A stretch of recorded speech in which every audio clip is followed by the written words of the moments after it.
bear with us, technical difficulties. You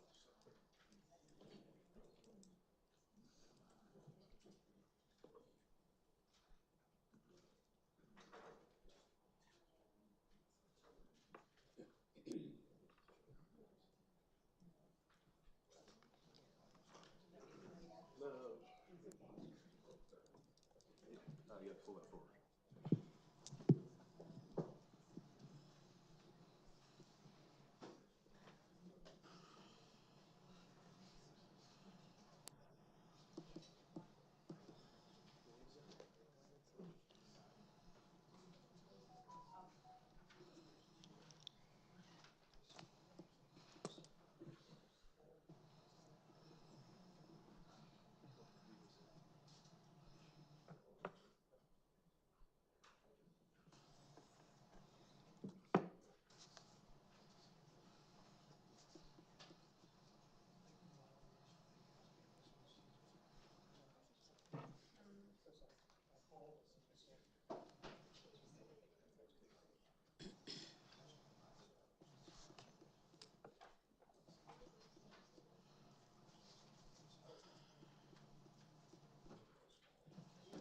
Yeah, it's there. No, I can't get it up on the phone. Oh, you did? You're good. We're good? Okay, I'd like to call to order the Lower Saucon Township Council meeting. Today's date is Wednesday, March 20th, and it is yes. Oh, you didn't know, time change. 6:34. And with that, I'd like to have a roll call, please. Ms. DeLeon? Here. Mr. Bononis? Here. Mr. Croce? Here. Ms. Afaf-Kadera? Here. Ms. Ray? Here. Everyone's here. Okay, and we all stand, pledge allegiance, please.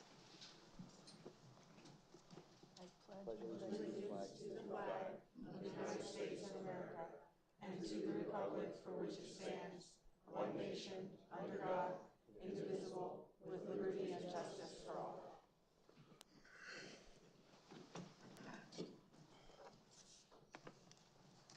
Okay, council did not meet in executive session prior to this meeting. And I'll go on to public comment procedure.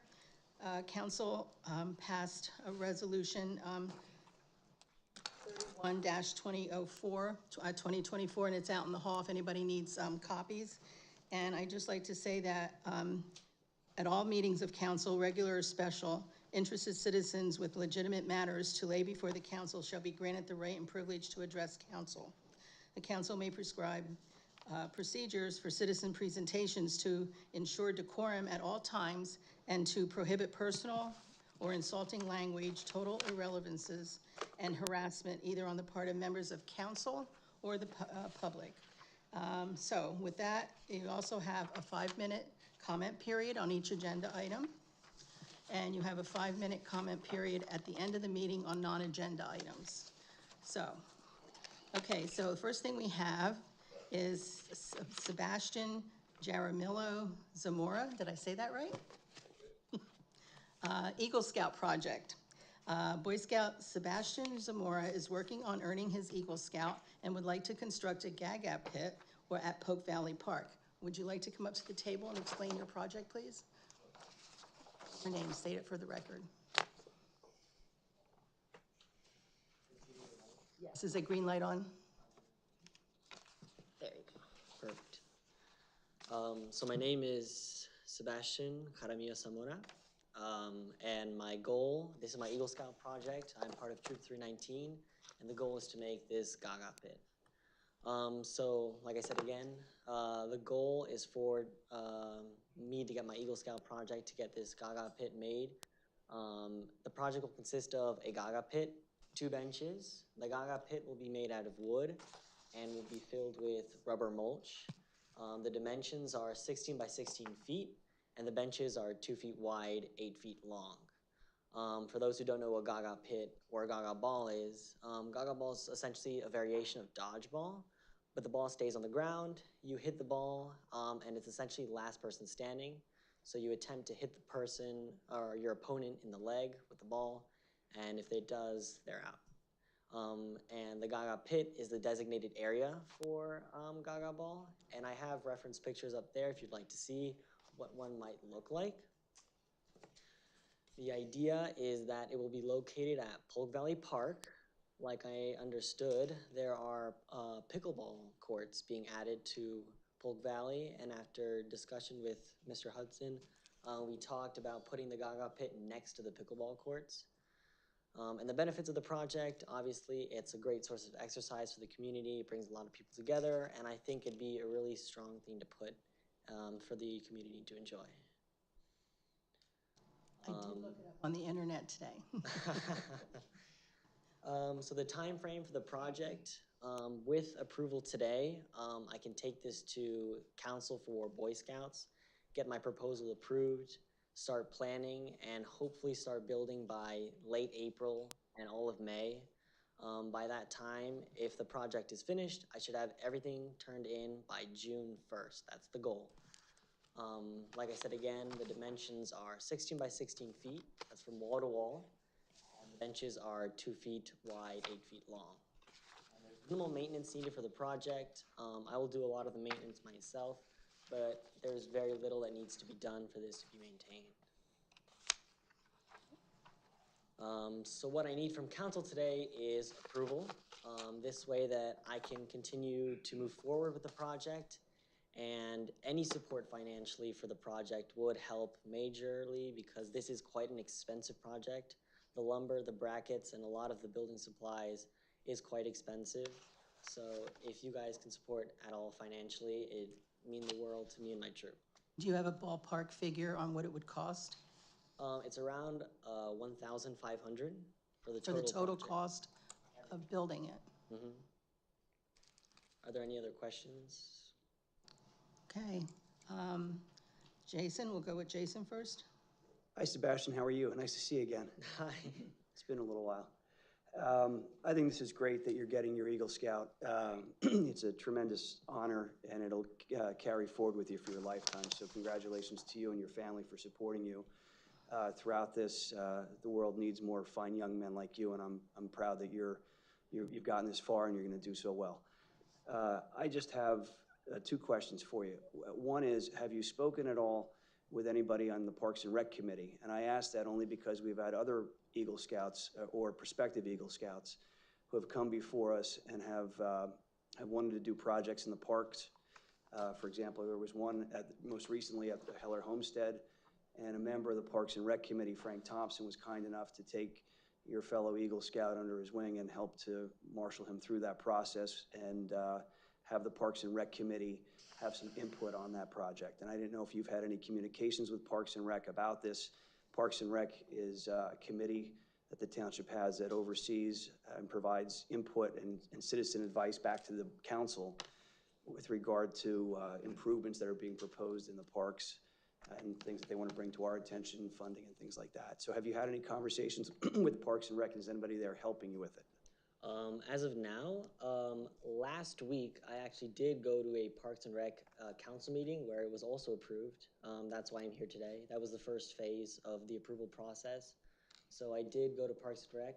They approved the project. Let me interrupt you for 1 second. There's a gentleman that's approached the podium here. I'm not sure why, because it's not open to the public yet for public comment. I'm his shadow, if you want to call it that, on the Park and Recs board. Fair enough. Thank you. Okay, we'll Respond now, fine. If you want me to wait, fine. That's why I stood He's up. responding, and I appreciate that. I didn't realize that you were helping him in Parks and Rec. So thanks, Bob.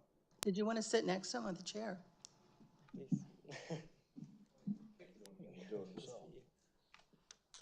So anyway, I interrupted you. I'm sorry.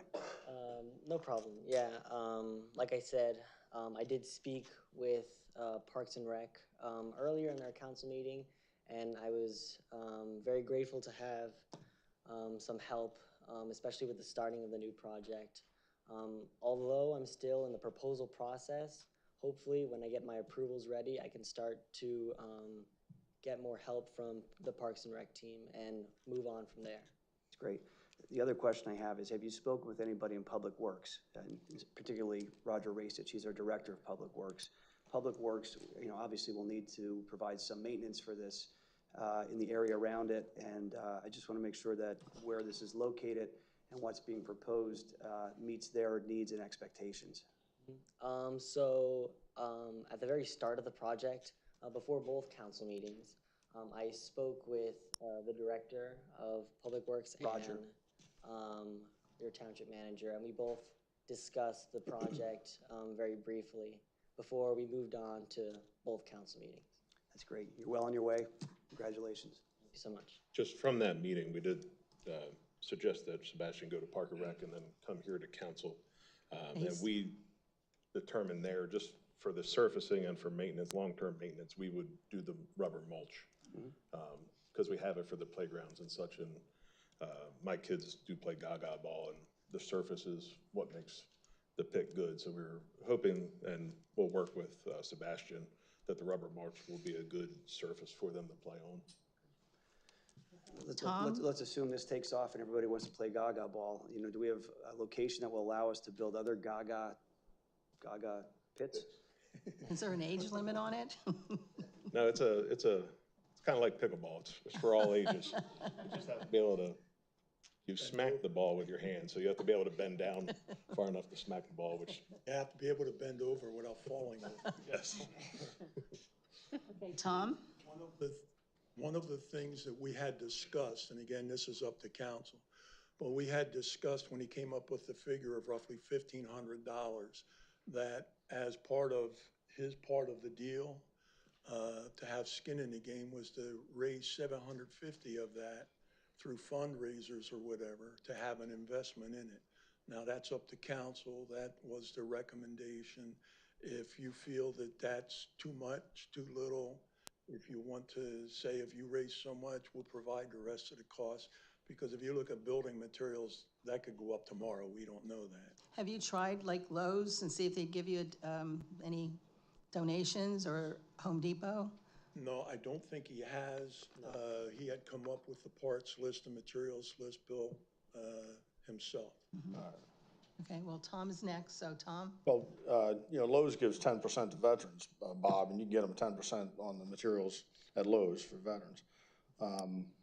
I think he has skin in the, congratulations on going for your Eagle Scout. Thank you. I think that's enough skin in the game, quite frankly.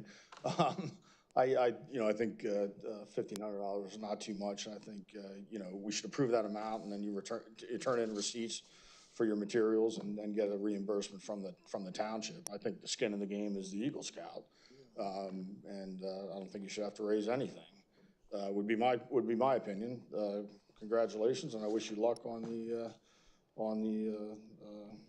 Gaga pit, and yeah, just work with Parks and Recreation and our Public Works. Bob knows these guys, and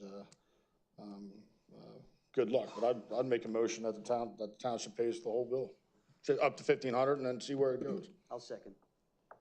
Okay, my turn. I want to congratulate you also, and your scout leader, Roy. We go way back, and he's produced a lot of Eagle Scout people.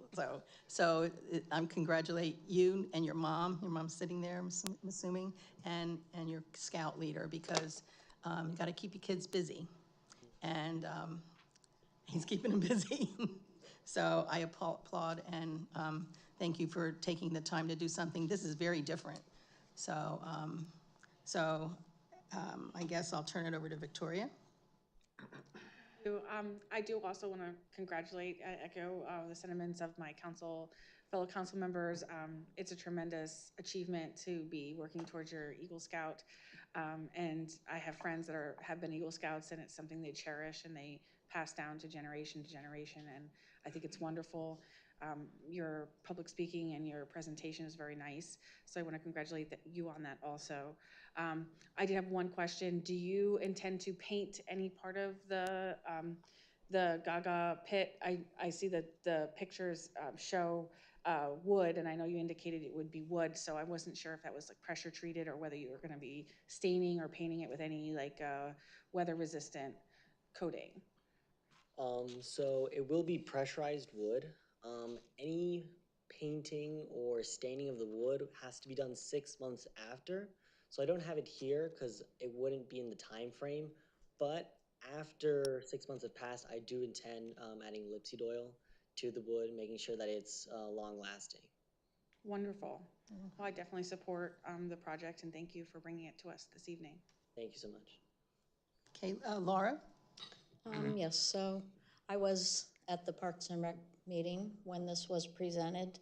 Unfortunately, we didn't have the benefit of the pictures, so we had technical difficulties. So I know when it was discussed, you had said about digging it and putting it like the pit would be in the ground and the boards would be level with the ground. And I know there was a question about that.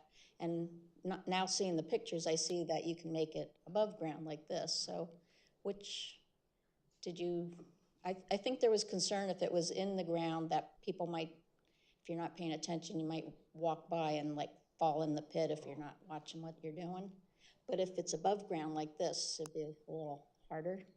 So I don't know if you gave thought to that. So it is 3 feet high, the pit, but we do have to dig in ground for the walls to make sure that they're sturdy enough. So we'll be But digging. so the pit's above though. Right, exactly. It'll be 3 feet deep, but 3 feet high, so it's this total of 6-foot walls. Okay, So just to make sure that the walls stay in place, we'll be digging in 3 feet deep. But the Gaga pit, as it appears, will be over the ground. okay, yeah, no, it's, I said, now that we have the pictures, that wasn't really clear in my mind. I never saw a Gaga pit either.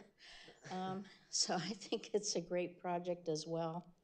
And my only question would be, so Parks and Rec did make some recommendations, so I would have expected them to be part of our packet, so not sure why we didn't get that, but I'm fully in support of the project, and congratulations on working on your Eagle Scout. It's a great honor. Thank you so much. Okay, I'm going to open it up to the floor. We have a motion and a second, so anybody would like to speak under public comment?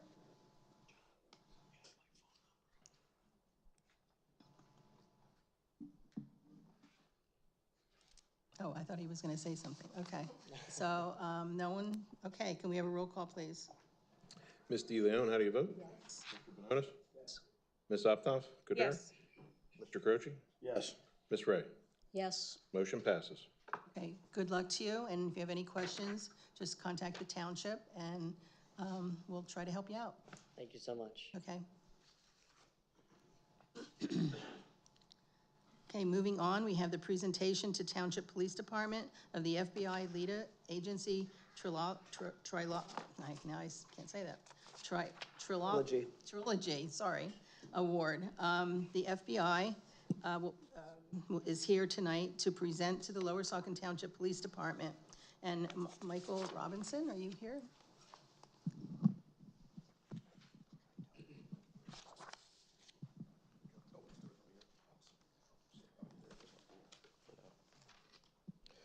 First of all, good evening, everyone. It's been a long day, so I've been talking all over the place, and the office has been pretty busy today. But thank you so much, first of all, for having us here this evening. Of course, this evening we will be presenting to the Lower Saucon Township Police Department the FBI LEDA Trilogy Award, which we're very grateful to do so. Greetings, Township Manager Hudson, City Council members DeLeon, Ray. Let me make sure I get these names pronounced correctly. Optoff, Cadero. Did I do okay? Good, good, good. Bananas, thank you, sir. And Carucci. Carucci, yeah. Yes. All right. Members of the Lower Saucon Township Police Department and other distinguished attendees, which includes, of course, the citizens of this township. On behalf of the FBI LEDA President, Chief Donna McNamara, our executive board, I bring you greetings from the men and women, including our many partners and members across the U.S. and beyond. Literally, we have partners all around the world. We're just returning back from the World Police Summit in Dubai a few weeks ago. Of course, I'm the Chief Operating Officer for FBI LEDA and very excited to be here this evening. Today, it is truly my honor to be here representing FBI LEDA and to present the FBI LEDA Agency Trilogy Award to the Lower Saucon Township Police Department here in Bethlehem, Pennsylvania. A distinguished honor. FBI Leader presents Law Enforcement Agency Trilogy Awards across the country, whose entire command staff have completed the FBI Leader Trilogy Leadership Series from the FBI Leader Agency Trilogy Award. The FBI Leader Agency Trilogy Award and the Leadership Series consist of 3 of our flagship courses. The first course is the Supervisory Leadership Institute course. The second course is the Command Leadership Institute course.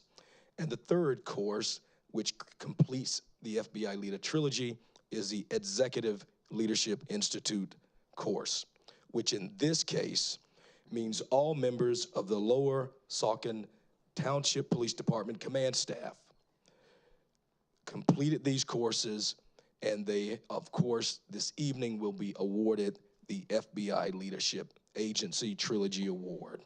Today, we are pleased to present to Chief Thomas Barnt, Sergeant Christopher Leidy.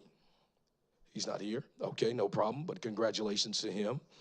Detective Corporal Eric Marth, Corporal Timothy Connell, Corporal Thomas Lauder, Corporal Chuck Werkheiser, Corporal Kyle Haggerty, and the Lower Saucon Township Police Department staff.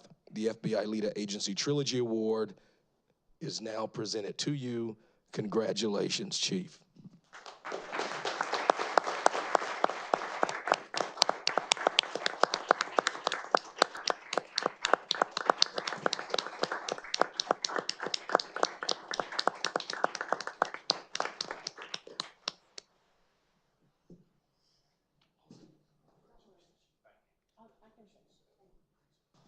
Chair. I actually attended one of the courses with this gentleman here, so we have a little bond going on here. But thank you guys so very, very much. Well, we want to thank you and congratulate the police department. And this is a true honor to receive this, and you guys are the best. Okay, and this is another notch. So it's been a goal of mine since I took over in January of 2018 to get career development and rank structure within the police department. Not only rank structure and supervisors, but to get them trained properly to move us forward.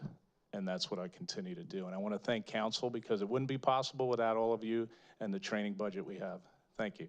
well, we're very proud of you guys, so thank you.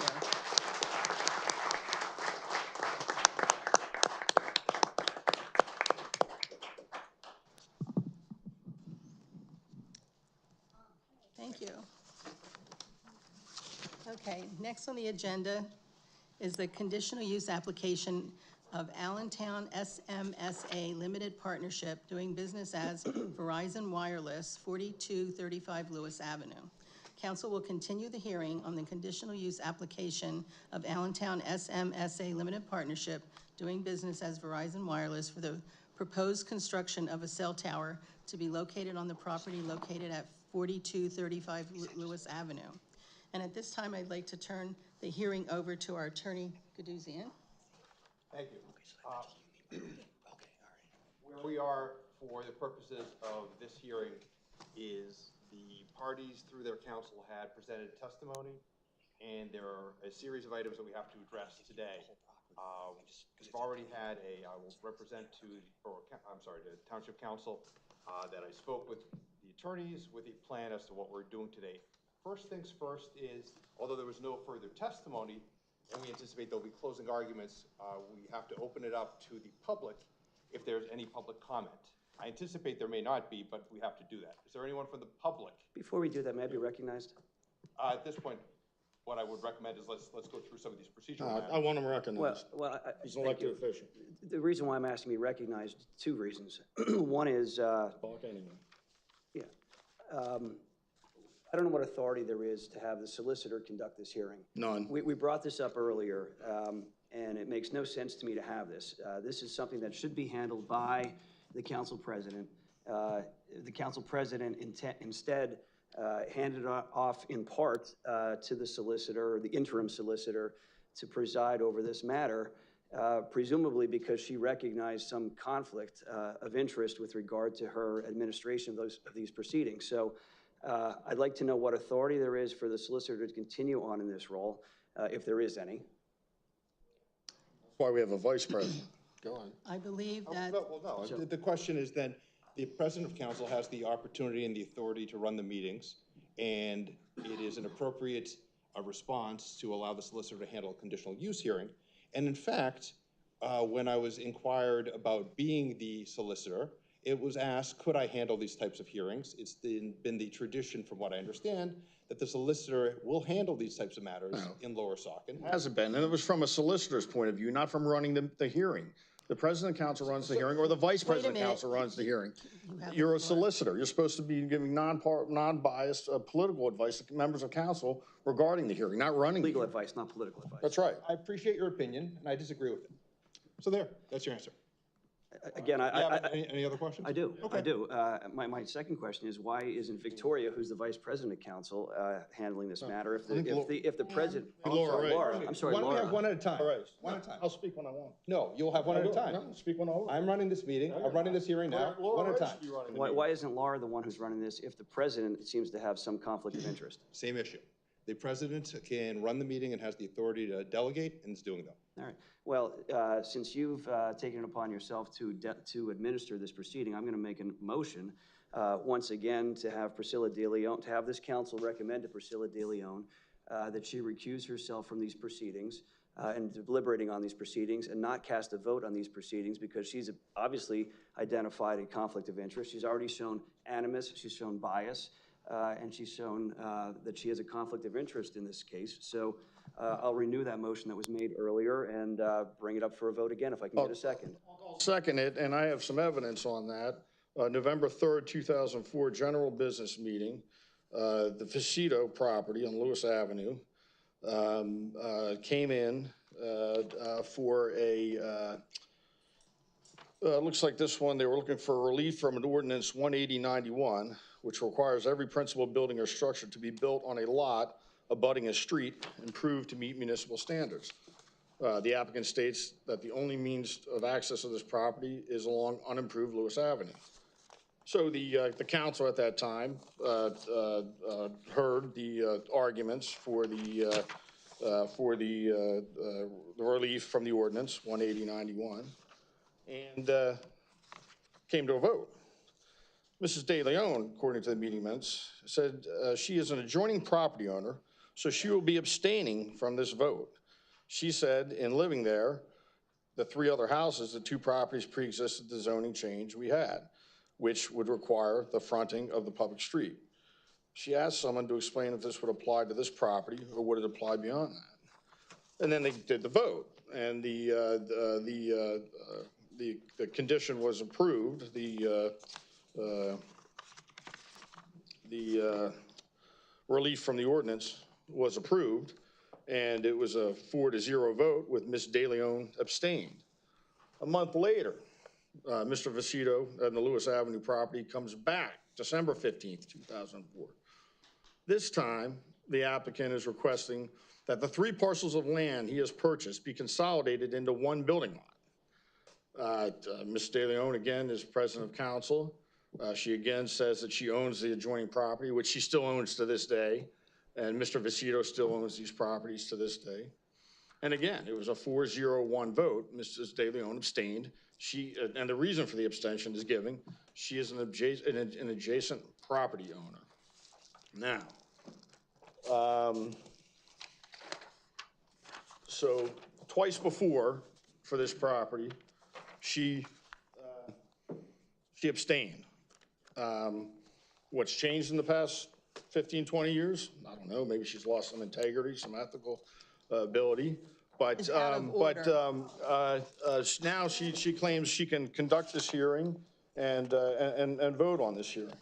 So then there was a flyer sent out by one of the named parties here. I think it was Danielle Yanchuk, trying to get people in the neighborhood to oppose the cell tower. Are you seconding the motion or not? And Carucci, are you I'm seconding the giving the motion? reasons why I'm seconding. I'm giving the reasons why I'm seconding, and I'm going to explain that because I'm an elected official.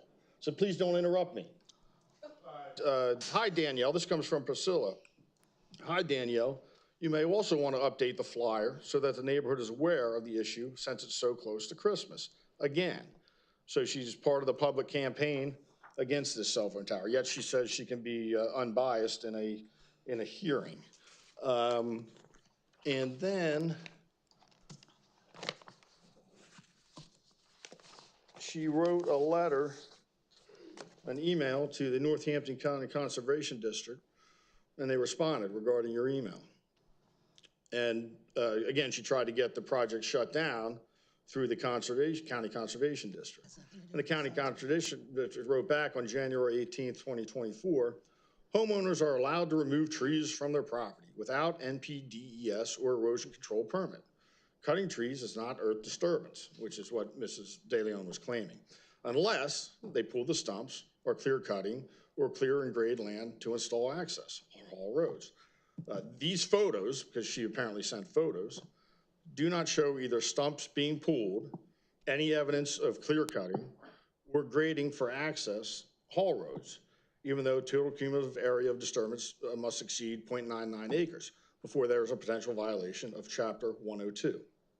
I don't see anything in these photos or a video clip. She apparently sent a video clip trying to get this project shut down. Yet she says she's unbiased and can weigh in on this, even though she recused herself years ago. Any level of earth disturbance activity that would come under the enforcement authority delegated to the Conservation District by the Pennsylvania Department of Environmental Protection. It's Brittany Whalen, Deputy Director Administration of County of Northampton. And again, that was on January 18th of 2024.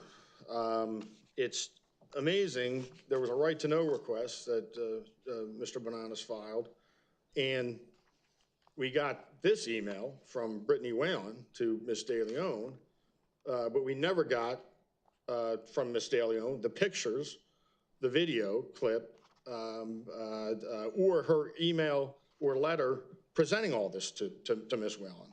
Why Ms.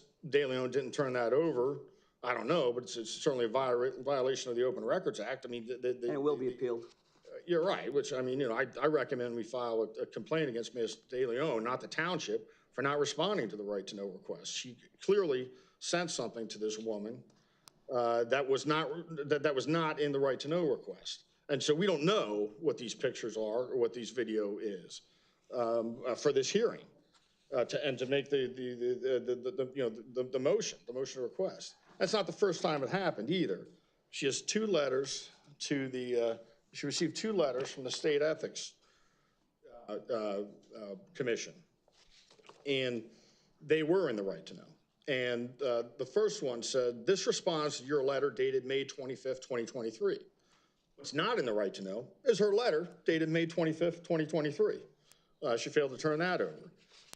Then the second letter. You think that's a minor issue, you're just shrugging your shoulders, that it doesn't matter that you're not turning over We're going to records? follow some order. I'm not done yet. I realize that, sir, and that is the right I'm trying to preserve. I was not interrupting you. You should tell the person to my left not to interrupt it. All right, so the second letter, that first letter was dated June 9th of 2023, so last year.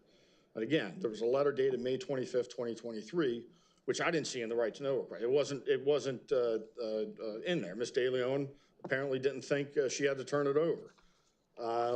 Then on December 27th, 2023, just a couple weeks ago at the end of the year, they write to Ms. De Leon again, and they say, this letter responds to your email received December 15th, 2023. Again, there's no email from December 15th of 2023 in the right to know that I saw. One, why are these documents missing? Two, why in two separate meetings in 2004 did Ms. De Leon recuse herself from voting twice? She recused herself twice for two separate issues. One was a lot consolidation, and the other one was a structure. Twice she did it, and now she feels like she doesn't have to. The last thing would be Right, the neighborhood flyer that she's directing, how she can sit there, still owning that neighboring property, and the property being discussed, one that she's already said she had to recuse herself from, for things a lot less than this. One was a lot consolidation, and the other one was simply to put a structure that didn't abut a public road, but it was on his property, not her property. You talk about minor things that she felt she had to recuse herself from. But this time she doesn't. What's happened in those 20 years? Ego, lack of integrity, lack of ethics. It's a slippery slope for Ms. De Leon. Okay, hold on. All right, right now there's a motion. Is there a second or not? Yes, I second it. Okay. So council discussion, so Jason, you want to go? Do you already went? Yeah, I already went. The only thing I'll add to that is, this pattern of conduct is highly troubling. I think it's outrageous, and I think it exposes the township to litigation. I know the township's going to get sued on this, and rightfully so. If you refuse to recuse yourself and willfully participate in a process that you have such conflicts on and have such bias on, the township deserves to get sued, and you're the one who's going to own that. And the others who vote along with you are the ones who are going to own that. I'm not going to own that. You are, and I hope that the taxpayers are outraged by it. Tom, did you have anything else to say? I do. One, I agree. There will be an aggrieved party here, one way or the other. And they're obviously, they'll probably have appealable issues, but the one would obviously be your participation.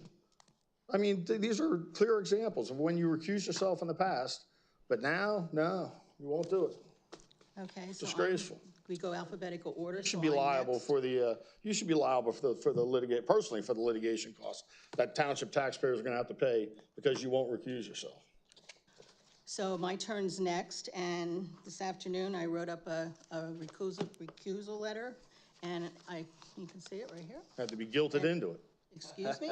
Had to be guilted into it. No. Hold on, everybody stop. Had to be guilted into Get it. it right now. It wasn't in my packet. I did not see it in my packet. I didn't see it in my packet either. Everybody stop talking. I don't listen to anybody who wasn't elected. I can see. I don't listen to anybody who wasn't elected. Proceed. I don't listen to anybody who was elected. So my comment is that on March 20th, 2024, I wrote a letter, and was presenting it to the hearing tonight. After careful consideration, I made the decision to recuse myself from the conditional use hearing for the conditional use application of Allentown SMSA Limited Partnership doing business as Verizon Wireless, 4235 Lewis Avenue.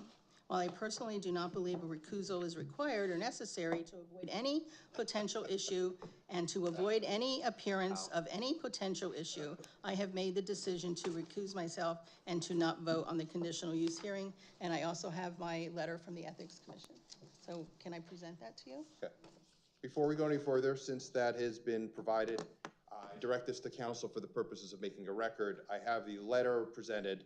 I'm going to make that part of Lower Saucon Exhibitor C 13, which is the recusal letter, and I'll make copies for council when the appropriate time comes. I want the minutes of the December 15th, 2004 Lower Saucon Township Council meeting to be made part of the record, and I want the minutes from the, what was that, November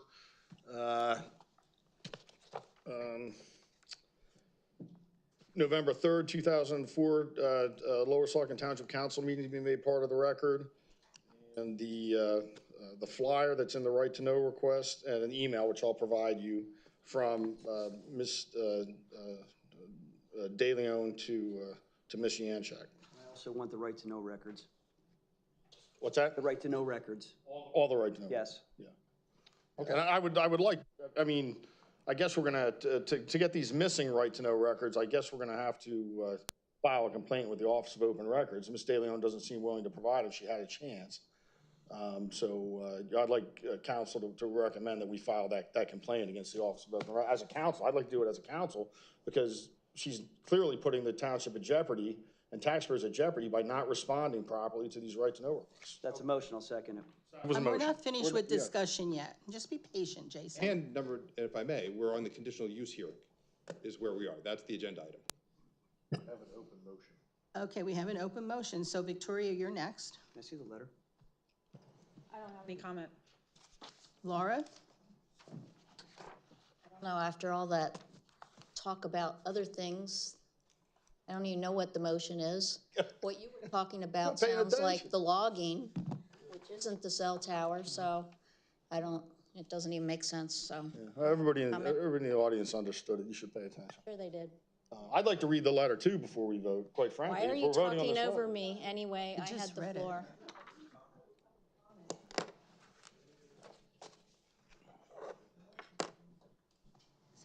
Thank you.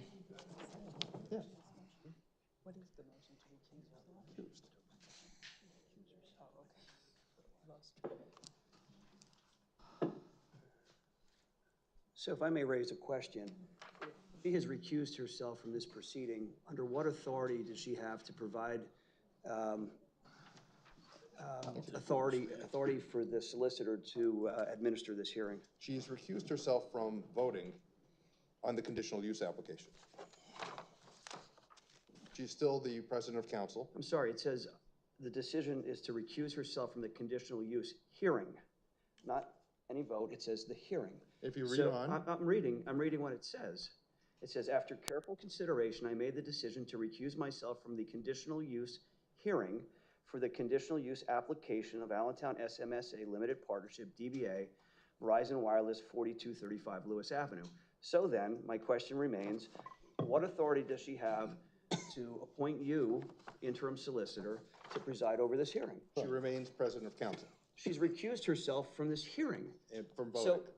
So, No, that's not what it says. It says recused from hearing. Okay, well, So as if she- council if vice she's- I'm not president, done I will speaking. I'm not done authorize, speaking. I will I'm- authorize one the at a solicitor time. to run the hearing. Opened the hearing, and when she opened the hearing, she appointed you, or asked you, to administer the hearing.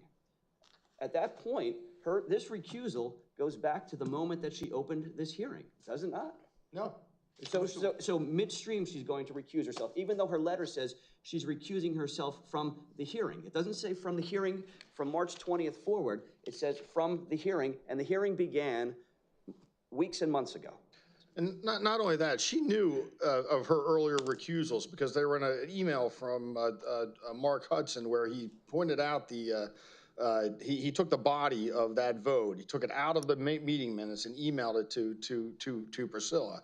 So, and they delayed. Remember, we made this right. You made this right to know when in They January. requested an extra 30 days. Right, they after requested an waiting extra 5 days 30 to acknowledge days, it. so Ms. De Leon could participate in the hearing until they had to turn that over. Because they knew once they had to turn that over, we were going to make it public. And this allowed her to participate in the hearings and ask questions and make comments.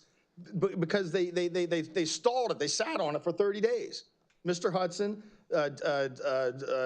Susie down there, and Priscilla sat on it for 30 days so she can participate in the hearings, the questions. Now we're down to closing arguments. All of a sudden, she's going to recuse herself. Why? Because they had to turn this stuff over 2 weeks ago. 2 weeks ago. That's why. She has no integrity and no ethics.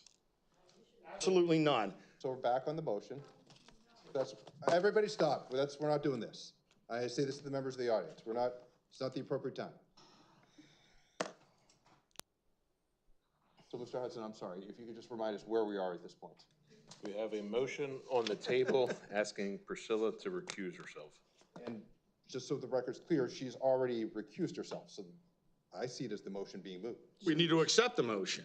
It's not mute. She recused herself when there was a motion and a second. She didn't come forward. She could have started this meeting before you started the proceedings and said, I'm recusing myself, but she didn't. She wanted to make sure we had the goods. She wanted to make sure we had the goods before, that she knew it was turned over 2 weeks ago. She wanted to make sure we found it. It was and to give you the point, there were this particular file this one was in, there were 1,842 pages that were PDFs.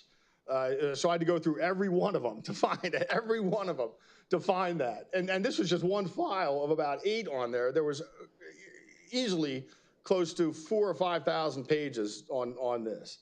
And that's just- And that's she just was one. waiting to see, she held that, she was waiting to see if we found it, and we did find it. And now she got the letter out, she whipped the letter out. The letter was sitting, for the people out in the audience, the letter was sitting here to my left, Right. right? So I can give it to, at the appropriate time. All right, so, No, there needs to be either an acceptance of it, or it needs to be clarified if it's from voting, not just the hearing. It's not, if you're gonna run the hearing, run the hearing. I am, the motion's moot. No, it isn't. Of course it is, not. because she has recused. But it needs to be accepted, and under what If you acceptance? didn't accept it, she's still recused. But what is she recusing herself from, the hearing or voting? We've gone over this. There's a motion, there's a second. I call for a vote. Call for a vote. Okay. Yeah, we'll see if the others stand with her in lack of integrity. Let's vote. Mr. Bononis, how do you vote? This is to call for Priscilla's recusal, correct? Yeah, the request, yeah. I will vote yes. Ms. Aptoff Kader? No. Mr. Caroci? Yes. Ms. Ray? I'll say no, because, like I said, we have the letter. Motion fails, and No. and then we already have the recusal on the record. Put mine down as abstention. Oh, now you abstain. Okay. Not for the previous 3 hearing sessions. Back to the conditional use hearing. I was in the process of opening it up, if there was any public comment from people But who. what's your authority for this? Yeah. We've gone over this. No, we haven't. No, we haven't, because you went over But again, before 'cause I her don't understand recusal. it. And now she's recused herself from the hearing. She appointed you to administer this hearing, but she has recused herself from the hearing. So under what authority did she appoint you to administer this hearing? She has no authority if she recused herself. I've already answered it, I'm not gonna answer it You again. haven't You answered didn't. that. How can someone who gonna recused move on. themselves appoint someone to gonna move conduct on. the hearing? May I Yes. ask one question? Just because I don't know that you disposed of this question. Can't hear you. I don't know whether you disposed of the question about the information that Mr. Caroci testified or talked about being part of the record or not part of the record. I'm not sure if it has to be part of this record. Again, Then I'm making a motion to make it a part of the I'll record. second that, including also the right to know records that I had mentioned. I mean, do I have to repeat the motion again? I mean, that was clear as day. I want the meeting minutes from the December 15th Lower Saucon Township Council meeting, the meeting minutes from 15th, December 15th council 2004. meeting. Then there was an email, Tom? 2004? 2004, that's December 15th, 2004. There's another council meeting where she recused herself, November 3rd, 2004. And then there is the, Flyer an email, yeah, the flyer. and an email. Email from Priscilla, I believe it's to Daniel Yanchek. I'll provide you that. And then there was an email, I believe it's from you, and it just takes off of the meeting minutes where she recuses herself. And it's sent to Priscilla from somebody at the township. The Conservation District records, Yeah. attachments, the right to know records. Yeah, and the flyer, and then the letter, the email to the Northampton County. That email is February 14th, 2024, to the Northampton, so this is even during the hearing, so February 14th, 2024, I think we just started the hearing already.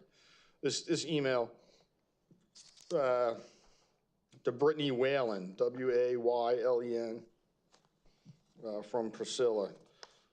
And again, we are missing the photos and video clips she sent.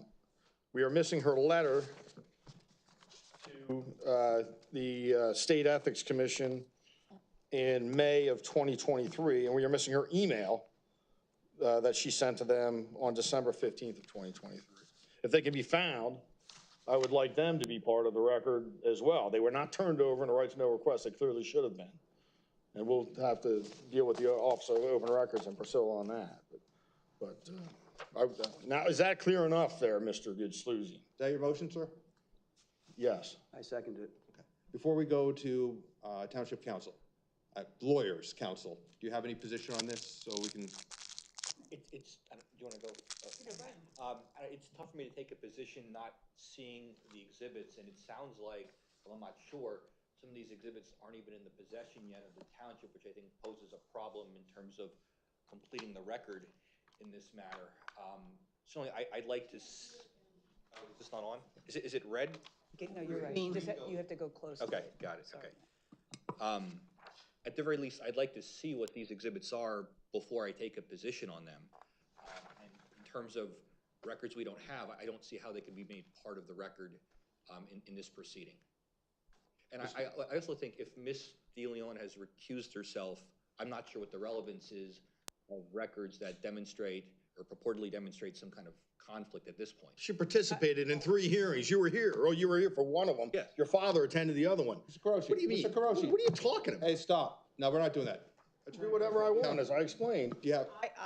I would like them to be part of the record, primarily because there was the participation for the 2 prior hearings, and including whatever email that was sent during the hearings on February 14th is of most concern to me. Okay, we understand where each of you are coming from at this point. But I will say, I don't know if you were talking about just an abstract, all the right to know results, because at some point, the record has to be, I don't disagree with Attorney Deschler, that to me, if we're going to supplement the record, it should be what is you currently have in your possession, which would be those minutes and the flyer and the emails. Yeah, and we do, to respond to you, we do have a bundle of right-to-know records that address these issues. And what they're significant for is what is omitted from them. And what is omitted from them are the communications that Priscilla had with the Ethics Board on whether or not she has an ethical conflict here and whether or not she should participate in this matter. So I would include the bundle of records because of not only what they show, but what they also failed to produce. And I don't recall what the number was for that right to know, Tom. Do you remember what the number was? No, I can get it. But I'm fine if we just turn over the right to know and make the right to know as part of the request. The other documents that are missing, I would like to get just to see what they are. But if to move this thing forward, we're just then I'll amend my motion to just the documents and the right to know. Because that includes everything that I just mentioned. So I'll amend my motion to just include the documents under the right to know. The so-called missing documents, the ones Priscilla failed to turn over, I will pursue on my own. But I don't think they need to be made part of this record since she has recused herself. But I'll amend my motion just to all the material turned over and the right to know that your right to know, Jason. I'll amend my second. Okay. Council comment. Please, is that how it's done? Yeah, well, Which way do we go? we already alphabetical, Jason. Mr. Bonois, anything else? Yeah, I still question what authority you have to preside over this hearing. Okay. Next, Mr. Carosi. Nothing else. I hope, in one of your emails, you have Priscilla. Let me find this. Because we're going to see how you're going to vote here in a little bit. And in all your emails, you put, what is it?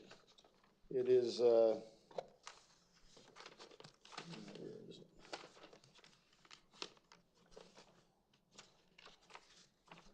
Here it is. It takes less time to do the thing right than to explain why you did it wrong. Do the right thing. Let these go into the right to know. You should have recused yourself at the beginning of this hearing in January. Do the right thing. Disgraceful ethics. Who's next? Okay, I'm next. I already did the thing. I gave him the letter. It's on record. It's an exhibit. This is about the right to know and getting the right to know in the record. Don't you listen to the motion? Okay. Isn't that what the motion is, Mr. Good Susan? Mr. Carosi, it's not your turn to talk. She's not talking about. It's not your turn to talk. Victoria, you're next. I don't have any comment. Laura? Yeah, I don't have any comment. Of course not. Okay. Speechless. I don't understand why you guys are interrupting. Please don't. It's rude and She has inappropriate. no comment. I'm not interrupting her. Hey, She you're stopped. She being said she has no rude. comment. Stop. She said she had no comment. I'm not interrupting her at all. So what's ready for the vote is to supplement the record with the right to know requests, or right to know documents proposed by Mr. Carosi. I believe we're ready for a vote. No, the entire right to know request. Right? It was the documents that you received in response to the right to know request. Yes. Thank you for that clarification. And the request itself. Requests, plural, themselves. Yes. I'm sorry, what the requests that were submitted for the records? I just want to know what we're talking about right now. It's akin to Priscilla giving you an answer without knowing what the question is. So I had submitted right-to-know requests, plural, multiple requests, and there were documents that were produced to me bundled, not separated by the request. So each of those requests needs to be part of the record, as well as the stack of thousands of documents in response to that bundle of right-to-knows. I understand what's being said. Again, I would object to the extent that I don't really know what these records are. I may not object if I could see them, but I think I want to preserve Send a that right-to-know to the township and ask, all you have to do is ask for my right-to-know, and they'll give you the same bundle of documents that they gave me. Sir, all I'm saying is that if you're moving these records in tonight, I'd like to be able to see them since I think we're concluding the hearing tonight. That's my position. I want to preserve the objection. I'm just telling you how you can get them very easily if you want to get them. And I understand you're not going to get them tonight necessarily, but you can try to get them tomorrow. Okay. So, Mr. Dusher, is it your position that you would like to have the record remain open until these are reviewed? If they are in fact made part of the record. If they're not made part of the record, then if the motion is denied, then there's no need to review them because they're not part of the, I suppose, they're not part of the record. What request, if any, do you have? Well, it's not so much a request. It's an objection because I can't review the record. If they're being moved to be admitted right now, I object to their admission because I don't know what they are. Understood. Okay. Mr. Hudson, can you call? I believe we're ready for a call for a vote.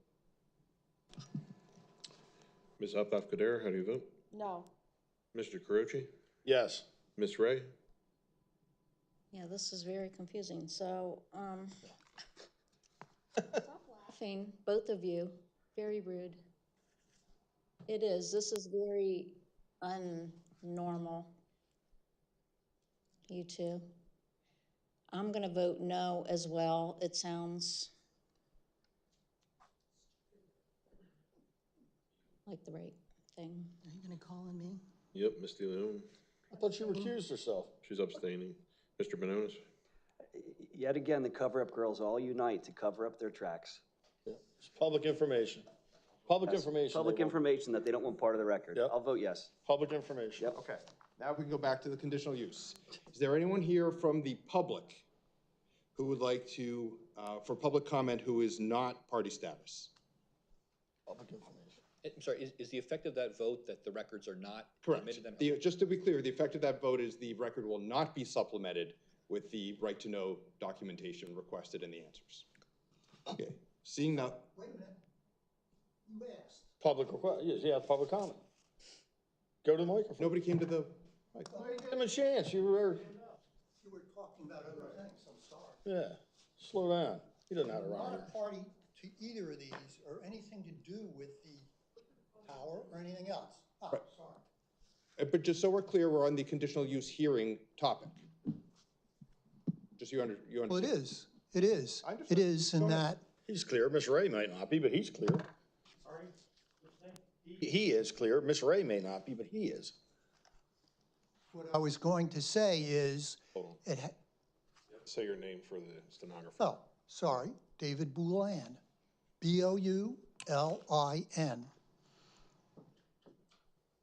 Thank you. Okay.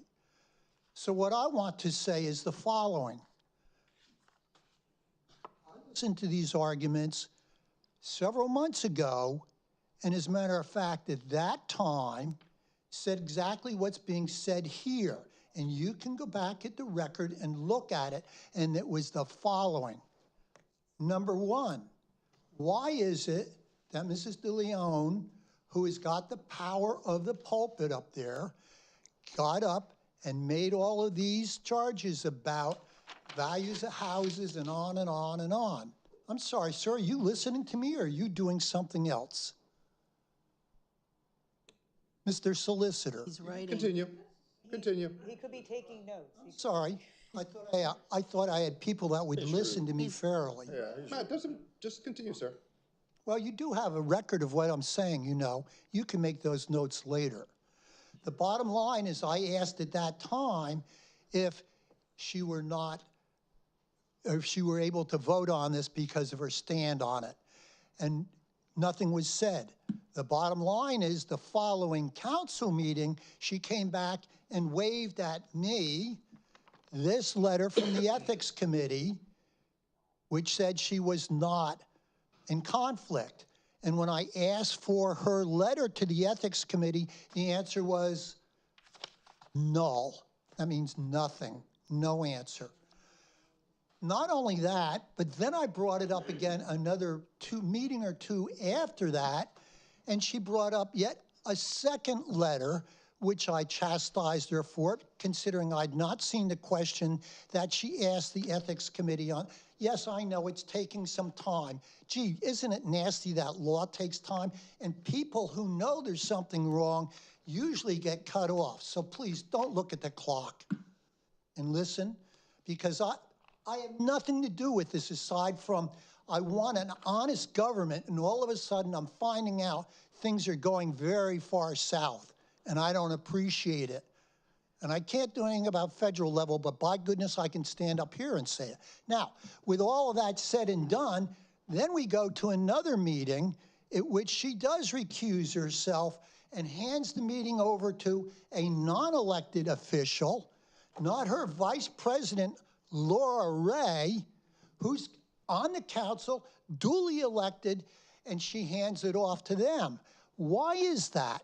Are we saying that the vice president doesn't have the wherewithal to run these meetings? Now, okay, so she recuses herself on that. And there were some other things that went on.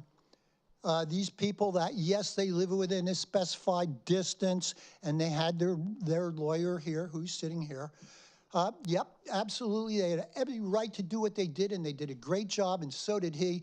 Then we have these other people that just pop up who want to be a party to it, and between the president and the council here, meaning you agree that they ought to be heard for whatever reason. And I'm sitting there saying to myself, gee, isn't that interesting? So they can sit there and pour on their negative comments, and there were 3 or 4 of them really all tuned up to go, saying how bad this was, yada, yada, yada. And I'm thinking, well, boy, isn't this just fine? So now it's a matter, not only a matter of the record, but everybody in this room heard it and how negative it was. And it got picked up in the press, how negative it was. Well, this just doesn't fly right. And yet you, sir, as a solicitor, said, well, if we make a mistake, we don't have to worry about it. No, you've already contaminated this person over here that's not for it. Obviously she is, and this one over here who's not for it. So you loaded them up with some more negative things. I don't think that's right either, but it happens. Did I get a chance to say anything about it then? No. Then I hear we're tied up to council because there's 900 right-to-know things. Well, we just found out why. And this gentleman over here, the council member, sits there and just tells us, I can't even imagine how many hours it's taken him to go through all of that, to uncover all of this. Then we hear all this malarkey about, well, how much of this should go in the record and how much shouldn't. I say to you, and you're supposedly running the meeting, which, by the way, I do not agree with you, sir. She absolutely abstained previously, and now she's recused herself fully. And I agree with this gentleman here, Mr. Bononis, that should have happened at the very get-go of the meeting. And if this attorney who's sitting over here in front of me on my left should take it upon herself to agree with me and this thing goes to court, it's going to be a sad day for the township. Unfortunately, the people that are going to pay, people like me that are retired and are on fixed incomes, well, that's okay. Some people don't care. I would agree, though, with Mr. Bononis that if she is abdicated, should have been right from the get-go, and you would not be in the position of running this meeting, which I don't believe is an unelected official. And the fact that the president has completely divorced herself from this proceedings, you should be the one running the meeting. It should be minimally Laura Ray as the vice president. Hey, your time's almost up. Who's running this? Who's running it there? Who's running this? I didn't know we were on time. being in. I thought I would. Are you running it or not? What have you done? Have you recused yourself? Have you given it to the All right, solicitor or that's not? enough. Complain against Well, why don't you Mr. step for up, Steve? I mean, participating. instead of letting her interrupt you. Participated, she participated Excuse in me, these sir. hearings. Excuse me. Did you threaten? Excuse Oh, me. here we go, here we go, here we go. Did you threaten Jason? Did you threaten Jason again? Sit down, everybody calm down. Jason again? Everybody calm down. Jasper's Are you kids' threatening pictures me on again, Facebook? sir? Are you threatening me again? Threatening him again? Threatening him? Yes, yes, I did. You're standing there, you're leaning into me. It looks like a threat Yes, to me, I sir. did. I would Yes, like to I did. request a recess. All right. Who's running the meeting? Nobody. The request for a recess, we're going to take a break for a couple minutes. Good idea.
5. We're back from our recess. We're ready to move forward with the conditional use hearing. Mr. Hudson? There's someone come to the microphone, wants to speak, we're still in public comment. Understood, sir. Thank you. Ma'am, one moment, if we may. Mr. Hudson, you had something for public comment also? Yes, I received an email for public comment from Mia Simon. I do not live in Steel City, and the cell phone tower will not impact me one bit, but I fully support all of those who do live in Steel City in their opposition to the cell phone tower for all the reasons they have identified. Stormwater runoff. When did you receive this email? We have a rule that it has to be received by noon to be read into the public record. Yes, we do. Yes, we do. What is that? When was it received? I actually received it prior to the first part of the hearing before public comment, so January 15th, 2024. But it hasn't been read in the record previously? Correct. All right. The first time we've had public comment. Okay. Sorry, for all the reasons they have identified, stormwater runoff, it would alter the character of the neighborhood, negative impact on property values, no evidence of need, negative impact on health and safety in the community. And again, that was received by the township on January 15th, 2024 from Mia Simon. Oh, sorry. MAIA SIMON. Thank you. Ma'am, could you state your name, please? Anne Marie Slavic. SLAVICK. Two, sorry. So I just want to say, I really don't come to these meetings often, but the 2 or 3 times I have heard testimony about this tower, and I do understand that that President DeLeon you were speaking at one of the hearings on the tower and giving your opinion about the tower. So I understand that that's what kind of everybody's talking about. But I just want to say this. I work in an industry that if I don't report $25 of political contributions I make to go to like a political party or a rally or something, I actually will get fined, my company gets fined, and I get in trouble. $25. So my point is, for all of you out here that are like yelling out of the crowd and all this stuff that's going on the past 3 years here, everybody has rules and regulations of their job, correct? I don't know how many people work here, but I have a job. And again, my company gets fined by the federal government and by agencies of the government if I don't follow the rules. If I'm unethical and I take a phone call and I tell a client something that's not true, I can get fired, I can get fined, and I can get put in jail. If I use my cell phone for business purposes, my company gets fined. I don't know if you remember the article in the paper recently where brokerage firms got fined billions of dollars because their brokers use their cell phones, their personal cell phones that they pay for. They use their personal cell phones to talk to clients. And the FEC and the SEC fine them billions of dollars, okay? So the point is, everybody here is complaining because someone's bringing up questioning government. I can't believe that the citizens of this township and the citizens of America are complaining because people are questioning government ethics. Every business school in America, I got my MBA from DeSales. Every business school in America teaches an ethics class. Every one. If you have a business degree, you had to take an ethics class. Why? Why are our elected officials not held to the same standard as private industry employees? That's what I want to know. And why are we complaining about it? Pardon me, I don't mean to interrupt you, ma'am. I'm just asking the people in the audience to please respect whoever's speaking and not talk when they're talking. I apologize for interrupting you. Thank you. And I would like to see more respect between citizens as well, because we're having a discussion here about the ethics in government, our government, that the taxpayers pay money for. And there are 2 people on this township council that ran for office. I didn't hear one of you 2 speak. Why? Why are you not speaking? Do you not have an opinion about anything? You are using the taxpayer dollars in this township. Now, I want to say no disrespect to the police, because I love the police. I'm a pro-police person. Catasauqua Police Department and the government, right now, they're going through ethics issues. It's all in the paper. It's all public knowledge. They're getting in a lot of trouble because they're faking their salaries. They're faking money. So that's just one example in the Lehigh Valley of unethical behavior in government. Another one is Hellertown Police Department. Hellertown Police Department, where we're getting some of our people here, Hellertown, right? We have ethics issues in the police department in Hellertown. So why can't we question the Hellertown Library? Why can't we see their financial statements? I work in the investment industry, and if you invest in a stock, if any of you own stock, the SEC wants to see all of the financial statements of public companies. And you know what? The government upholds that, and they scream about it. You can't be unethical if you work for a public company, if you're a public accountant, but somehow the people on this commissioner board or township board think that they can skirt around ethics issues. Why? And then I want to know why this. Why are the citizens allowing it? That's where I have a problem with it. Because I expect government to do bad stuff. I expect unethics in the government. I don't expect the citizens of our country to allow it. That's where I have a problem, and we shouldn't allow it, and stop complaining because people are questioning ethics. That's a very serious situation. Thank you. I guess Priscilla didn't go to business Thank you. Is there anyone else from the public? Priscilla didn't go to business school. She missed that class, ethics.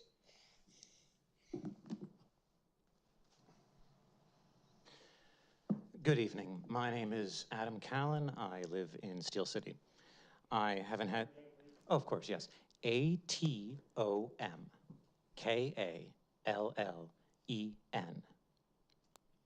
I haven't had the opportunity to speak before council before on this topic.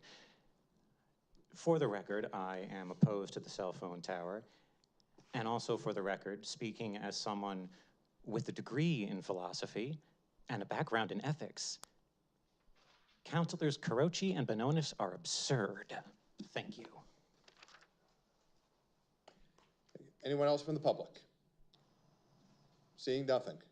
Now we would open it up to people who have party status who are not represented. And if you want to make a statement, you can. You don't have to. No one's requiring you to do that. You may have already spoken or asked questions before. But if you want to make a statement, you can.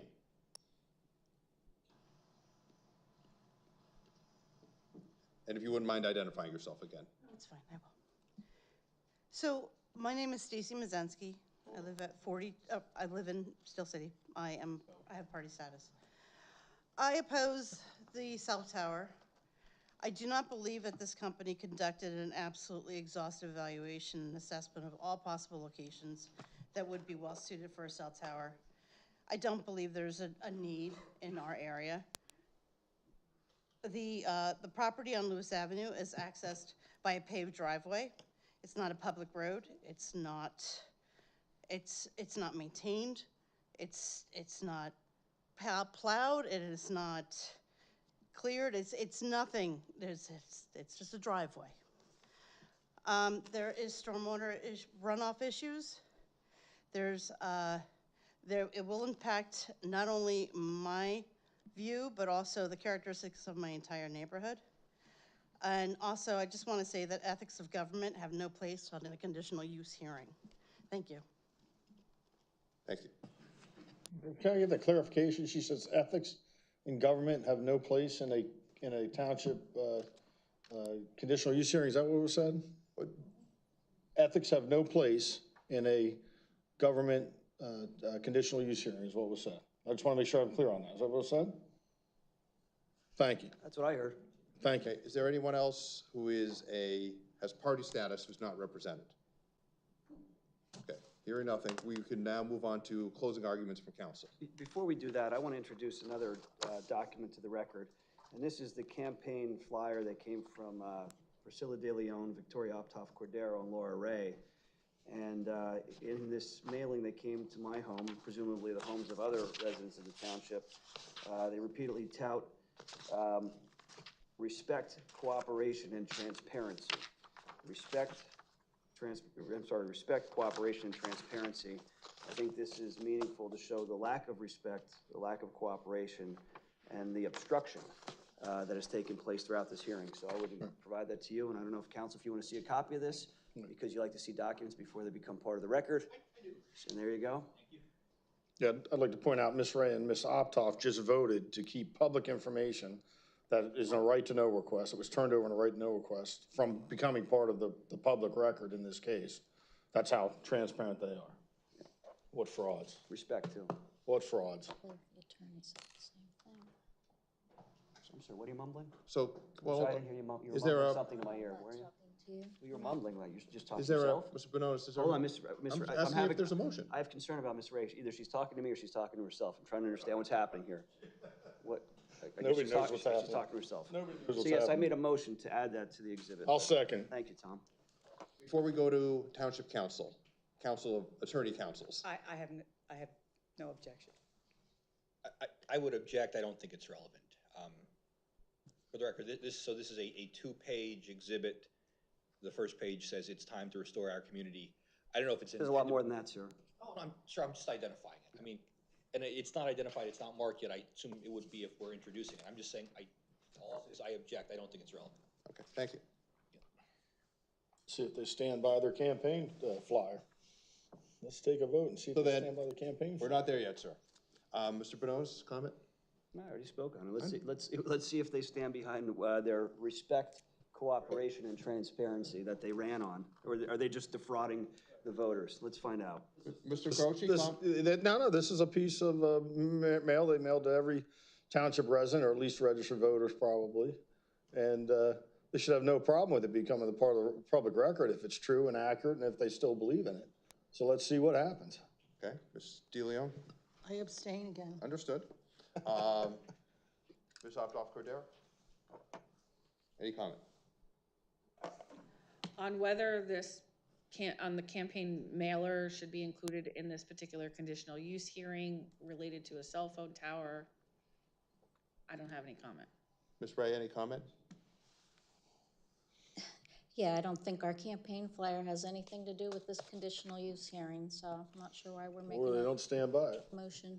Okay, Mr. Hudson, can we call for a vote? Croce, how do you vote? Yes. Mr. Bononis? Yes. Ms. Optoff-Cordero? Ms. Ray? No. There you have it, folks. There you have it out there. Pay your taxes and don't ask questions. Yeah. Just keep paying. And then for, hold on, everybody, hold on. Let's not do this. We're not gonna go back and forth. And then just so we're clear, Ms. DeLeon, you've already abstained. I abstain. Okay, very well. All right, now we're closing arguments. Attorney Durso, you prepared to move forward? I am. Okay. I would like to add as Exhibit A22, the minutes from the Planning Commission meeting of December 21, 2023. We already have the recommendation of the Planning Commission in the record. The minutes were not available, and so I'd like to make them part of the record to make sure that the record is complete. And for the purposes of clarifying the record, there are the minutes from what date? I just didn't write it down. December 21, 2023. Very well. Counsel, any objection? I've conferred with Ms. Durso on this. I have no objection with the proviso that the minutes not be offered to the extent, or they're not relevant to the extent that they may, for example, conflict with any testimony or try to override any testimony offered in this conditional use hearing. I think the testimony under oath offered here has to prevail, but as long as that's the case, I have no objection to the admission of the exhibit. All right, and for the purposes of Township Council's clarification, what this is these are the minutes from the Planning Commission meeting that were unavailable at prior hearings because they were not yet available, but they are now. And it's my recommendation that they be part of the record and be part of be marked as A22. And they'll be accepted.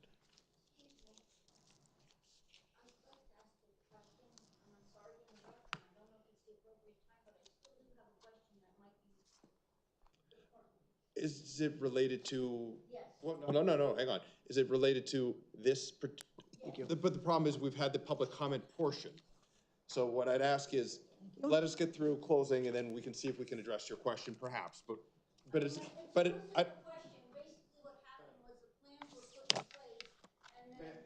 Ma'am, hold on. Ma'am, please stop, please. Ma'am, you cannot.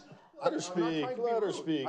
Why do we have someone who's not elected determining who can speak at a public meeting? You were not elected. I'm going to make an objection because we are on closing argument and we already called for the audience to make comments. Agreed, ma'am. I'm going to ask you politely, this is not the time for you to speak. The time for public has come and gone. I'm going to ask you to sit down so we can continue with the hearing. I will do that, but this is about the plans. It's about the plans of where the cell tower's going. It was moved. I'm gonna make a motion to let her speak. I'll second. I don't know why a guy who's not elected by anybody is making, is Preventing a taxpayer We're and a not doing resident that. from speaking. We're right now ready for close. I have no problem if she wants to talk, just so that we can get past this. There's a motion, there's a second. I'd like to have a vote on it, whether or not we're going to allow a taxpayer and a resident to speak on a matter that is of interest to her, or if we're going to allow an unelected official to preclude her from speaking. Hold on, everybody stop. Mr. Deshler, do you have any objection to having this woman speak? I have an objection. Okay, ma'am, go ahead. Thank you. Donna Louder. I live in Still City. Louder, Louder. Donna. Can you say it louder? Yes, sir. The plans were laid out for this cell tower, and they were placed in a spot where there was not going to be a lot of destruction to the tree lines and the trees. And then there was concern, I believe Ms. DeLeon had concern, and they accommodated her and moved it to another spot. Now that she reclused her cell, can we put it back? Because now I see it more. And there's trees being destroyed for no apparent reason. If she recused herself, there's trees being destroyed for no apparent reason. Have a good day. Okay, now we're ready for closing. She only cared about the trees when she thought she could stop it with the Northampton County Conservation. Attorney Joseph, are you ready to proceed? If I may, yes, yes. Hold on, everybody stop now. Josef's opportunity to speak. So I'm not going to repeat the brief that I submitted. I'm just going to summarize some of the key points in it and address some of the responses, or some of the parts of Attorney Deshler's brief. So just, and this is more for the edification too of the audience. The existence of a conditional use provision in an ordinance indicates that the township has designated that zoning district, including the properties within that zoning district, as an area appropriate for that conditional use. What that means is that whenever the ordinance was enacted, Lower Saucon Township Council said a cell tower was appropriate in the RA zone where this property is located. It's appropriate in the RA zone regardless of whether there are residents surrounding the property. The existence of the conditional use provision means that the use is permitted provided the specific ordinance requirements are met. Verizon does not have the burden to prove that they exhausted every single property within the RA district for an appropriate location for a cell tower. They're also not required to prove general, non-specific, or non-objective standards, such as compatibility with the neighborhood. The compatibility with the neighborhood is determined by the fact that the conditional use is allowed in the RA district on the Vecito tract. The zoning ordinance was adopted based on a comprehensive plan. So there is a presumption that the comprehensive plan is met as the ordinance permits conditional uses on the tract, again, at the specific location. And let's talk about the geotech soils report. So the applicant was present at the Planning Commission meeting on December 21st, 2023, where there was a detailed discussion, as shown in the minutes marked as Exhibit A22, regarding when certain information in the ordinance and satisfaction of the site plan review requirements would be met. It was specifically advised at that meeting that the geotech soils report would be presented to the township engineer. The township engineer has since been provided with a copy of that. The soil report will not affect the location of the tower. Rather, all the soil report does is confirm the depth and the type of foundation for the specific tower at the location. It's not a matter of it being moved, relocated. All the soils geotech report does is say to the township engineer, these are the soils that underline that property, and this is the foundation that's going to be constructed based on the types of soils that were found. It would verify how deep the foundation has to be, whether it's a caisson type of foundation or whatever is going to be appropriate for those soils. Additionally, the ordinance at section 180, 127.1A little I, little q, states that within 30 calendar days of the date that an application for a tower for a wireless communication facility is filed with the township, it's the duty of the township to notify the applicant in writing of any information that would be required to complete such application. The application that was submitted to Verizon Wireless was accepted as being complete, and it was discussed specifically at the Planning Commission meeting as to how some of the more technical information was going to be handled and distributed for review by Hanover Engineering. That would also include the stormwater analysis, which is required to be done as part of the site plan review, which would also require the applicant to show that it meets the ENS controls as well as the stormwater requirements set forth in Lower Saucon Township's ordinances. There was no notification to Verizon that the failure to have a geotech soils report was going to require the application to be denied. To deny the application on the lack of a report goes against the direction specifically afforded to the applicant by the township. This is not any different than providing structural certification, foundation analysis, design plans, and whatnot that are also set forth in your ordinances that would be specific to Attorney Cucker. Excuse me, Attorney Cucker. I just elevated you to Mr. Cucker. Again, because he is the one who would be well suited to review that information. A layperson would not necessarily be able to understand or be able to dissect a soils analysis, a stormwater report, or any of the other types of technical reports that would be submitted in order to confirm compliance with the ordinance requirement. The township engineer is qualified to review these reports. It's also not a case of saying it's a will comply. It is an obligation under the ordinance to comply, and as was specifically discussed at the Planning Commission meeting. The evidence and testimony over the last two hearings certainly show compliance with all of the specific requirements of the wireless communication ordinance provisions in the Lower Saucon Township zoning ordinance. Nothing was introduced into the record to indicate that the project would not comply with any provision of the zoning ordinance. Now let's talk about the access. The zoning ordinance specifically provides that the access shall be by the means of a public street or an easement to or from a public street unless waived in writing by Township Council. Excuse me, I just misspoke. To be from a private street unless waived. So basically Township, I said it right the first time, sorry, thank you. To and from a public street unless waived in writing by Township Council. As part of the application, Verizon Wireless requested use of Lewis Avenue for the access, which we all acknowledge is a private street and is the only access to the Vecito tract. A grant of a waiver to allow for that is a lesser standard than a variance would be. Verizon presented substantial evidence to support the grant of the waiver. Neither the Township Engineer nor the Township Planning Commission found any issues or concerns with using Lewis Avenue as the access, especially considering it is currently paved. It provides the only access to this, because otherwise the Vecito tract would be landlocked. The photos of Lewis Avenue that were submitted confirm the width of paving is adequate, and no evidence was submitted by anyone to refute that there isn't adequate paving of Lewis Avenue. As it relates to the lease not specifically authorizing the use of Lewis Avenue or the width of the easement, the lease specifically states at Section 1 that the approved survey plan will become Exhibit B to the lease agreement, having been approved by the owner and vetted at the municipal level. The lease reference to a 12-foot width is purely to verify the width of the paving material and is intended to be supplemented by the plan once approved as is set forth in the lease. The owners clearly have a right also to assign their access rights to Lewis Avenue to Verizon Wireless to be able to use it. No testimony or evidence was presented to show that the Vecitos don't have a right to allow somebody going to their property to use the private road to which they have access rights. Let's talk about the Telecommunications Act. The applicant submits that a denial of Verizon's requested conditional use approval will have the effect of unlawfully prohibiting the provision of wireless communication services in violation of the Telecommunications Act of 1996.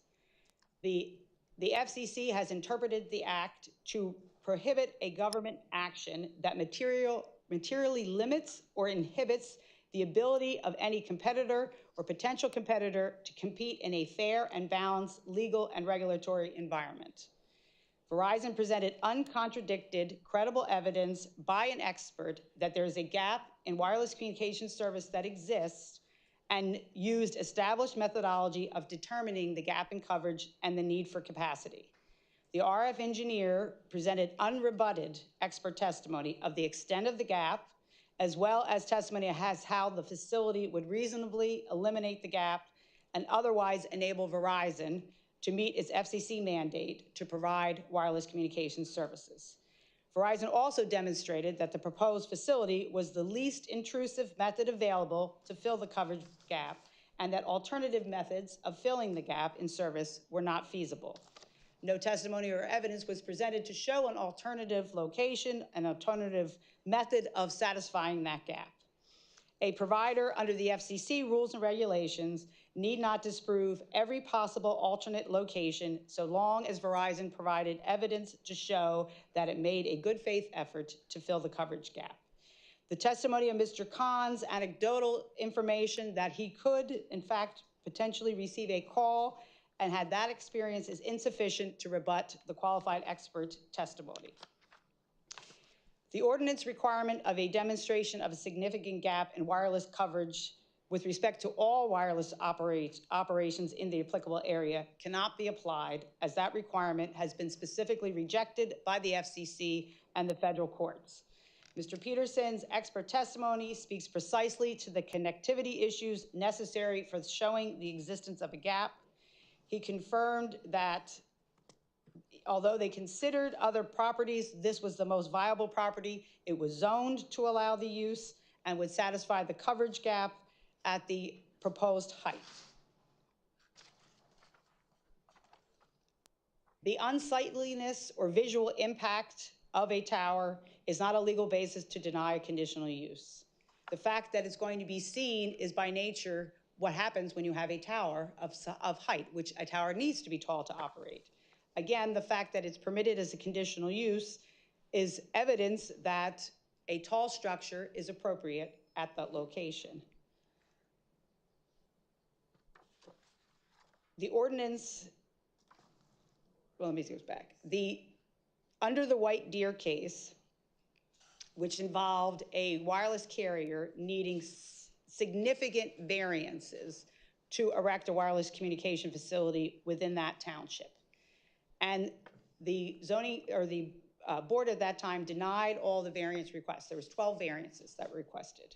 And the federal court basically dismissed the denial and said they should have been granted the approval. And here we have a conditional use and an access waiver that have even less of a standard and burden of proof than you would with variance denials. The fact that in the White Deer case, the gap in coverage was a 4-mile radius does not have any bearing on the specifics of Lower Saucon Township as far as a significant gap. The significant gap is defined as being what the wireless provider's own personal wireless services coverage has shown a need based on scientifically valid and reliable data and other substantial evidence, which was clearly met by the expert and the expert reports. In conclusion, we would submit that a denial of the facility would go against Pennsylvania law for a refusal to grant a conditional use when the requirements of the ordinance have been met. It would also be a denial that would violate the Telecommunications Act of 1996 by effectively prohibiting wireless communication facilities and satisfying the need of the wireless provider. Thank you. Before we move to Mr. Deschler, Attorney Joseph, do you want to, you would acknowledge for the purposes of a site plan review, you'd acknowledge that you're not asking for, could you confirm what you're asking for today? We are right now at this, I view it as a 2-part process. We have a conditional use submission and we had a site plan submission. What we are here before council this evening is requesting approval of the conditional use with the acknowledgement that we would need to work through the site plan review approval process specifically with the township engineer and then ultimately requiring council to grant approval of the site plan. Thank you. Mr. Deschler, are you ready to proceed? Yes, thank you.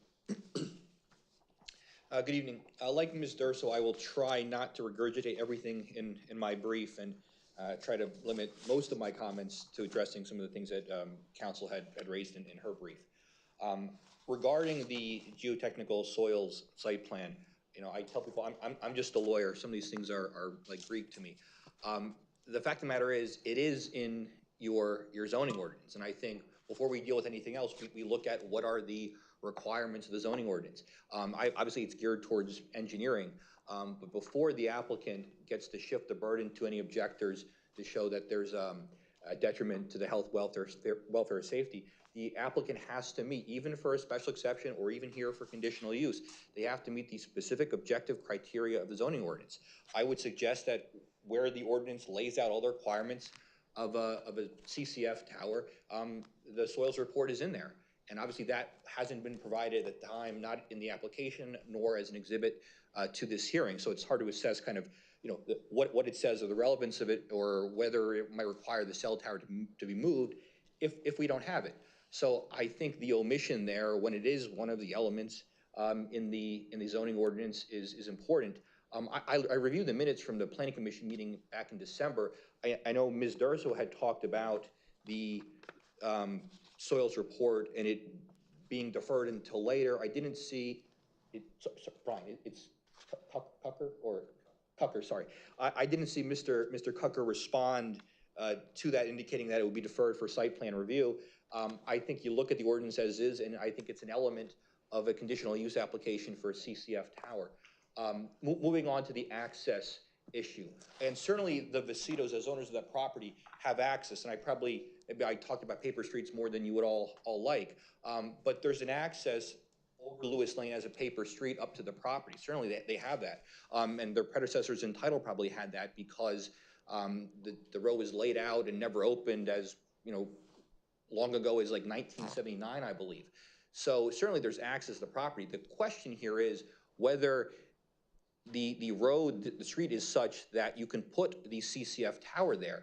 And the zoning ordinance, again, as a specific objective criteria that it's the applicant's burden to meet, is really, really clear about that. And I mean, council had read that, and it's access shall be provided to the facility by means of a public street or easement to/from a public street, unless waived in writing by the township council. The easement shall be a minimum of 20 feet in width and shall be improved to a width of at least 10 feet with a paved surface for its entire length. I think it's telling, both tonight and in the applicant's brief, and this is on page 9 of the brief, it's basically a concession that they do need a waiver, which suggests that the applicant has not met its burden of showing that they actually have access to a public street or access to and from an easement to a public street, because they wouldn't need a waiver if they had such access. And in the brief, the applicant indicates that grant of a waiver is a lesser standard than a variance.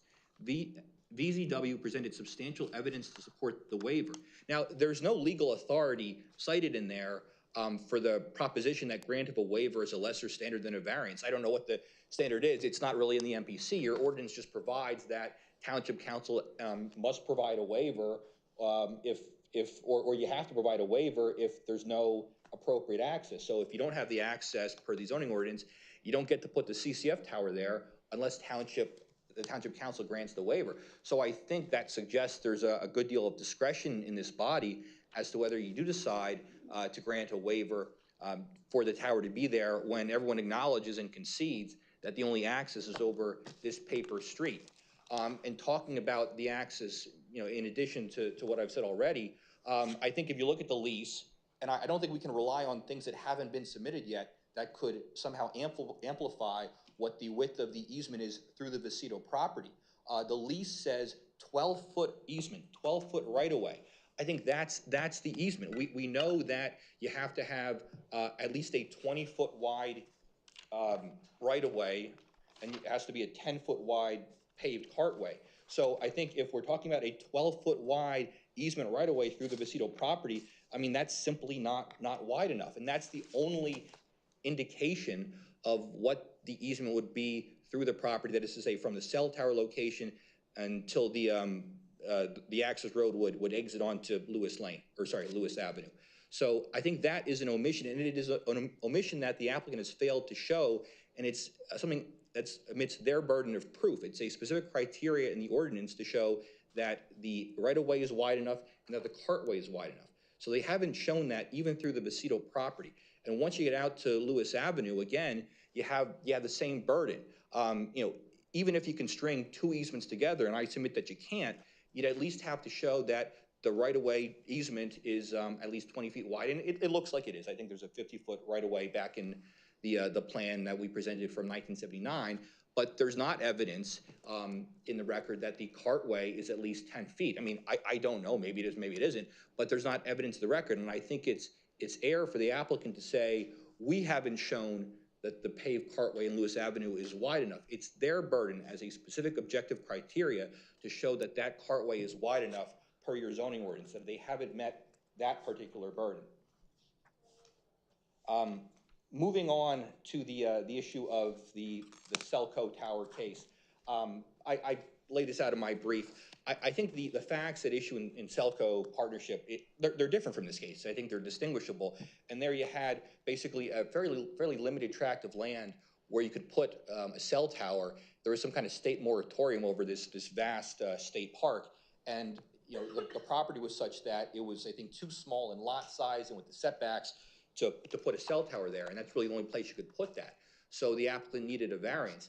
I think that's a different situation and frankly, the situation here before this council is one where I think, as Ms. Durso says, it's a conditional use, meaning if you can meet the criteria, you get it if the objectors don't meet their burden and show that it's detrimental to the health, welfare, safety. So I think, and I kind of agree, right, this council has determined that, at least in the RA district and in some other districts, we're not going to push back too hard in putting a cell tower there.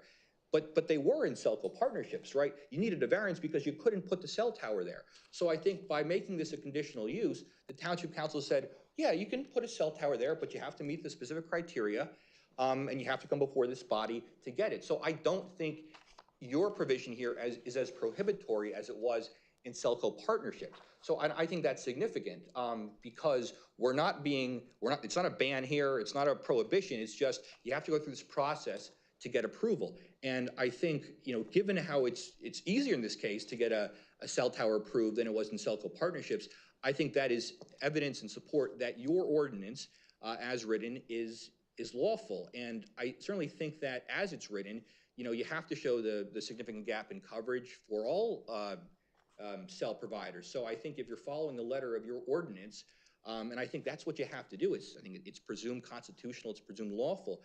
I don't think you can find that the Saucon partnership case preempts the application of your ordinance to this particular case. Those are really all the comments I had. I think there's some more in my brief, but I want to hit those points for you. And I would ask that based on the evidence presented, I don't think that the applicant has met its burden to show the specific objective criteria that would entitle it to this conditional use for the CCF tower.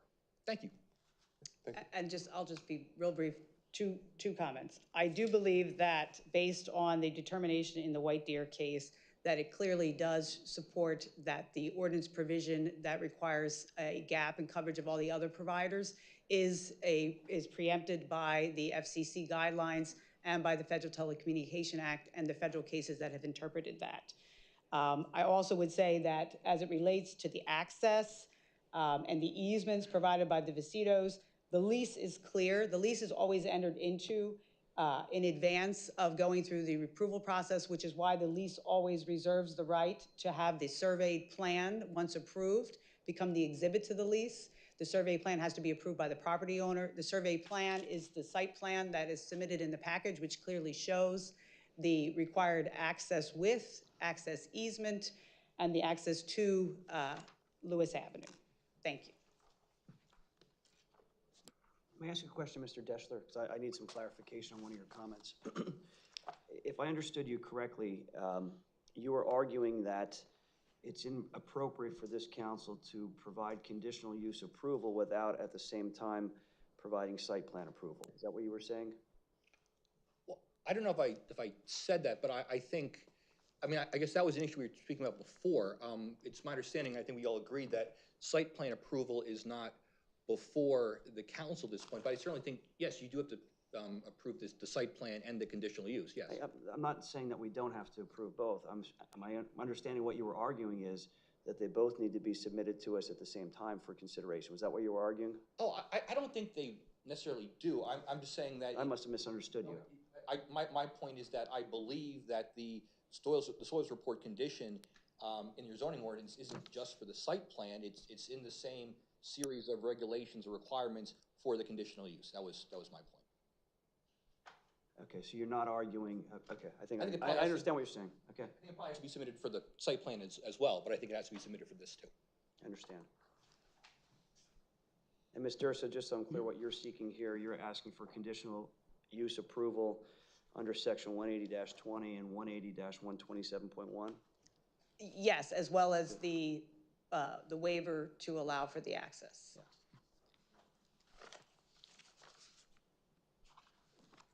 And on the site plan, I know we discussed it, but just to be perfectly clear, is the applicant okay with waiving any MPC or zoning ordinance deadlines for township council to render a decision on the site plan, with any particular period? I'm not going to waive it ad nauseum, but yeah, we are not at this point arguing any kind of deemed approval because of the understanding that we were proceeding with the conditional use request approval and then proceeding with the site plan and whatever that timeline involves. Okay. Is that what you're asking? It is. I mean, again, I don't expect you to give an indefinite extension, but I mean, at some point, can we get an extension to a particular date? Sure. I mean, Would Attorney Durso, would you agree to provide the township with a waiver of time up until today's date? And then if there is a time where you no longer provide the waiver, then you advise us in writing and the clock would start to run? That absolutely. Very good, thank you. Thank you for that. I didn't want to say a specific date. And that's just for the site plan? That is just for the site plan, yes. Yeah, Thank you. I didn't want to confirm a date without knowing. Understood. That satisfies my concern, yes. Thank you. So before we close the record, I just want to make sure that Township Council understands where we are at this point. Once the record is closed, we have 45 days in which to issue a decision. It's my recommendation that before we close the record for today, you certainly have the right, if you want, to try to discuss or vote on this today. It would be my recommendation that you do not, because you've just heard closing arguments, you've just heard a couple of exhibits that have been introduced in the record. We can then reconvene either we can reconvene at a later date for discussion and whatever else we need to do, and then the decision has to be made within 45 days. That's procedurally where we are. I'm not sure if I officially moved A22. That was my next question, is before we actually formally close the record, I was going to ask if there's anything remaining, and I presume that you move A22 into the record. Yes, I would like to, thank you. And there's no objection based on what you've already indicated that A22 can be introduced, but it does not serve as a substitute for the testimony for the conditional use hearing. Correct. Very good. With that, it would be admitted and part of the record. And for clarification purposes, C13 was already introduced. The recusal letter was introduced to the record, and all of the documents from council, which were identified as C1 through C13, I believe have been already introduced into the record, but to the case they have not been, they're admitted, and all of the prior exhibits that have been discussed, in the overabundance of caution, if they're not formally admitted in the context of when they were numbered and identified and there was no objection to them and so on, will be made part of the record. So we'll go over it in greater detail. Will the briefs themselves be offered as council exhibits, or what, I don't know how we intend to address them? The briefs will be made part of the file and will be made part of the record itself. I don't believe they have to be made in an official exhibit. No, I would agree. Okay, but they will be part of the record. They are part of the record. Lawyer or counsel, anything further? I have nothing further. Nothing further. Yeah. Township counsel, anything further for today? Your township counsel, and I do. This would be counsel with an I, not an. Yeah. Okay. Yeah, but I want to ask you. Will you be discussing with counsel any type of liability that the township might have as far as future legal expenses for appeals and that type of stuff? Would a possible appeal be in federal court or county court, or I mean, I know you don't know the answers to a lot of that yet because you don't know if there's an appeal or anything like that, but I mean, is that something you can do, or do we have to go to outside counsel? I'd anticipate that after today, I will be providing township counsel, meaning the board, with an analysis of where we are. Right. And then you, meaning the members, the elected officials, will be then making a decision as to how to proceed at that point. And you'll address some of those issues? We'll address whatever needs to be addressed. Okay, all right, thank you. Thank you. All right, I don't want to preclude anyone. Anyone else for anything? With that, we will close this hearing. It is 8:30. Don't you need a motion from council to close the hearing? Yes, you do. We can have a motion for, I would entertain a motion from council to close the hearing. I'll make a motion to close the hearing. I'll second. To the extent, does anyone from council need to comment? Call for a vote? Mr. Bononis? Yes.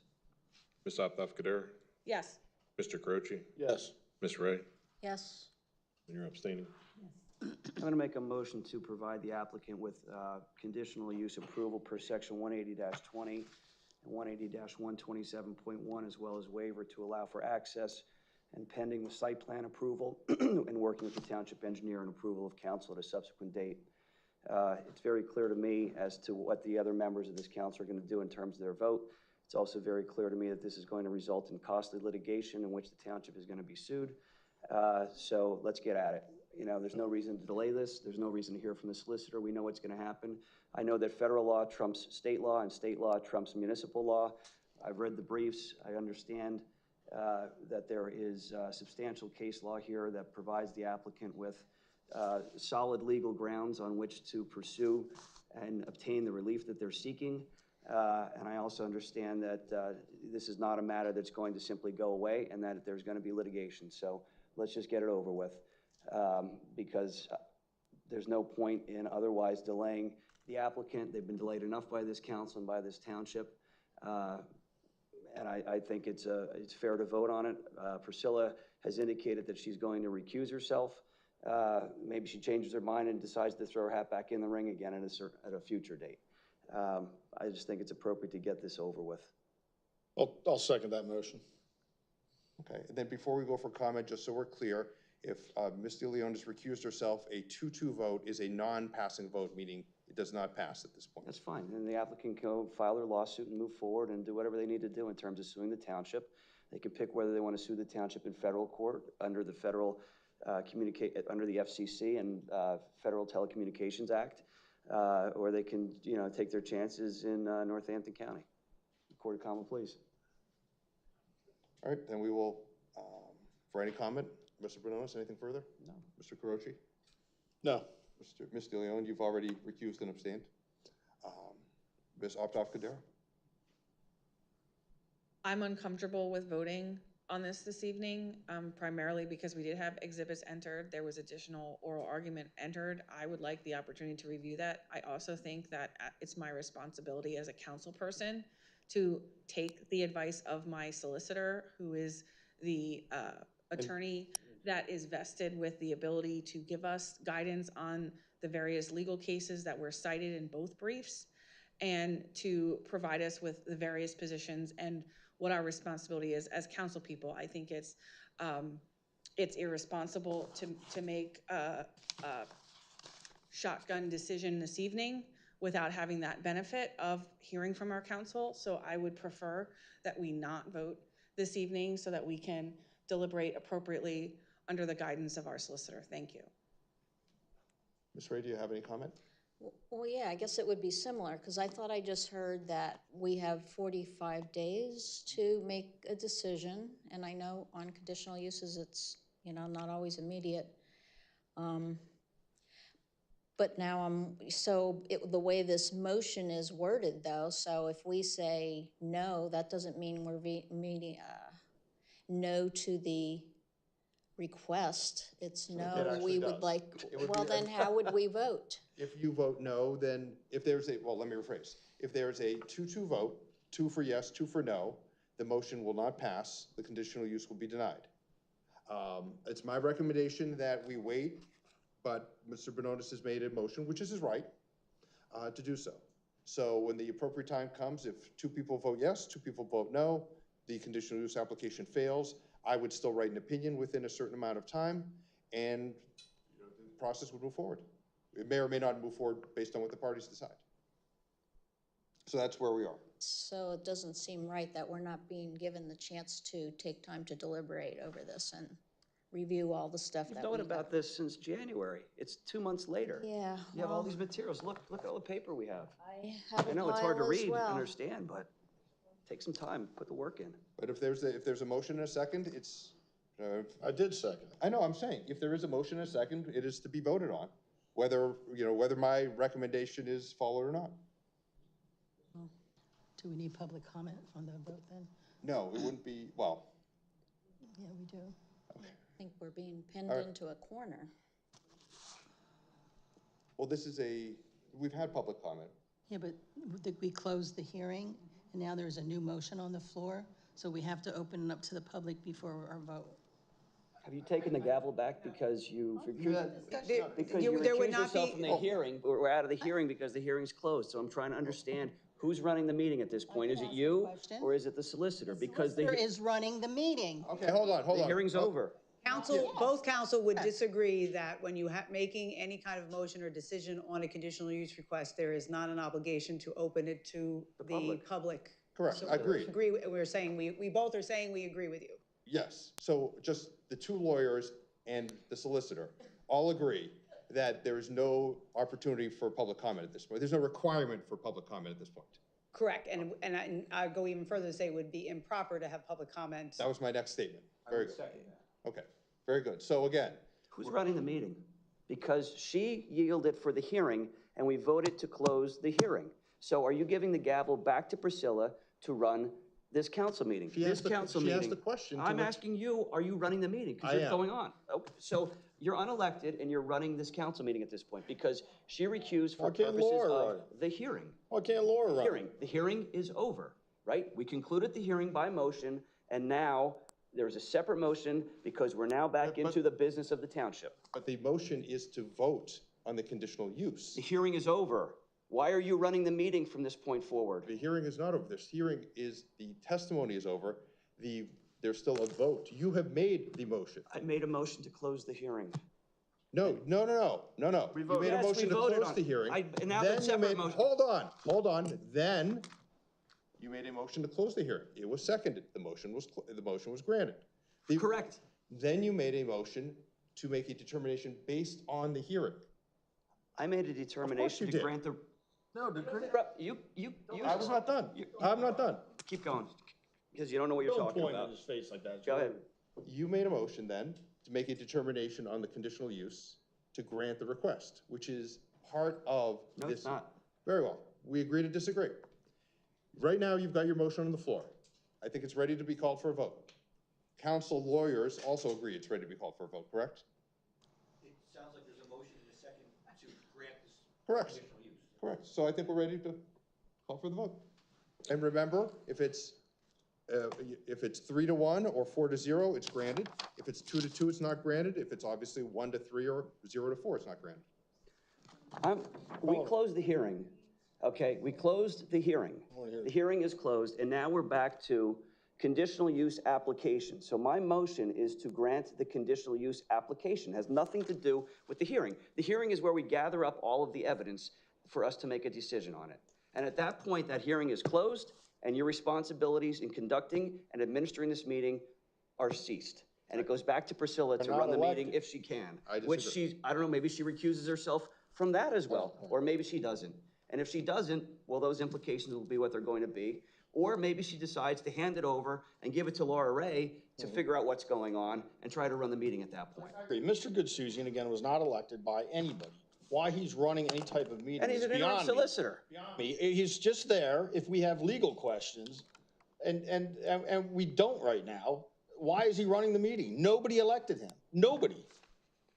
I think we're ready for the call of the vote. Why doesn't Priscilla call the vote? Excuse me, could you explain No. Can you stop the public? You wouldn't let. You interrupt me from speaking, stop her. That's fine, that's fine. For the members of the public, what has happened is, Mr. Bononis has made a motion to grant the conditional use application based on the various ordinance numbers that he had cited. So that's what's before Township Council to vote on. So a yes means the relief is granted, no means it is not granted. If you'd move forward, Mr. Huffman. Mr. Manonis, how do you vote? Yes. Kader? As I stated before, it's inappropriate at this time to be voting on this without due deliberation and with the insight of our solicitor. I think it's a breach of our duty as council people to do this time, and so I'm voting no. Mr. Carochi? Yes. Ms. Ray? Well, I would also choose to wait till later also, but if I have to vote now, I will say no. Ms. DeLeon, you Abstain. 2-2 vote. I'm going to make a motion that, that the township manager seek to identify competent counsel to represent the township's interests in any litigation related to the failure of this council to approve this conditional use application. It's very clear that we need somebody that has a specialty in this area, although I think the township's position is indefensible at this point. I agree. I mean, I'll second that motion. It just seems like we have two members of council that are going to waste a lot of taxpayer money, but they seem hell-bent on doing it. Yes, competent counsel, not current counsel, would be preferred. And just so we're clear, now that we're done with the conditional use hearing, I'm handing over, or Ms. DeLeon is back into control of the meeting. Oh, I apologize. Thank you. On behalf of the stenographer, you don't have to transcribe any further. Thank you. I appreciate that.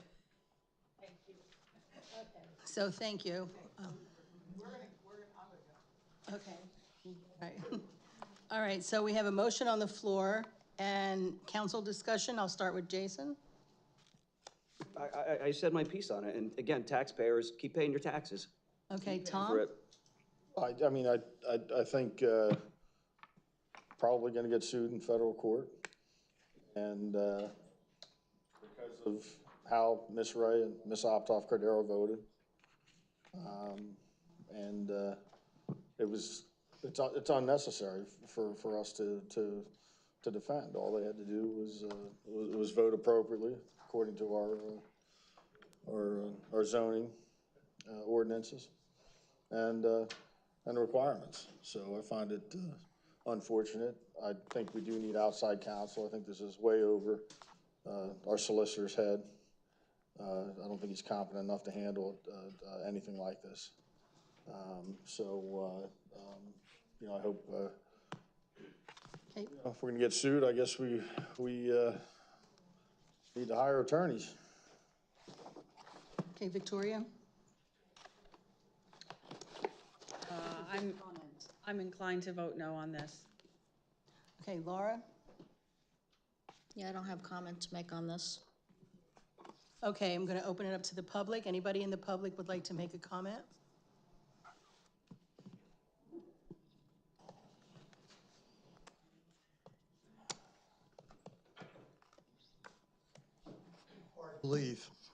Hard to believe. If it had just been up front with these people, would be okay. It's just incredible. Trying to stick a round peg in a square hole never has, never will work. Ordinances are there. We have quiet in the back there. No. Priscilla. I am worrying about it. You worry about, I won't worry about it because they interrupt endlessly and they always will. They're part of your group, and that's another thing that frosts me. Actually, no. Yeah. Okay, keep going, keep talking. Diane Howell. Hold on. Diane Howell. Hey, stop. Give him some seconds on that clock. There. See how that works? Yeah. See, they're taking all his time. I want some It's the seconds. same thing. I'm not in conflict. I am in conflict. I didn't say you were, they were. I'm saying you. And I'm saying they're just followers of dump the dump. Yeah. Dump the Howell. Do this, do that. It's the same old thing. Could Mr. That Belan woman have that commented about the library, same old. Belan have No, his I'm time sorry, back? I get a little unhappy, and I think you need to allow a little bit of go. No, I'm not gonna be like some people, oh, I'm gonna shoot you or something, or whatever. No, that's not gonna happen. That's the second What I time was now trying that to you brought say up a here gun. before I got sidetracked is, yeah, I could see this coming from months ago. I could tell. guys are not basing, and I say you guys, some of you on this council are not basing your judgments, and it's crystal clear on the facts. Do I have some more time? Absolutely. Okay, well, I notice you're worried about it. So that is really obvious. I mean, it's as plain as that table in front of us. And if any of the attorneys, one of them doesn't seem to see anything. It's like, hello, I'm not a lawyer, but you can see it. And good luck. If we don't hire a good attorney, this township's going to pay a bunch. And it's unfortunately not some of the people up on this that's sitting on this new council that are going to pay the price. It's going to be the taxpayer again. Yeah, and there's going to be a lot more. Hal is not done yet. It goes on and on. Okay, anybody else like to speak? Your name for the record, please. Slavic. Sorry, we were not being disparaging. We were trying to figure some things out and understanding what's going on, that's all. All ways to do that. You can't be talking. Thank you. So just a quick one. Nobody wants the cell phone towers. Nobody wants the factories. Nobody wants the warehouses. I get it. Nobody wants anything. We just want a nice, pristine area to live. But you know what? Everybody uses these. And this is the world, and unfortunately, it's the tech world that's pushing these, and this is what we get. So the cell phone tower has to go somewhere, but pretending that, you know, it's not our problem or whatever is not true. I go on one side of my home, and I could use my phone, and then I sit on the couch, and the cell phone service goes out, and I'm in Lower Saucon. So it is a true situation. It's something we all have to face, and we have to deal with. And everybody in here who's hemming and hawing, we use these, right? And they do cause health problems. So thanks. Thank you. Anyone else? Okay, can we have a roll call, please? Ms. Aptoff-Kader? Hold on. I want to know, is Ms. De Leon voting, or is she still recused? Because this has to involve litigation with We're doing a roll what call. we did. And I'm asking a question as a member, elected member of And my council. vote, when he is calls- there going to be? Are you going to recuse yourself or not? Because I guess you'll have to wait and find out. Because this directly involves the litigation resulting from that conditional use hearing. And we have times where you've recused yourself in the past. I hope I don't have to go through all that again. But even in this particular case, one thing I forgot to bring up in this particular time. Now you want to vote to hire an attorney that's going to defend us against a lawsuit from a guy who's your neighbor, and you recused yourself prior. You recused yourself prior to this, and I forgot, this guy up until about a year ago was helping you with all your computer needs. You took At no charge. At no charge. Goods and services from him. Mr. Vecito would come over and help you with your technology problems for over 20 years, I've heard. And you accepted those services for free. Of course, he was cutting down trees on his property over the years, and there was no problem. And then all of a sudden, he wants to put up a cell phone tower. You write a letter to the Northampton County Conservation District about cutting down trees. Apparently, you found somebody else to take care of your computer and technology needs. He didn't charge you for those. He said he provided those services for free, I was told. Not all of them. And he said he never invoiced you or provided those services for free. Lie. So this is now, you didn't recuse yourself, or you should be recusing yourself, because this involves the litigation that is a direct result of the conditional use hearing. So you should be recusing yourself from this vote. Okay, we're in the And middle I of plan on making a complaint to the State Ethics Commission about all of your campaigning and promoting of this while the hearing was going on. The hearing had been opened, and there were emails between you, Ms. Yanchak, and others trying to derail this hearing, trying to stop this from going on. And that's completely inappropriate, completely inappropriate. Okay, roll call, Mark. Ms. Aptoff-Kader? Just so I'm clear, this is a motion to appoint a special counsel to defend the township in the event that there is a litigation that's not yet been filed on the decision this evening. I'll say it again because I understand it sometimes is hard for you and Laura to understand what I say. And my motion was to direct the township manager to identify outside counsel, competent outside counsel, to anticipatorily get them on board, knowing that we're going to get sued. Okay. So from my perspective, again, this is an attempt to present or produce litigation that's not yet been filed. No, I'm not presenting anything. Or a threat to some kind of litigation. She's asking a question. I don't think she's asking you a question. You're not running the meeting, Mr. Leone. vote- He is allowed to speak. Why would She is Mr. Gattusian speaking. speak?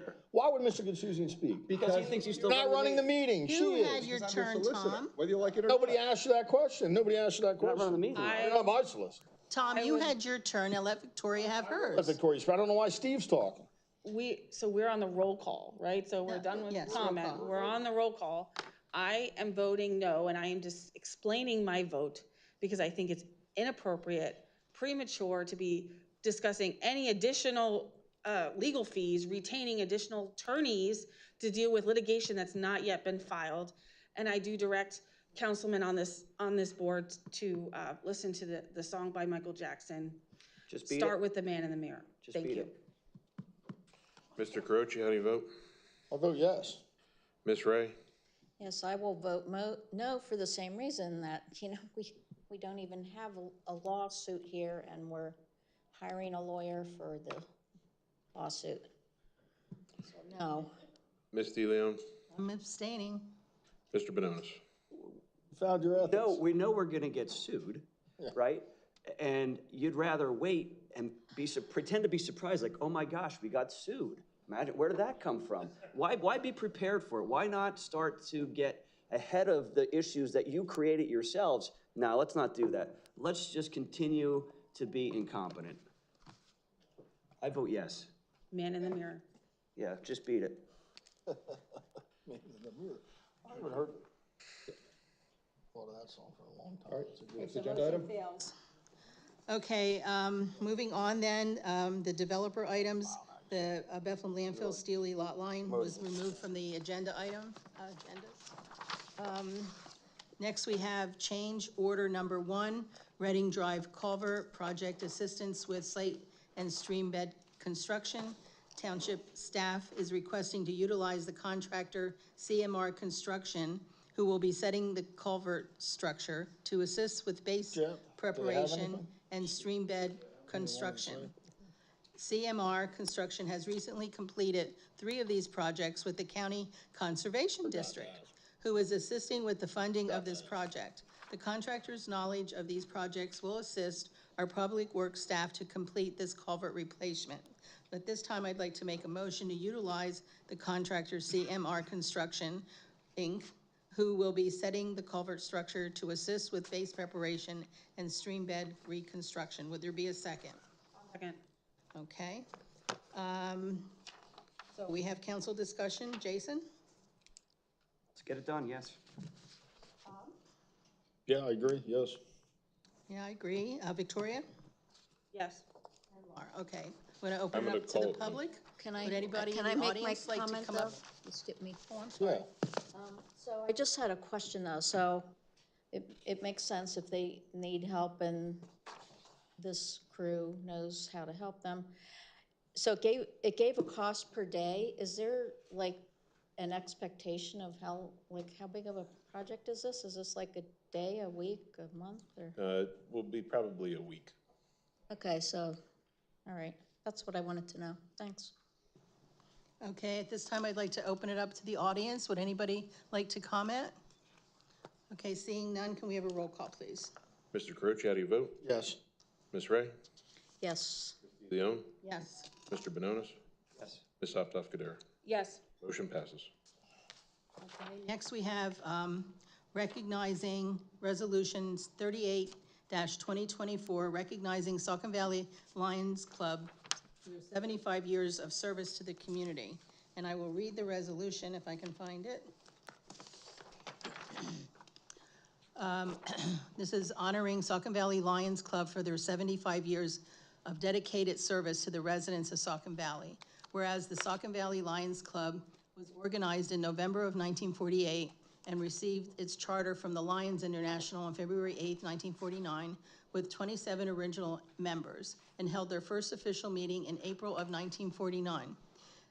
Whereas the Lions Club International's main objectives are to support vision and hearing, hunger, diabetes, the leading cause of blindness, pediatric cancer, and environmental. And whereas the Saucon Valley Lions Club supports many of these objectives locally by hosting several fundraisers on a regular basis, including 50 years of monthly Sunday breakfasts, the annual Gem and Mineral Show for 49 years, blood drives, and the annual golf tournament. And whereas the club has supported and continues to support many local organizations and local civic projects, such as its funding the school board at the Saucon Valley High School Stadium, and donating to the Stadium Lights Project, building bus shelters, donating drinking fountains to local parks, building pavilions in 2 Lower Saucon Township parks, the Hellertown Plaza Clock, planting trees for deceased fellow Lions, installing prescription glasses collection boxes, to name a few. Whereas the club helps with remedial eye care, eye exams, and has purchased eyeglasses for local residents, along with donations to camperships for Beacon Lodge, the Lions Camp for the sight and hearing disabled, and the physically disabled for children, adults, and veterans. Whereas the club donated to many organizations over the years, the Hellertown Halloween Parade, Saucon Valley Community Center, Cerebral Palsy Association, Saucon Valley Fine Arts, Special Olympics, local sports teams, Lehigh Valley Blind Bowlers, New Jerusalem Food Bank, local blessing boxes, Second Harvest Food Bank, Salvation Army, DARE, Saucon Valley Schools, local emergency services, St. Jude's, the SPCA, the Habitat for Humanity, Relay for Life, local Boy and Girl Scouts, Allentown Rescue Mission, and many other local events and charities. Whereas the club continues to fundraise to support all of these worthy causes by relying on the annual purse bingo, annual spaghetti dinner with Santa, Easter egg hunt, as well as local restaurant fundraisers. And whereas the club is commended for celebrating 75 years of unselfish contributions by all the Lions Club members to support the Saucon Valley area and worldwide with Lions Club International. Now, therefore, be it resolved that the Council of Lower Saucon Township, Priscilla De Leon, President, Laura Ray, Vice President, Jason Bononis, Thomas Carochi, and Victoria Optoff Cordero, council members, hereby honor and commend the Saucon Valley Lions Club and its members for their dedicated service to the residents of Saucon Valley. And I'll make a motion to enact or adopt Resolution 38-2024. Would there be a second? I'll second. I'll do Laura. I heard her first, I think. Okay, so there's a motion on the floor. So for council comments, Jason? I think the Lions Club is a great organization. It's very civic-minded. They do a tremendous amount for the community. It's a testament to any organization that can last for 75 years and continue with their mission. So congratulations to them. It's my honor to be able to honor them in this way, and I hope that they last for another 75 years and beyond. Thank you. To Tom? Yeah, congratulations to their members for 75 years of service to the community, and thank you. Okay, and again, I offer my congratulations to them for the hard work that they do in supporting our community. Victoria? I think it's wonderful, everything that they have done, and I continue that we have the Lions Club in the future. So I'm really excited for this. Laura? Yes, I would just like to also say the same type of comments. I think we're a lucky area to have such a dedicated group of volunteers, and they're a lot of long-time members, so I congratulate them. Okay, now I'll open it up to the public. Anybody want to speak? Okay, seeing none, can we have a roll call, please? Mr. Ray, how do you vote? Yes. Ms. De Leon? Yes. Mr. Bononis? Ms. Optoff Cordero? Yes. Mr. Croce? Yes. Motion passes. Thank you. Next, we have the award bid for 2024 lawn mowing services. The township recently opened bids for the lawn mowing bid. Council will review the bids and award the project to the lowest responsible bidder. Mark, did you want to take over this? We got 2 bids in. STEM Lawn Care came in at $99,920, and Pennsylvania Lawn and Landscape came in at $74,367, which is just slightly more than we paid last year. So the township staff recommends awarding the bid to Pennsylvania Lawn and Landscape LLC in the amount of $74,367. Okay, I'll make a motion to, as stated by the manager. Is there a second? Second. Victoria? Okay, discussion. Mark, this is the same contractor we had last year, right? No, it is not. It's a new contractor. Actually, STEM was the contractor that we had last year. Okay, and the reason I asked that is I got some complaints from residents about the Polk Valley fields in particular for youth soccer. The grass was too high for them to hold some tournaments and things like that. So if we could just communicate to Pennsylvania Lawn and Landscape that athletics use these fields, and you know, the grass needs to be cut so that the fields can perform as they're expected to by the respective sports. Yep. Thank you. Okay, Tom? Nope, that's fine. Nothing for me. Victoria? No, nothing. Laura? Yeah, I have no comment. Okay, I'll open it up to the public for public comments. Anyone wish to speak? Okay, seeing none, may we have a roll call, please? Mr. Leon, how do you vote? Mr. Benonis? Yes. Ms. Abdel-Kader? Yes. Mr. Croce? Yes. Ms. Ray? Yes. Motion passes. Okay, next we have authorized collection of the 2023 delinquent real estate taxes. Staff is requesting council to authorize the Township Finance Department to forward the 2023 delinquent real estate tax list to Northampton County for collection. I'll move to approve that the township forwards the 2023 delinquent real estate tax list to Northampton County for collection. Would there be a second? A second. Laura? And Jason, any comments?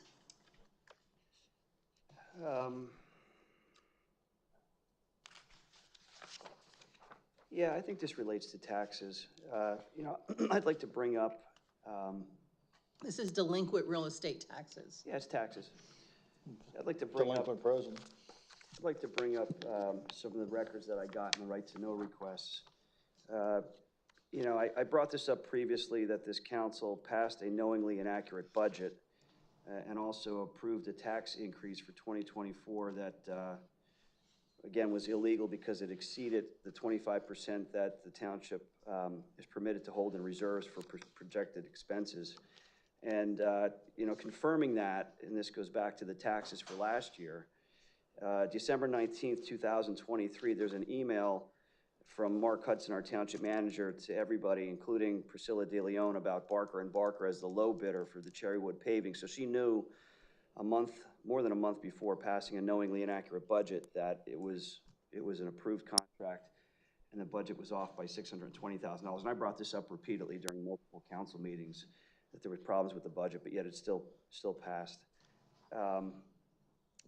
And then, you know, here's some more evidence of this secret township-related communications off of Priscilla's closet server. There's a February 17th, 2024 email from Dave Willard, and he sent these emails to the 3 personal email accounts of Priscilla, Victoria, and Laura.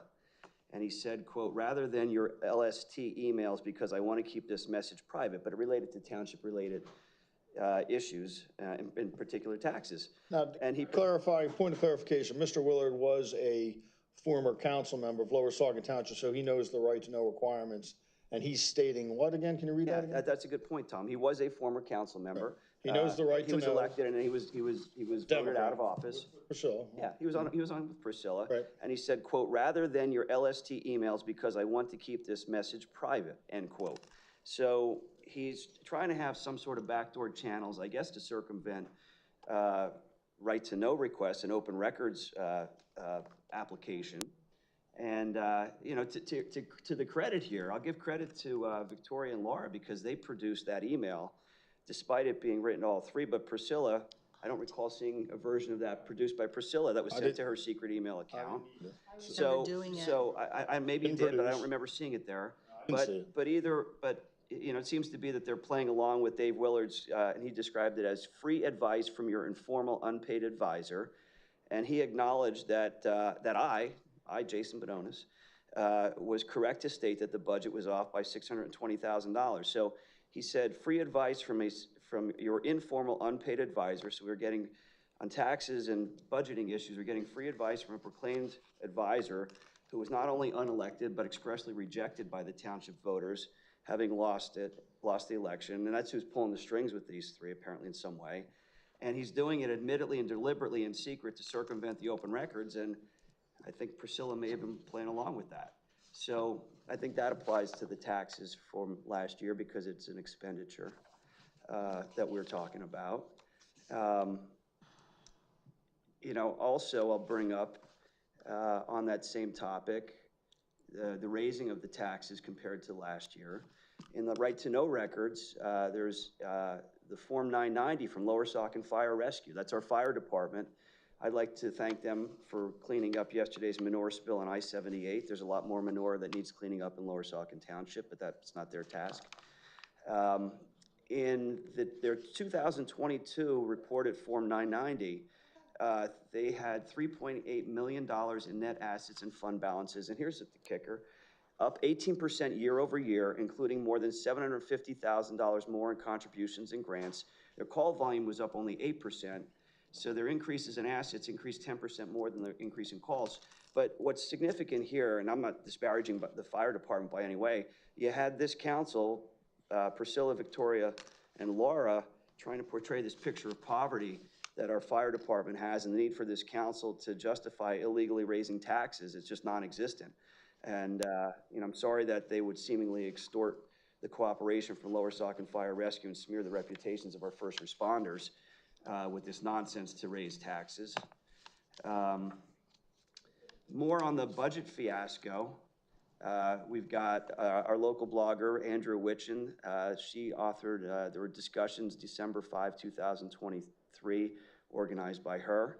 And she says, it's clear you can amend the tax rate in January. My concern is if they slash it by more than 50%, you won't be able to raise it back up to the original amount, but there may be other ways to creatively revise expense items to offset the hit.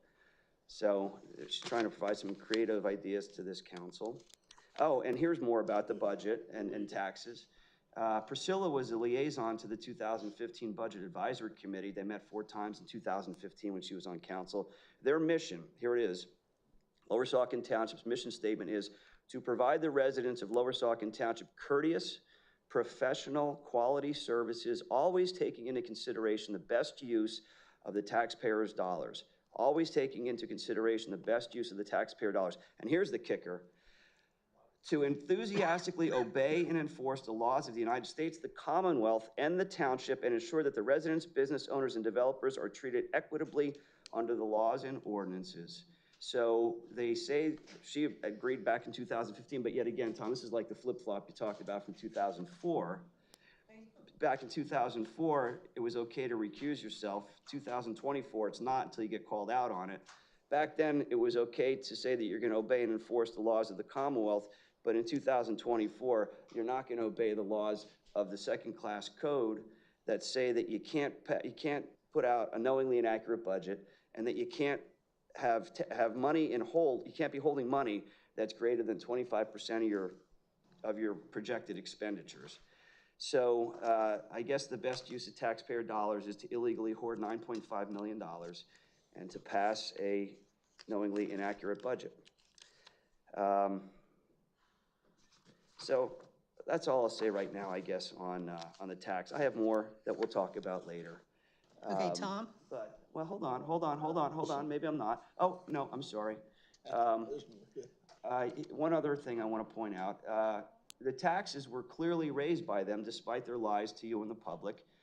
And they knew this. On December 7, 2023, Mark Hudson sent an email to Priscilla De Leon, and he said, at the meeting last evening, council approved a 0.75 mil reduction to the township real estate tax, bringing the tax down to 3.64 mils, okay? And So it's very clear the taxes were lowered 0.75 mil, and Priscilla knew then, and presumably Victoria and Laura knew as well, when they said that they did not raise taxes, they knew that they were raising taxes. And not only were they raising taxes, but their tax increase was hundreds of thousands of dollars, and yet again, they're covering up. So that's all for taxes right now. But we'll talk about some other really interesting topics that I found as well. And I'm sure the public is going to be interested in this. Thank you, thank you.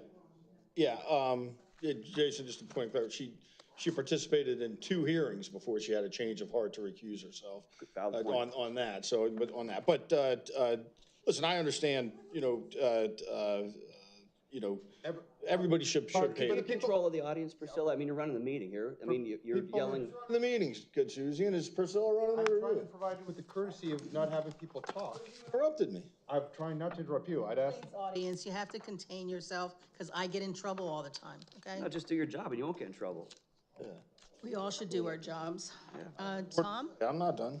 Okay, so, listen, people should pay their taxes. I understand when you have a council president who won't turn over right-to-know documents, won't recuse herself, is very unethical. It's tough to pay taxes, but people should still pay their taxes.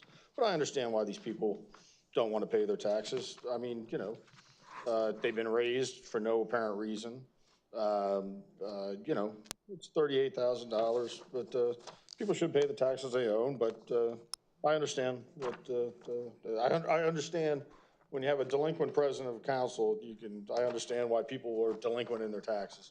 Are you saying I was delinquent in paying my taxes? You're delinquent in participating in 2 hearings before you recused yourself in a conditional use hearing. It's more than a delinquent. It's unethical and a lack of integrity.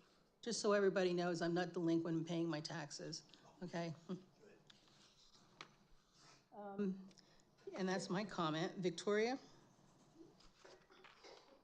This is commenting on approving collection of delinquent taxes, right? Right, Delinquent taxes, okay. Taxes. We need to move forward. Laura? Yes, we're so far off topic. This is collection of 2023 delinquent real estate taxes. Last year taxes, last year tax rate, last year everything. Let's go on. Let's vote on this. Okay, you done? Are you finished? Okay, open it up to the public. Anybody would like to speak on this?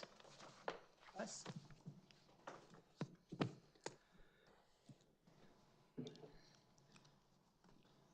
Russ Sutton. This is about delinquent taxes, correct? It wasn't about anything else, correct? No. Okay. You have a resolution number 312024, and it's enforced against the public all the time. Why do we have 2 members of council constantly interrupting and disrupting the entire procedure all the time? Why shouldn't they be put with a time limit instead of going on endlessly? And we don't even know what the hell they're talking about half the time. And they communicate with each other all the time, which we can't communicate with each other back here, so why should they be allowed? You should follow your own rules. Okay, thank you. Anyone else?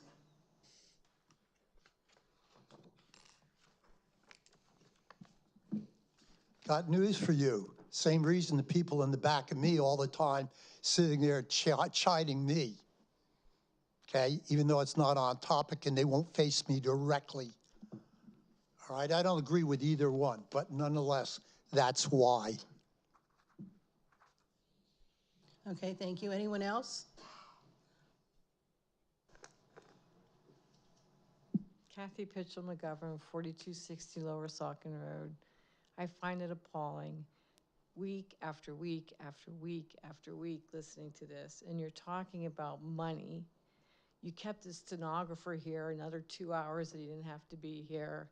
You keep our township solicitor here longer than he has to be here. You're talking about potential lawsuits when we have 4 of them. It's ludicrous. You zoned our homes LI because you didn't want to limit the landfill. You abused your power. Yeah, I know. And then you sit here and say the cover-up girls, when it was Inglis, Carochi, and Bononis for 2 years, the hypocrisy is really bad. And it's such disrespectful display of my township in front of these people. We don't act like this here, and it's embarrassing. Thank you. Anyone else? Bob?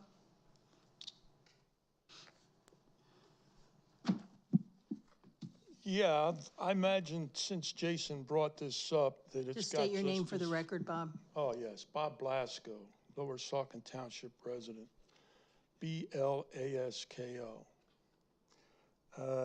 Since Jason brought it up, I guess it's got as much to do with delinquent taxes as when he brought it up. This is from an interview.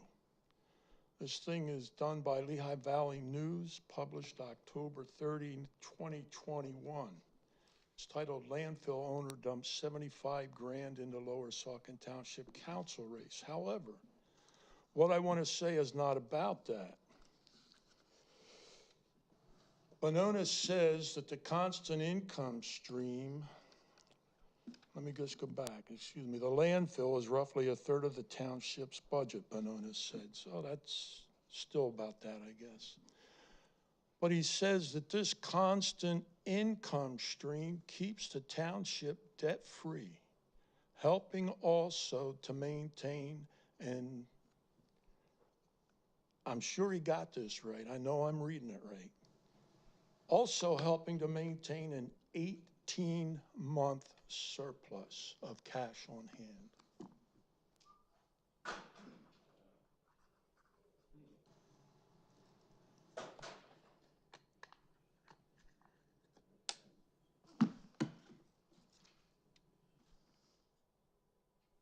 Mark Ozimek. I just have one question. What's the delinquent tax amount? I don't have the resolution. How much is it? $38,618.10.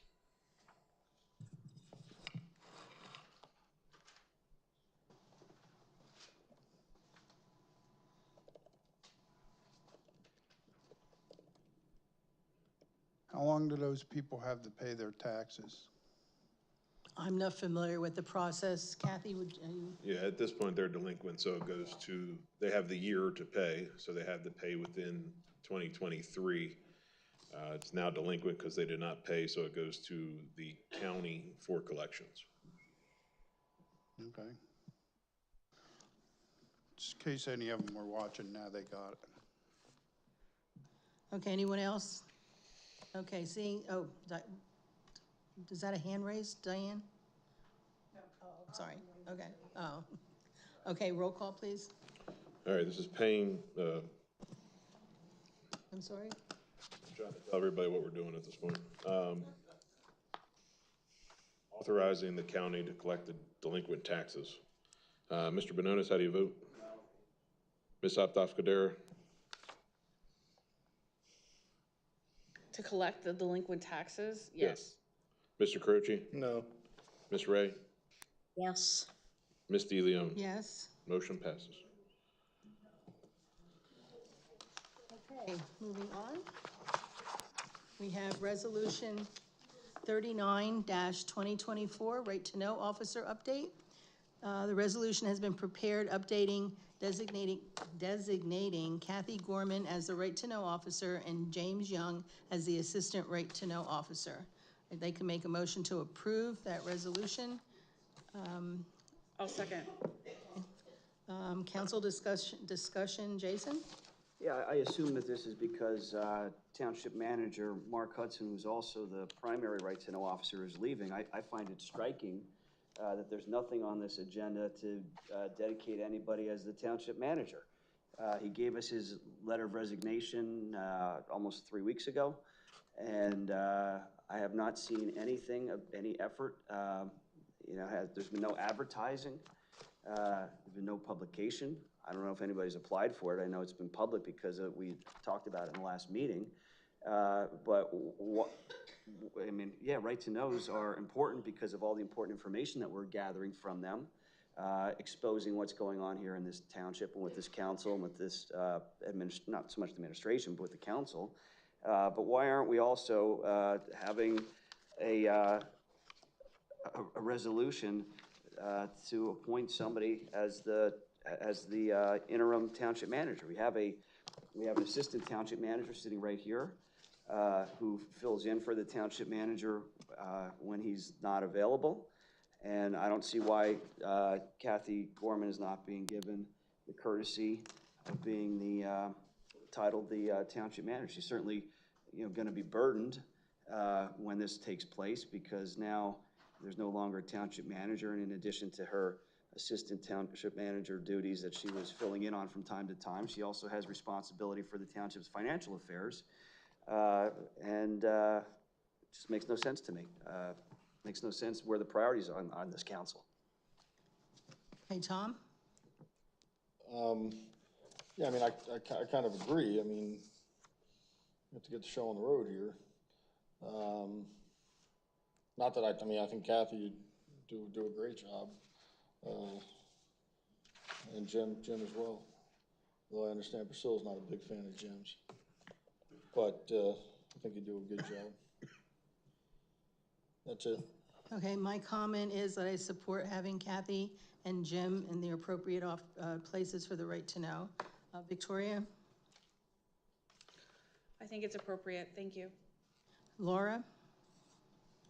Yes, I agree as well. I would just ask, I don't know if either maybe Jim might need any training on it, on how to handle the role. I don't know how Kathy, I assume she's been helping Mark with all these that have come through, so. The assistant right to know officer, right? Yeah. Yeah, so, Jim and I can handle it.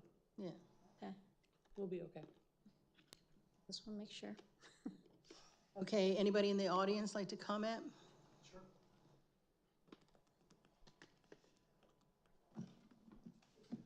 All right, Dave Luann, and I'll just say, as I said a month or two ago, losing this fella is going to be really tough. All right, and everybody on the council said so also, and everybody else. But the bottom line is, he has filled that key position, and now there's a huge void. So when things happen, where do they go? Apparently, they just float out into the ether until, yeah, I still have time left. They float out into the ether, and nobody's responsible.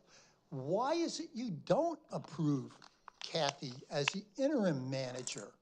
She's capable, she's done it before. It seems as though the only holes you plug are the holes that are gonna sink the ship yesterday. So I would ask you again, I know there was a motion made to appoint her as interim or tag or whatever fancy words you wanna use. You need somebody to handle day-to-day affairs and make decisions. So she obviously can do it. Yep, you're gonna pay her some more, I hope, but she should be it. And if not, maybe you could explain why to everybody who's watching, why you just don't do it. Because I've heard nothing either about it, interim or anybody else filling Mark's position.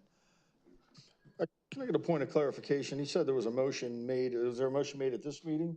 No, Tom, I brought up at a prior meeting that was an option to put an interim tag on Kathy and consider her for the position, and basically use it as a trial run to see how she does. I just want to make sure. I didn't make a motion about it. I just suggested it as an option, and it was met with crickets. Okay. All right, I just wanted to make sure I didn't miss a motion. It was just a point of clarification. If that's the case, then I apologize. I thought it had actually gone to a motion, but crickets is a motion in effect. Yeah. Okay, anybody else for public comment?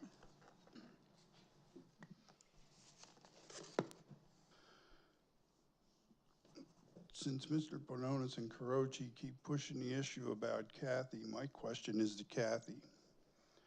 I want to hear it directly from her whether she's interested in the job or not. I'm gonna stop you. It's not your spot. It's not your spot.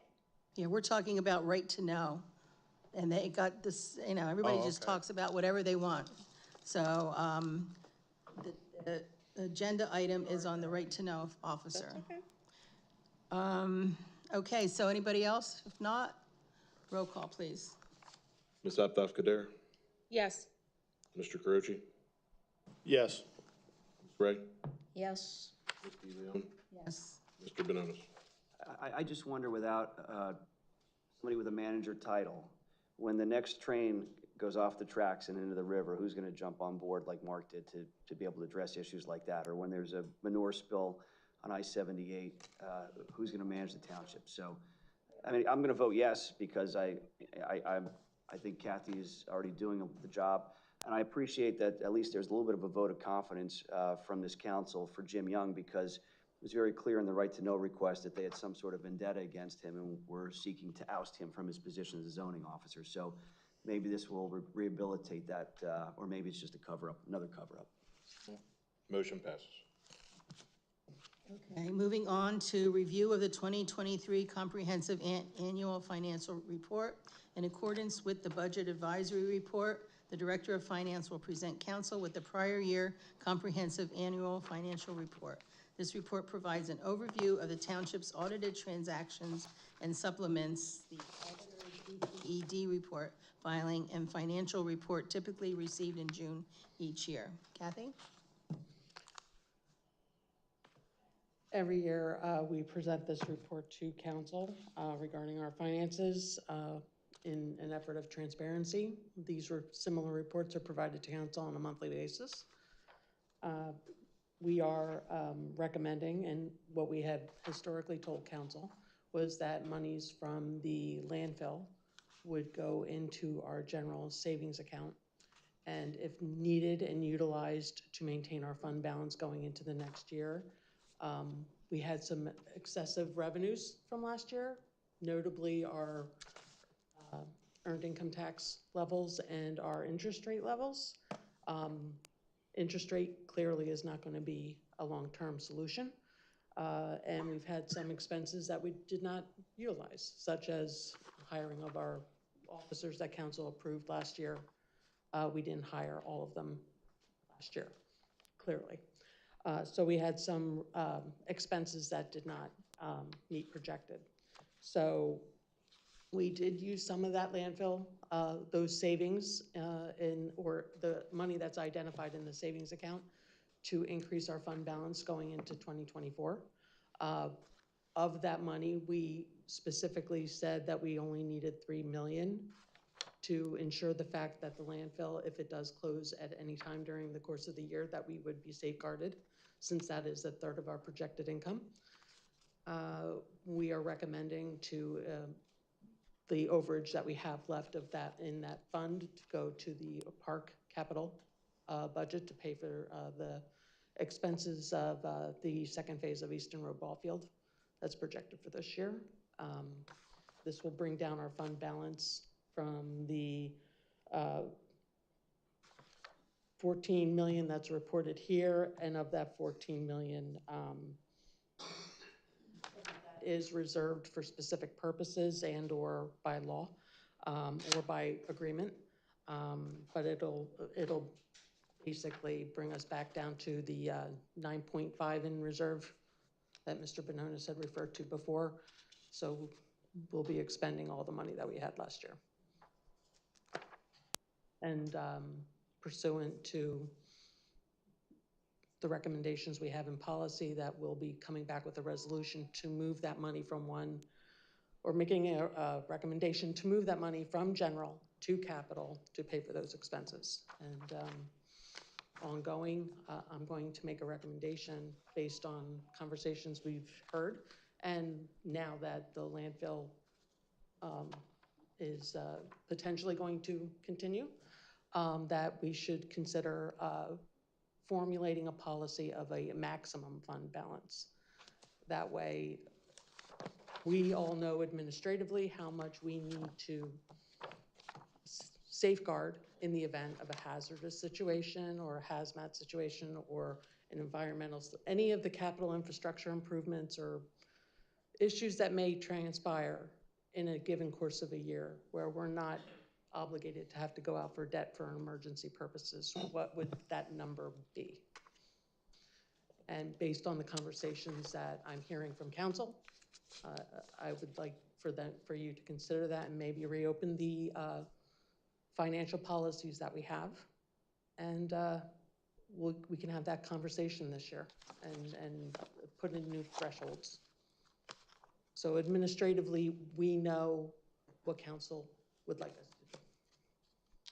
Okay, I have a question, a couple questions. On page 4, you have the paragraph that says, legal increased in 2023 due to cases pending. We were 95.01% under the revised budget, which was increased in the amount of $240,888 in April 2023 by resolution to address the services needed. The original budget was $211,180, an increase over 100%. I'd like to see the number $452,060 is a total, if I'm understanding this correctly, that is what that line item now says. Am I correct? If you add those two numbers together for 2023?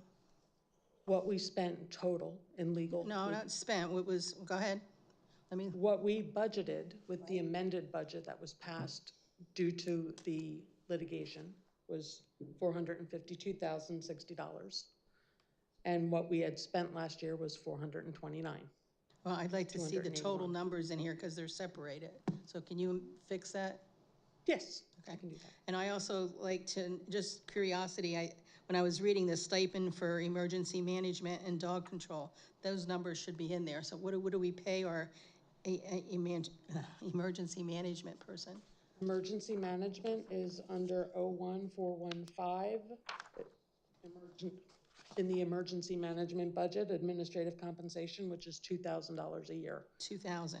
And our dog control officer gets $3,000, and that is under a dog. 3,000. 3,000. Okay, I didn't hear that. And it's listed as dog control. Okay. Okay, I also read that the recycling program costs came in higher than anticipated due to contracting with an outside firm to pick up yard waste as expeditiously as possible. Yeah, that was the dumpsters that we were using. The residents came out en masse to give us their lawn debris, much more than we expected from the numbers that we had in the past. So we collected a lot of lawn debris from our residents. Okay. And we wanted it removed, not sitting, so. Okay. Okay, how much do we pay the grant writer? For the fire department? Well, it says we pay a grant writer is being utilized for a grant coming this year as well as payment. Well, that was for the, we always budget a certain amount for the fire department for a grant writer. Okay. Do you remember how much to get paid? We paid them, I believe, $4,000 or $3,500 last year. Okay. They're utilizing that for, they're working on a grant application right now, a safer grant. Didn't they get a $500,000 grant last year? I thought the fire company got a $500,000 grant. I believe they might have. And we paid $4,500. I thought I'd said at a council meeting, we paid $4,500. It was well worth the money, yeah. We paid $4,500 for a grant writer, and they they helped get us a $500,000 grant. It was well worth the money. There is another round that they're working on for that safer grant, so hopefully they'll be awarded that as well. Okay, just needed to update my brain. Okay, so where are we here? So I guess Victoria? No, Jason didn't talk yet. No. You went first. I'm sorry. You went first. I went first. I didn't talk yet either. Forgive me, it's not a motion, we're just talking. So Jason? Yeah, you know, I have these right to know. This is Art Right to Know 1829, and it was over 3,000 pages that I went through. And in there's multiple references about the library, and apparently Judge Murray was not happy with the Hellertown Area Library's conduct in disregarding the discovery rules and court orders. And there was an order that was issued to Ken Solt, who was I believe the president of the library board, to show cause why he had not complied on behalf of the library regarding answers to discovery and depositions. And Judge Murray was mandating that Ken Solt attend court or he would be sanctioned, and that if he didn't attend, he was going to send the sheriff out for him and put him in jail. And he was also considering awarding attorney's fees for this conduct. So since we're talking about budget for 2023 and legal expenses, and then, you know, this council in its infinite wisdom, you know, first thing out of the gate it does in January is it gives a payment for, supposedly under the guise of services to the Hellertown Library, the amount of $98,000 and some change. And then they meet, and they're called out for that because there's no payment that's due. There's no invoice and there's no contract. We have a secret meeting, executive session, where they try to gloss over that and recast that payment as instead of a debt, but now it's going to be a gift. They're called out for that, for violating the Sunshine Law, not identifying that publicly. And then we have a meeting, and it comes up publicly, and they decide to give a $98,000 gift to their buddies in Hellertown. So that is an issue, I think, that needs to be looked at very closely. You know, I don't understand why we're giving $100,000 away under the guise of a debt to such bad actors who, you know, the Northampton County Court of Common Pleas itself was thinking about putting the president of the board and the sheriff out to get him and put him in jail and awarding sanctions against him. It makes no sense to me.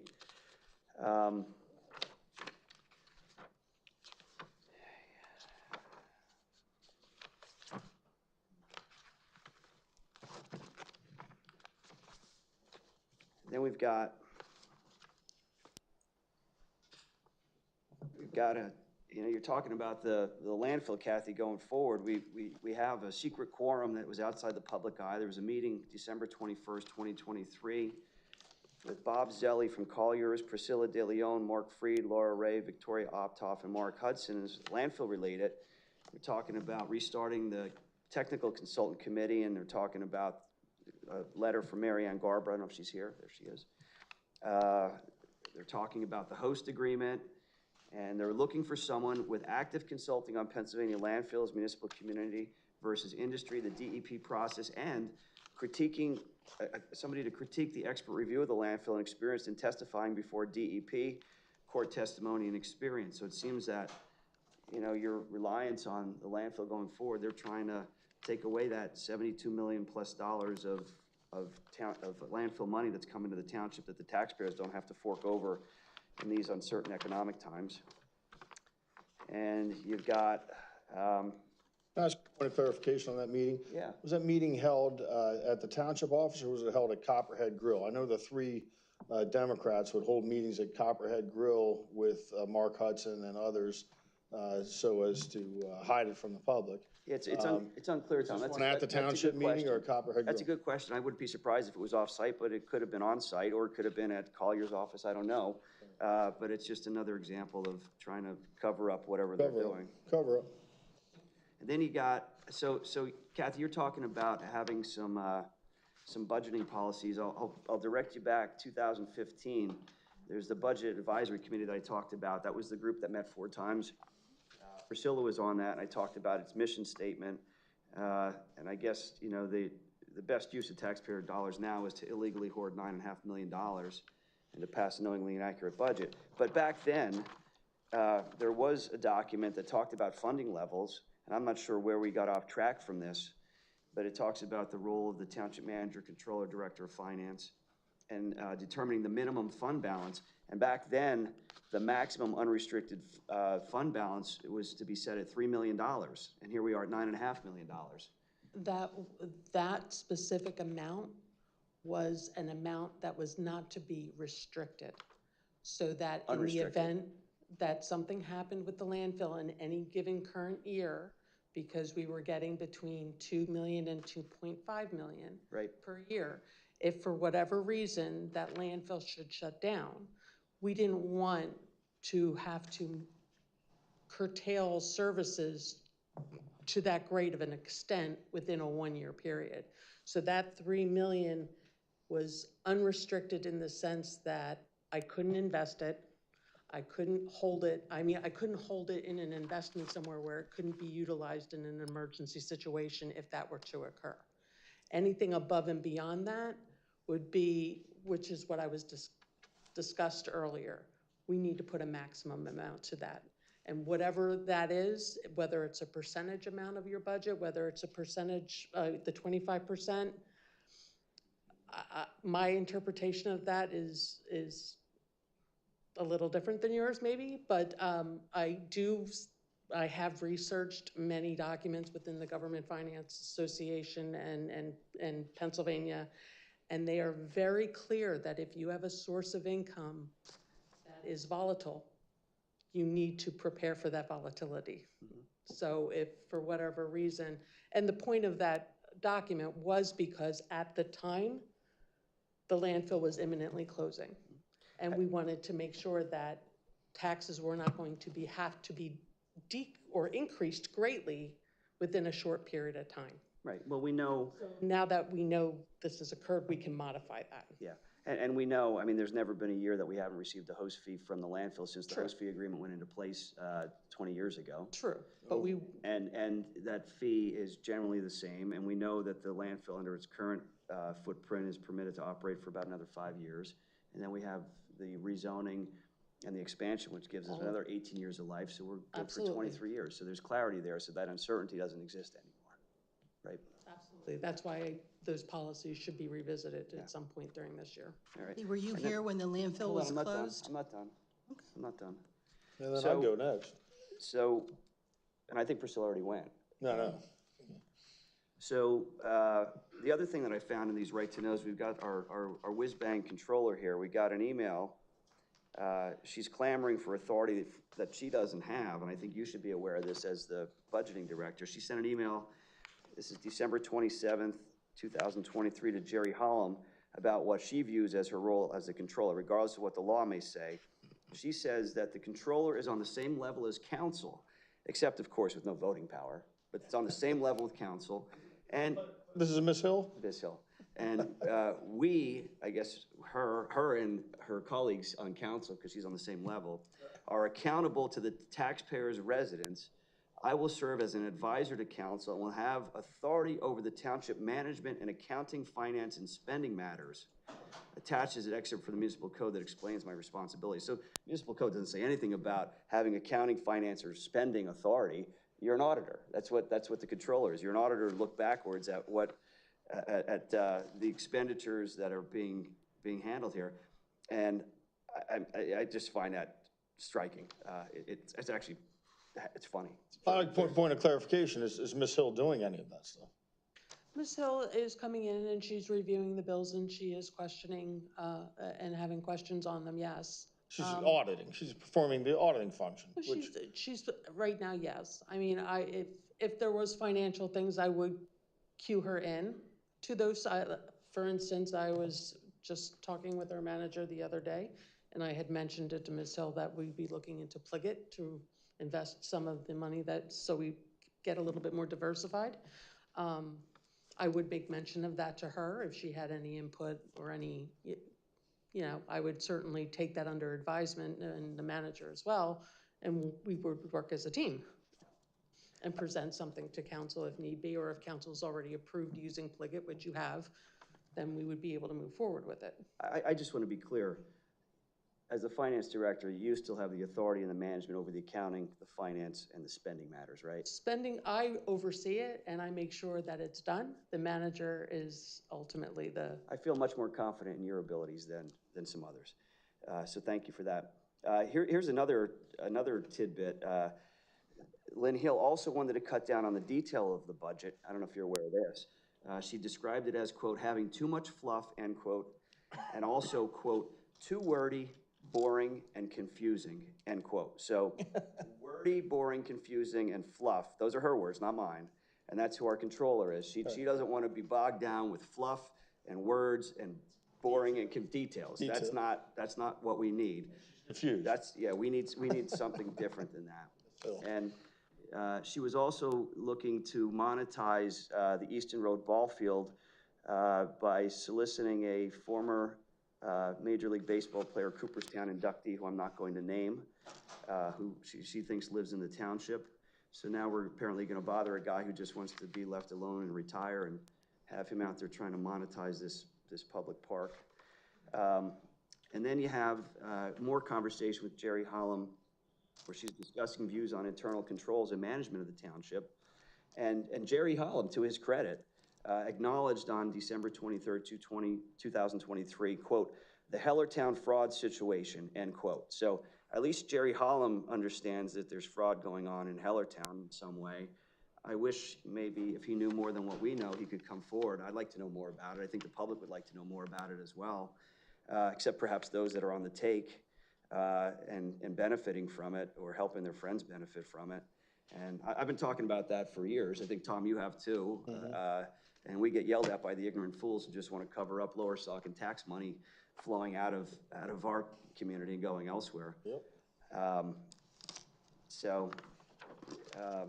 The other thing you might want to be aware of, Kathy, there was a reference here. Jerry recommended to Lynn Hill, quote, "a dumb question, will you be requesting any type of budget? If, for example, you might want someone to write a program for you to use," end quote. So I guess there's some sort of budgeting program that may be in the works that, I don't know if you know about it, but maybe Lynn Hill and Jerry Holland are working on this to replace you. AI is going to replace you, Kathy.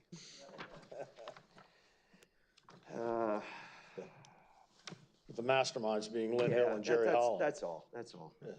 Yeah, with the AI is going to replace them with the masterminds being Lynn Hill and Jerry Holland. That'll be fun to I believe you're watch. next, since you're Are you talking. yeah, did you recognize me?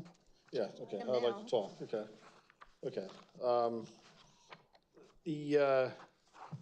When you said, you want to look at this policy, and you said that, the state has a lot of guidance about volatility of an income source and all that. What are your thoughts? Revising it for 5 years, 10 years, 15 years, 20 years? What does the state guidance say of volatility with something that, may end in 5 years and may go on for another 20 years? That's one of the, I'm sure you may not be aware of this. When I have to fill out our DCD filings every year, one of the questions, they ask if we've, have you had a deficit? Have you paid your MMOs? Traditional questions that you would normally have. But they also ask is, do you have a company within your, or a source of funding within your jurisdiction that's significant enough that would modify, and is it going to impede your operations if it closes, or and if it's going to close within a certain period of time? And if you click yes, you have to explain that to them. Like, what are you doing to mitigate whatever might happen? Right. So that was part of the reason why we were saving that money, in the event that if the landfill, or at the time in 2015, we were looking at it closing at a certain time. That's what Priscilla was telling people, it was going to close in 2015. So we were preparing for that. So now that that's not transpiring, and also if you do research through any Government Finance Officers Association magazines, any literature, any of that, it never says what a maximum or minimum amount of your reserve should be, because it's always based on individual communities, individual needs, individual sources of income. States, their volatility is sales tax. So, they leave that up to your local governments to decide what that volatility would be and how much you would need. Could I get a point of clarification on that? So when you opened up your comments earlier, you said that Wait a last minute, year, you already had your turn talking. You're asking a point of clarification? Yeah, and I tried doing it twice, and you said no, so you're out of order. Point of clarification. Well, I'm going to ask. Absolutely, you're an elected Kathy, official, ask. You talked about in 2023 that the township had, in your words, quote, excessive revenue due to the EIT and also higher interest rates. So we had a lot of revenue last year, but yet this new council raised taxes, right? Understood. Is that correct? Understood. Interest rates clearly are not going to sustain much longer. So we also have to plan for that. EIT is always kind of a guess too, depending on who moves in and who moves out. I mean, we had one year where somebody moved out and we lost $100,000. So, just for clarification, we had excessive revenue last year, but they still raised taxes. Yeah. We're sitting on $9.5 million in the bank. Okay, I'm not done yet. we talked about this $400,000 number for legal fees last year. Some of that was related to the Howe litigation? Yes. Okay. And now this council has asked Mr. Goodsouzian to handle that or work out a settlement or something like that, right? I'm not aware. Okay, I think we did. And Mr. Goodsouzian, you handling that internally? Rather The Howe, then are you handling it or one of your associates handling it? Yes. What, who was their former counsel? Mark Aaron, A-R? Aaron. What's your relationship to him, Mr. Goodsouzian? He's of counsel of our firm. So the attorney that represented Howe during all this now works for you? He doesn't work for me. He's of counsel of our firm. Okay. And you're going to negotiate a settlement with Howe? I am in the process of speaking with their current attorney. I had never had any interaction with Mr. Oren when he was the attorney for the association. I was new. Is that when your wife was on the board, Howe board? I don't believe Mr. Aaron, she hired Mr. Aaron as a board member? Not that I know of, but I don't know. Okay. Now, who's their current counsel? A man named Jason Bates, I believe. Does he work for your firm? He does not. Well, at least that. So you don't see any conflict or any ethical problems with having an employee of your firm who was in the original litigation, being you handling it? I'm not aware that Mr. Oren was involved in any of the litigation. I've never discussed that. Certainly was. I mean, well, how could you not discuss it with him? How do you know if there's not a conflict if you didn't discuss it with him? Okay, one at a time. How could you not know it's a conflict? You're sitting there saying it's not a conflict, you don't know, but then you just said you didn't discuss it with him. How could you not, if you didn't discuss it with him, how could you know whether it's a conflict or not? I would want to make sure our taxpayers are represented by an attorney that doesn't have a conflict of interest. I'm fine with having settlement discussions with them, but I mean, you should have disclosed that to council, you should have disclosed it to our residents and to the public. This guy works for you now. He was on the other side of this litigation that you're trying to settle. And you are saying you didn't even have a conversation with him about any conflicts or anything. It's just, I mean, it's disgraceful. Tom, just for a point No, of hold on, clarification. if you want me, I want to hear what Jason has to say. Do you want to answer a question or you just want to give a Yeah, answer the question. All right. Then, in response to your question, never had any discussions with Mr. Oren about the library, number one. Number two, this majority of this council has waived any conflict. So even if there was a conflict, which there wasn't, it's been waived. How do you know? You didn't talk to him. That's the whole point of a waiver, sir. And that's, although you voted against it, you have every right to vote against it. More to the point is it appears to me that what you're trying to do is you're trying to create an issue when one doesn't exist. What the majority of this council has indicated is they want to settle. They want to settle the issues with the library. You may not like it, and you're entitled to your opinion. I just want to make sure that we have an attorney without a conflict doing it. Jason, a point of clarification. Well, I've not done with my answer. I'm recognizing as a point of clarification. Go ahead, you're an elected official, go ahead. So, as I recall, the waiver that was provided by this council was with regard to the conflict that you had because you were a solicitor to the Hellertown Borough Zoning Board, not with any conflict with the library or Mr. Arend in any way. It was with the Hellertown Borough. And then somebody in the audience stood up and said, oh, by the way, Mr. Goodsouzian resigned from the zoning hearing board yesterday. He didn't have the decency to tell us that, but we learned about it. The question I have is, who's the new solicitor for the zoning hearing board? Gary Brienza? Do you have a relationship with Gary Brienza? It is, Gary Brienza is not the solicitor for the zoning hearing board. Who is it? His name is Robert Nitschke. Okay, do you have any relationship with him? I do not. Now, but you know, I mean, my concern is when you asked for that waiver, you didn't disclose this relationship with Mr. Aaron. If you read the waiver. No, but you didn't disclose that specifically. And I'm saying, to me, that's a lack of integrity. Now, your integrity bar is so low, I guess it's not. and your ethics bar is so low, I guess it's not.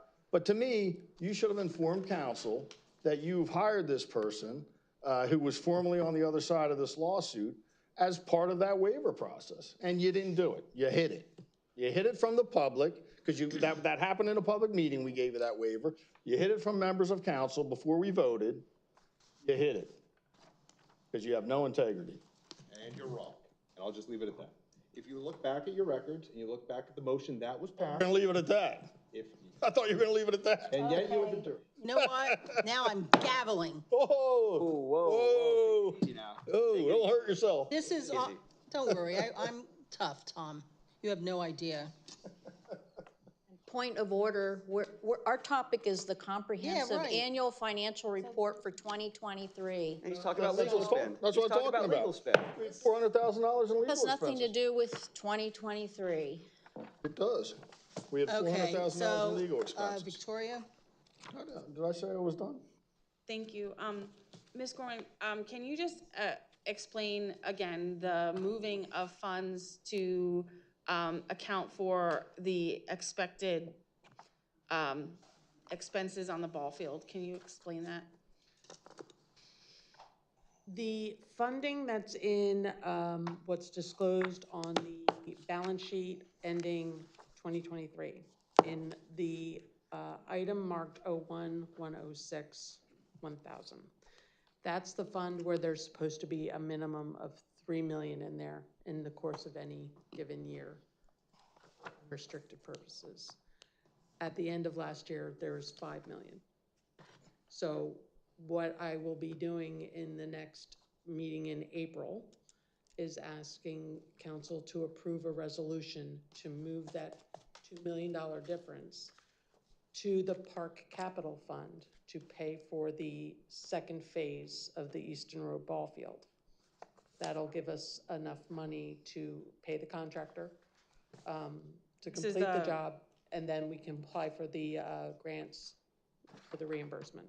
And then, so this is the second phase of the ball field that was put out for bid and then approved in 2023, is that right? Correct. So from our perspective, we are obligated to pay those bills when they come in 2024, is that right? Correct.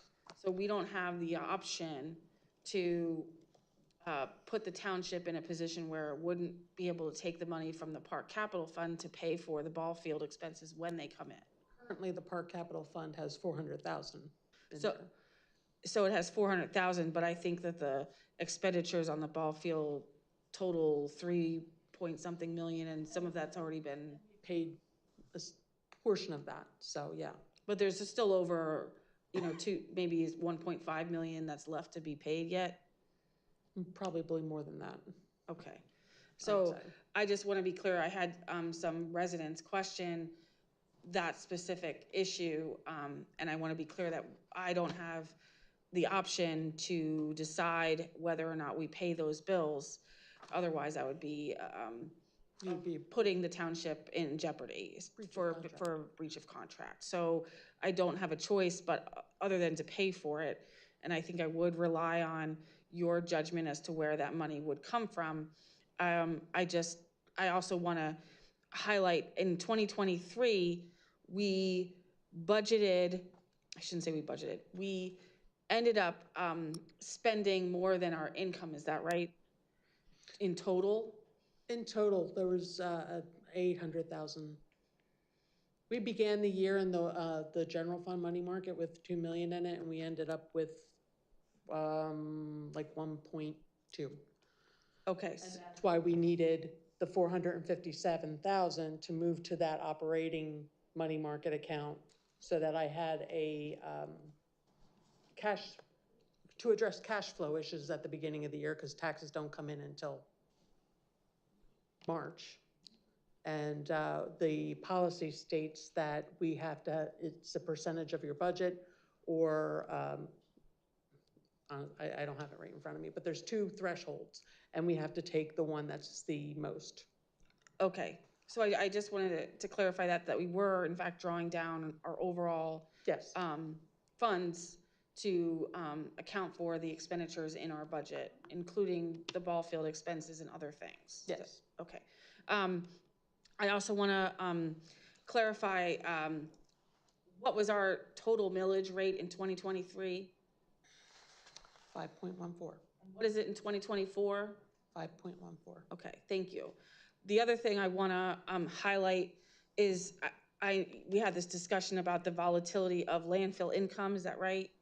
Correct. And you discussed that in 2015, I think you said there was this imminent threat of the landfill closing, and so you had to talk about, you know, putting the 3 million or so aside in the event it shut down, and you had to, you know, make sure that we weren't burdening the taxpayers. We had to have this money, and you have to account to it to the state. I think when you reported, there was a check box that you were talking about, all of that. There should be a plan in place if, at the time, right, the landfill had a specific lifespan left. Right.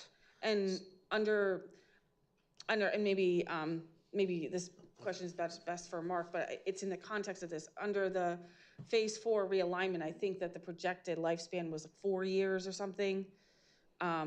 Once it's constructed, it was like 4 to 5 years. Yeah, I think it's 5 years. 5 years. And so it's currently being constructed, so it's not yet. So we have at least 5 years, but I wanted to highlight something that was brought out, is that we are discussing Phase 5 as if it's done and over with, and we have now a guaranteed 18 more years of landfill life. I think from the budgeting perspective, that's how you were perceiving it.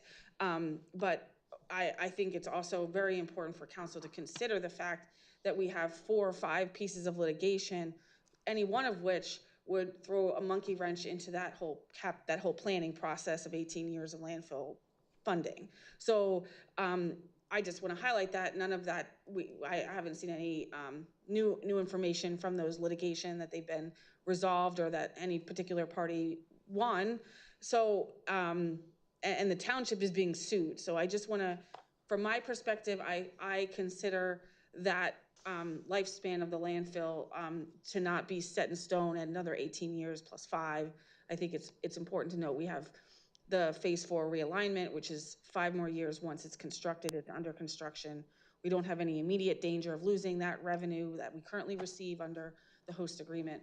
However, the Phase 5 18-year expansion is something that we don't have confirmation on at this point in time. Thank you. Okay. Clarification on that, Kathy. So if I'm understanding, what Victoria's advocating here is hoarding tax money for an uncertainty that could happen in 5 years, so that people that live here today that may not live here in 5 years are paying for stuff in the future. Is that what she's saying? Is that your understanding of what she's saying, I should say? If you know. Could be? Could right. be. It could be perceived that way. Yeah, It could not be perceived that way. And then you were talking about the $800,000 drawdown. We did hire 4 additional police officers last year, right? You authorized it. We didn't exactly. We hired the 2 officers at the beginning of this year. So this year, we will encompass that full expense or recognize it. Right, so there's other things being paid for here. And just to also clarify, what was the millage rate that was approved by council in December 2023 for the 2024 budget? It was 0.75 less than, so it was 3.69, I believe. Right, so the budget for 2024 was not. What was it? 4.34? 4.34. 4.34. And what is it, so in last year, when we ended the year, the taxes for this year were supposed to be 4.34%, and now they're what? Oh, it was 4.39 and now it's 5.14. Okay, so we can agree that 5.14 is higher than 4.39. Okay, thanks for clarifying that, thank you. Laura? Oh, and one other point.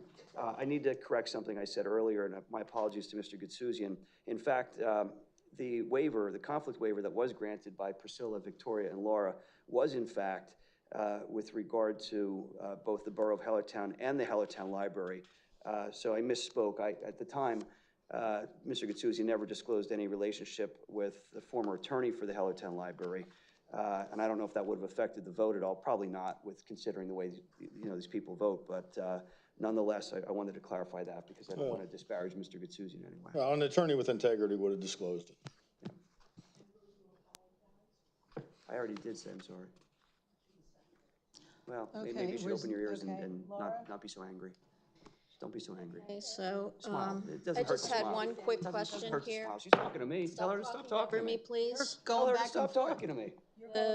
You're continuing it. Question, I'm an elected official. Tell her to Page stop 6. interrupting me. I am trying to speak. On page 6, there's a comment about the Parks Department budget. That said it came over budget at 88.09%, so. No, sorry. Is that, Sorry. oh, it's under, okay. I just wondered if, like, I know they make adjustments, like in April, and maybe it went up. No.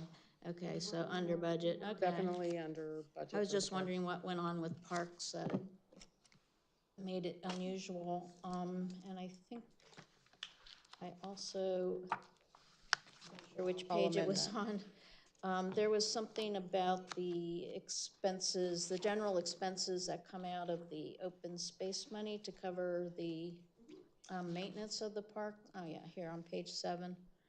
Is that like the normal amount there? The 43,000, is that generally where it falls? That's And is that generally where it falls for the lawn mowing of, for mowing mostly? And that's Primarily the separate lawn from the mowing. mowing bid that we had tonight? it's inclusive. So what It's we part of do that. in the bid document is we identify the fields. Any of the fields that are purchased under open space, we use the open space funding for mowing of meadows and certain parks. Any properties that were owned by the township prior to that is paid out of the general fund. We wanted to make sure that there was no. Okay. And the other question then, because it gets brought up a lot here, the extra money that was originally designated for all the different road projects, and then they didn't put out the bids for all the, they didn't put out all the bids for those few roads, especially the hard ones that are off of 378 there. And Yost and Peachtree and I forget. Well, it doesn't really matter the road names, but so wherever that is in here then, I mean, we really couldn't move that because it was over the 10% or whatever you're allowed to move off of a line item. Quite frankly, I haven't gotten, I mean, as far as I'm aware, I haven't gotten confirmation from council whether or not they're not interested in doing those particular So projects. it never went out to bid then at all, or did it? But I believe at the time, the engineer required a little bit more time to review because there was a little bit more involved with the bid documents for those particular. Probably, he's been tied up on other stuff. Okay. I just They were wondered, a I little mean, bit, they if were a we, little bit if more we, entailed than the Cherrywood or. yeah, I understand the one roads are, the other ones not so much, but okay. I mean, and if we do the road projects, we have the money. If we don't, it can be moved back to wherever it came from. Right, to the, I would advise not moving it unless we actually do it. I mean, if, moving the money to capital, I mean. yeah. Unless, that was the intent that the money was supposed to be used for. If council's of the mind of not doing those projects, then I wouldn't move the money. Okay, well, we don't know yet. Is that all, Laura? Yeah, I think so. Anybody in the audience would like to comment? Can I ask a question? Sure. I'll give it. So you're going to submit this report, you've just done that. Does this get published? Is that my understanding, or how does that work? We'll go on our website. Goes on a website? Part of the annual report that we're supposed to keep on file. Okay, is that true of all legal entities within Northampton, for instance? No, that's our code. That's our code. So each entity has its own code for the most part? For something like this, yes, for a CAFR report. Now, the DCED filings, everybody has to do. So you can go on DCED's website and you can pull up any of their financial returns. And you can, and it'll prompt you to go in and you can pull up whatever county, whatever jurisdiction. And you can get their DCD filings, I believe, from the past 7 years, they're on there. Hey, that's great. That's what I want to know. Thanks for the hard work. If you, I'll be more than happy to show you where it's at. That's more than enough. Thank you. Okay, anyone else like to speak? Okay, can we, we're not really, there's no motion. Okay, moving on Can I then speak to. really quick? Sorry, I didn't make it up. Oh, sorry. I'm sorry. Anne Marie Slavic, I just want to say one thing about this whole situation. Again, it's not really anything to do with the budget, but Jason brought it up and you all were talking about the new solicitor, interim solicitor. Why, if you want to make government transparent, which again, I think that we need to do that. Why do you give a waiver for something like, why can't he just give the information? Why did you all vote for a waiver? The taxpayers really should know about what's going on here. And you should want to be transparent. Again, ethics. If you're not being held accountable, why are we all being held accountable in our lives? Just to be clear, I didn't vote for the waiver. Well, I guess I'm going to come up since she didn't talk about what, anyway, Diane Hollowell, sorry I missed the last meeting. First, I want to thank the three ladies who won the election by a landslide. It was nice to see the 3 council members represent the township after the train derailment. You 3 truly care for this community. And just as your campaign promise was, Jason, can you hold it up so we could see it? Yep. Voters deserve respect, and that is what you showed all those volunteers who respond to the wreckage. Thank you for your service. And Mr. Carochi, we all know that you're an elected official. I'll make a deal with you. If you stop saying you're elected official, I'll stop saying that the ladies won by a landslide. And why don't you look at me? You looked, when these people talk, when he talks, you give them the respect. And I have to say, you haven't used it tonight, thank you. Got the gavel Nazi. I had a Holocaust display in my library the past few weeks. I told the woman setting up the display the use of gavel Nazi towards the council president. She was appalled and she asked what township. Please stop. Just think of the example you're setting for the junior council members. And I have to say, I am grateful for the security at these meetings. I was really uncomfortable, and my husband was too, when I heard a resident direct a comment at me. I quote, "Come on over, my shotgun." I can only deduce that he is either threatening me or he's having a senior moment. Like, again, I'm not going to say, hey, my husband and I went kayaking last week. Disparaging others. She has the floor right now, you don't. She's talking about a senior moment. Did not. Anyone in this room that has done that tonight? She's disparaging a senior citizen. You encourage disparaging senior citizens? I am not encouraging I am anything. grateful for she's going to do it, I'm going to do it later. And I cannot believe, Mr. Bononis, at the last meeting that because of the 3 women, we are going to, I quote, have a more gathering of the scholarly minds of the community to police the township. And not to get political, but that sounds something like out of a Trump playbook, pandering to the uneducated, ill-informed community members. Trump said the stock market would go down. You would lose your freedom, take away the guns. That sure did not happen. So I don't think we have to ask for God's help, as you had said, God help this township.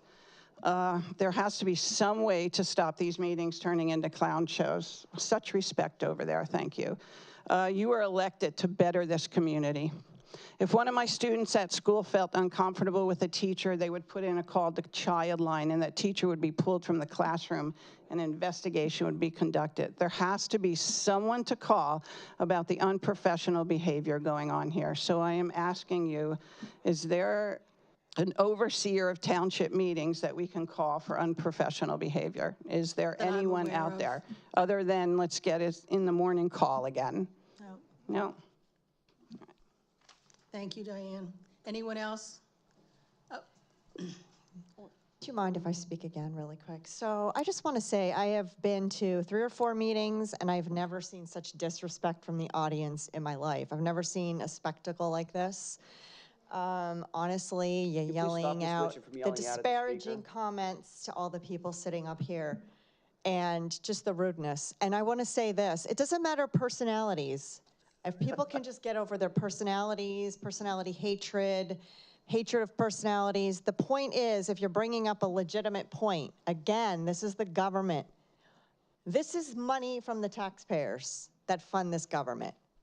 It's not, I hate his personality, I don't like the way he says this, I don't like this, I don't like that, just like on the national stage. The point is, again, some of you voted for a waiver not to get information about the new solicitor. Why? Why? You should be asked publicly why and have to answer that question. Why'd you do it? Why'd you just let him disclose his information? Just like we all do again. We all have to disclose information. It's full disclosure, isn't it? I mean, isn't that what you guys want? You want like transparent government, full disclosure. And also, there's an agenda. I can see it. There's an agenda behind the scenes. And you guys got everybody in your corner, and it's kind of gross, to be honest. Okay, anybody else want to go?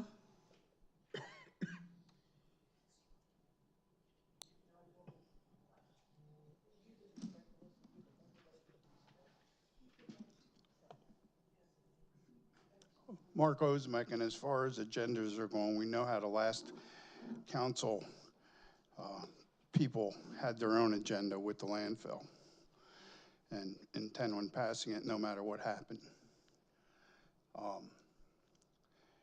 I remember somebody said, if there's a problem with one person over the landfill, then it needs to be addressed. Well, that guy's sitting there on his phone, not paying attention.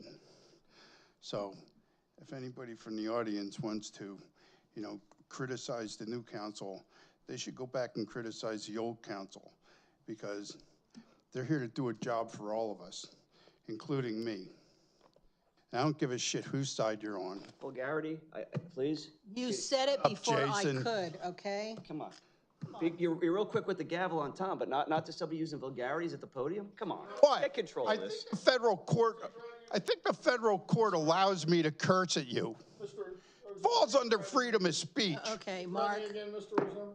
You know what? Screw this whole town. Okay, anyone else? Okay, we'll move on to approval of the February 21st, 2024 council minutes. They're ready for council's review and approval. I make a motion that we approve the minutes for February 21st. Is there a second? I'll second. And discussion, council? I haven't looked at them yet because I was too busy looking at right to knows. I'd like to table them and look at them later. Anybody out in the audience like to speak on the minutes from February 21st? Yeah, can I make a comment? I really appreciate the printed minutes. They're great. Somehow, though, and maybe it should be directed to Mark, although I talked to the council, the minutes, when they came out and I printed them, some of the text was wonderfully printed and others was larger and sort of fuzzy-like. Now, I'll be more than happy to bring it in so you can see it. So maybe it's my printer. But if that's the case, that's too bad, because somebody takes a lot of time to transcribe that. That's all. Otherwise, it's great. Thank you. Thank you. Okay, Mark, you can come back up. I just wanted to say. No, up to the podium.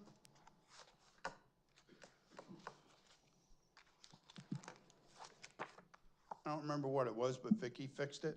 I tried to print stuff out and look at stuff at home too, and it did not come out right, and it would not print out right. It came out all funky wonky, whatever you want to call it. But Vicky, the computer genius she is, found a way around it. So there is something going on somewhere. Okay, well, thanks for letting us know.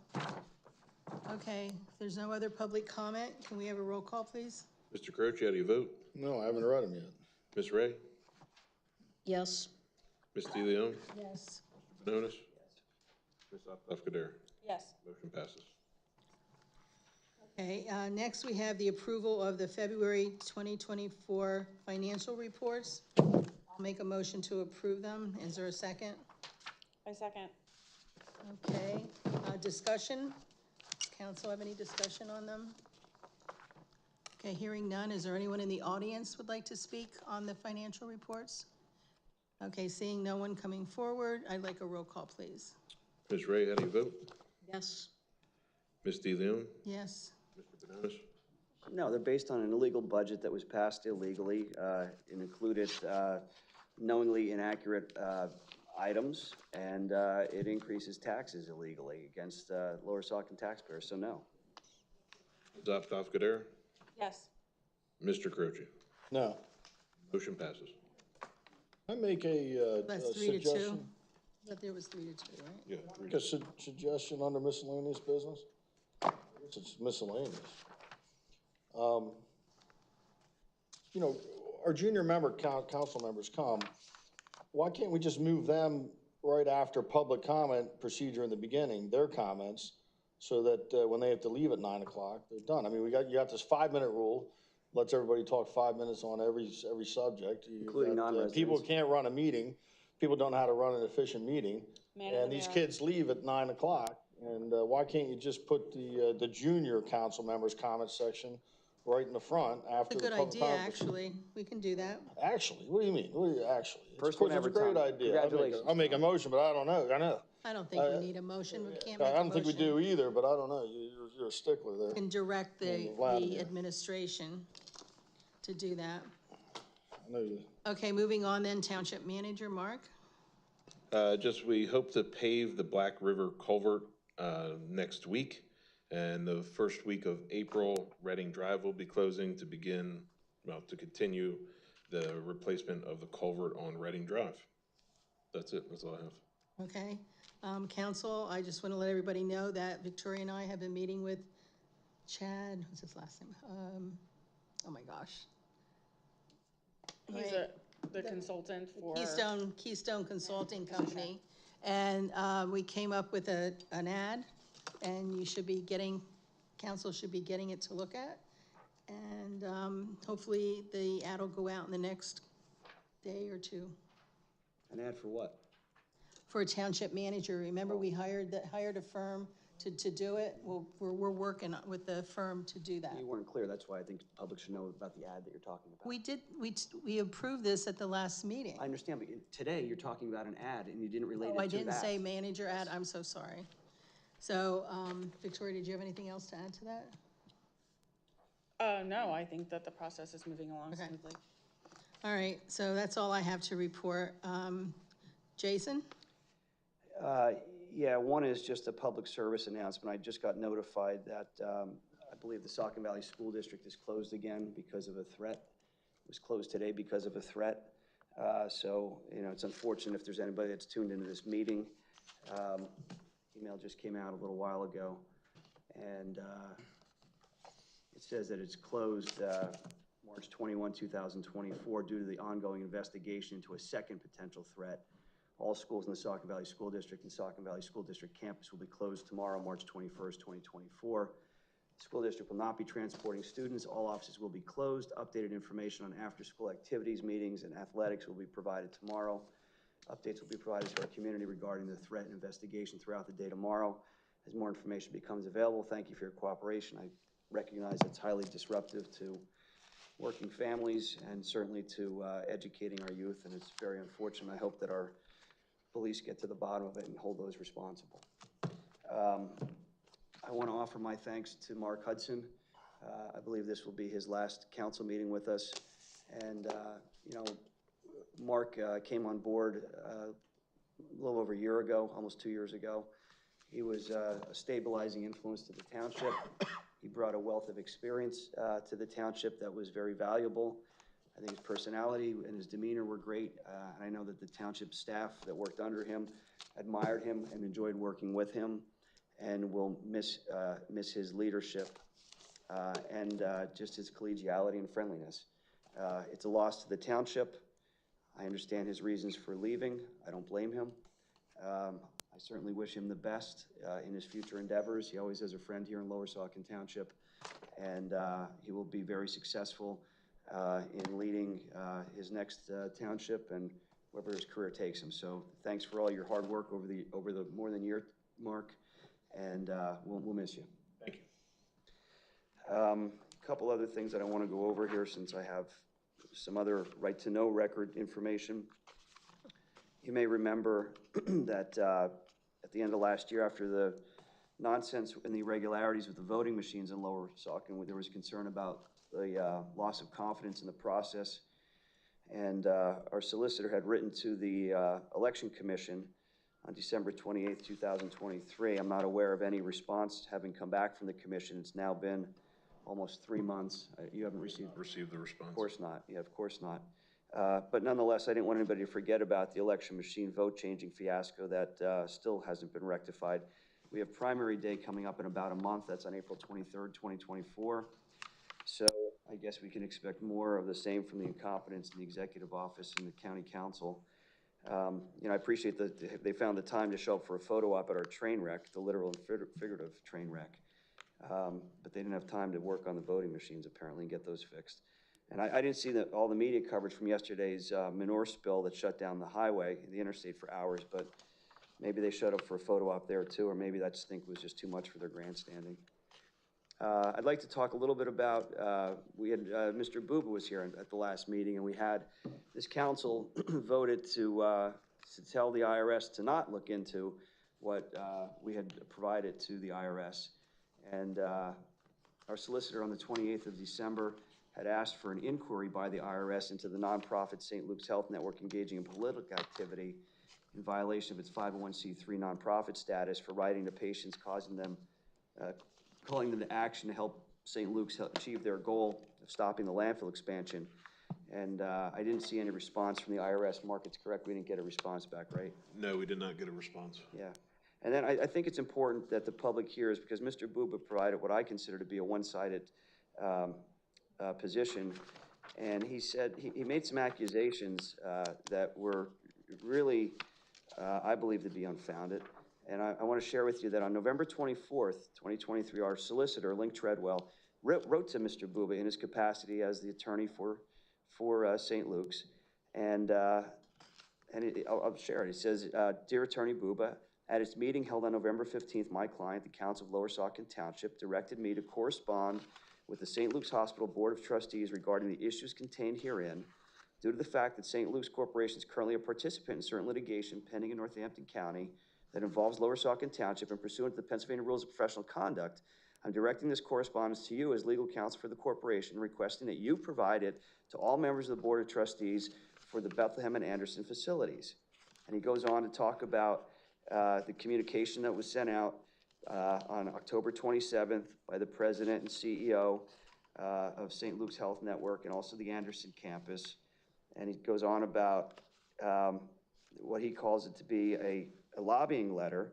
And he expressed in his letter that the township was extremely concerned that the corporation, St. Luke's, utilized information obtained through the medical care process to disseminate a lobbying letter in an attempt to rally its patients to exert political pressure on the governing body of Lower Saucon Township to achieve a goal desired by the corporation.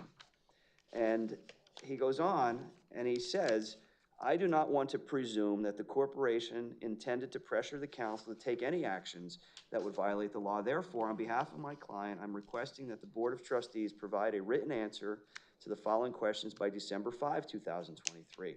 What was the intent of the lobbying letter in terms of the request to, quote, contact your political leaders, end quote? Who are the, quote, political leaders referred to in the lobbying letter? Did the Board of Trustees specifically approve the preparation and dissemination of the lobbying letter? Did the Board of Trustees specifically approve the utilization of the patient email addresses obtained for medical treatment purposes to disseminate the lobbying letter? And in the event the trustees did not and does not approve the actions referenced in questions 3 and 4, what, if any, actions does the board intend to take regarding the same? Very polite letter as far as I can tell. But instead, Mr. Buba responded on December 20th, and he becomes somewhat antagonistic, in my view, about this. But yet he says specifically here, IRS Revenue Ruling 2007-41, 2007-1, CB 1421, 2007, distinguishes allowable advocacy by nonprofits from prohibited political campaign intervention. The revenue ruling states that, quote, 501c3 organizations may take positions on public policy issues, including issues that divide candidates in an election for public office. The IRS determines whether the communication qualifies as allowable advocacy or prohibited campaign intervention by evaluating whether the statement contains any message directly or indirectly favoring or opposing the candidate. So right there, he says that the IRS is the one that makes the determination. He wouldn't answer the questions that Link Treadwell presented that were very much above board. And then he comes before this council last week and he suggests a history that's different than what I'm seeing in these letters. And I think it's important for the public to understand the history on this, because although it's not that long ago, there's a lot that's happened between the time that that happened and when this council voted to give St. Luke's a pass with the IRS. And, you know, I guess what it comes down to is when you can't win the argument, you got to shout them down and attack. And I don't think that's a key to good health. I don't think I ever saw that in the AMA, American Medical Association guidelines. But that seems to be the approach that was taken here, and it's regrettable that that happened here. But it, you know, it doesn't preclude individual citizens from contacting the IRS, and you know, perhaps members of this council may want to contact the IRS to make sure that, you know, what has been brought to our attention by residents as concerns is actually going to be looked at by the IRS to assure that everything is above board. The other thing I got here in this right to know is a very interesting owners list. And for those who may not have followed along, when we passed approved the new 2023 host agreement, this was, I think, in September of 2023, you have a lot of people clamoring about the conditions around their properties and how this is going to affect the property values and on and on. And I'm sorry if you think that it will, but I would point out that one of the things that was specifically negotiated into that contract, into that agreement, was a property protection plan that allows for residents who are within a certain proximity of the landfill to enroll their properties in this property protection plan, which will guarantee the value of their properties at a certain percentage above its market value in the future, so that they don't have the loss of property value. But I think it's important to reinforce that. And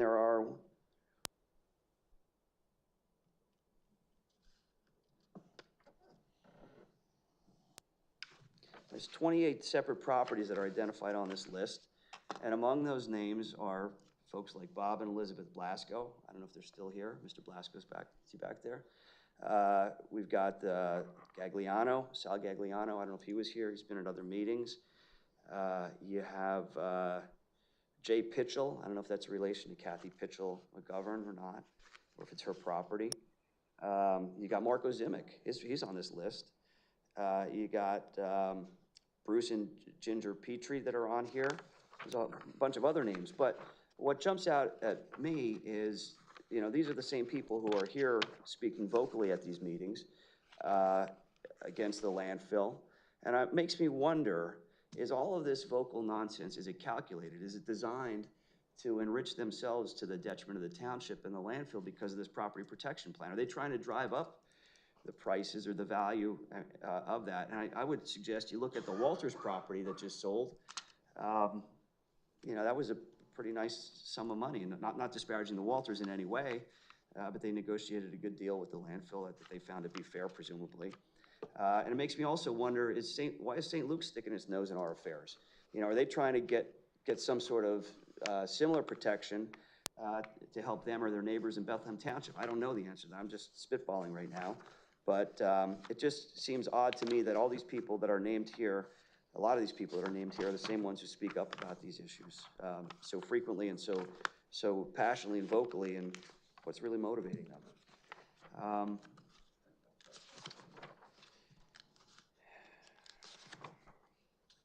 The other thing I found in here was some more of the committee appointment violations. I mentioned this at a prior meeting.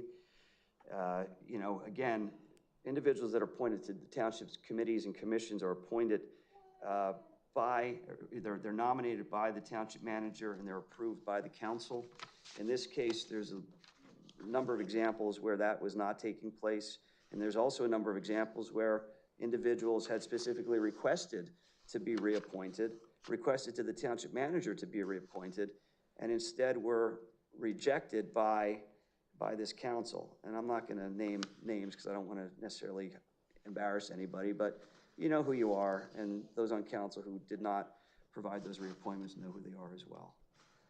And in fact, there's an email here from Laura Ray, December 10, 2023, quote, relay your corrections to Mark but he doesn't have to have our names yet at this point, end quote. So they had clearly been nominating their handpicked cronies, overstepping the authority of the township manager to nominate.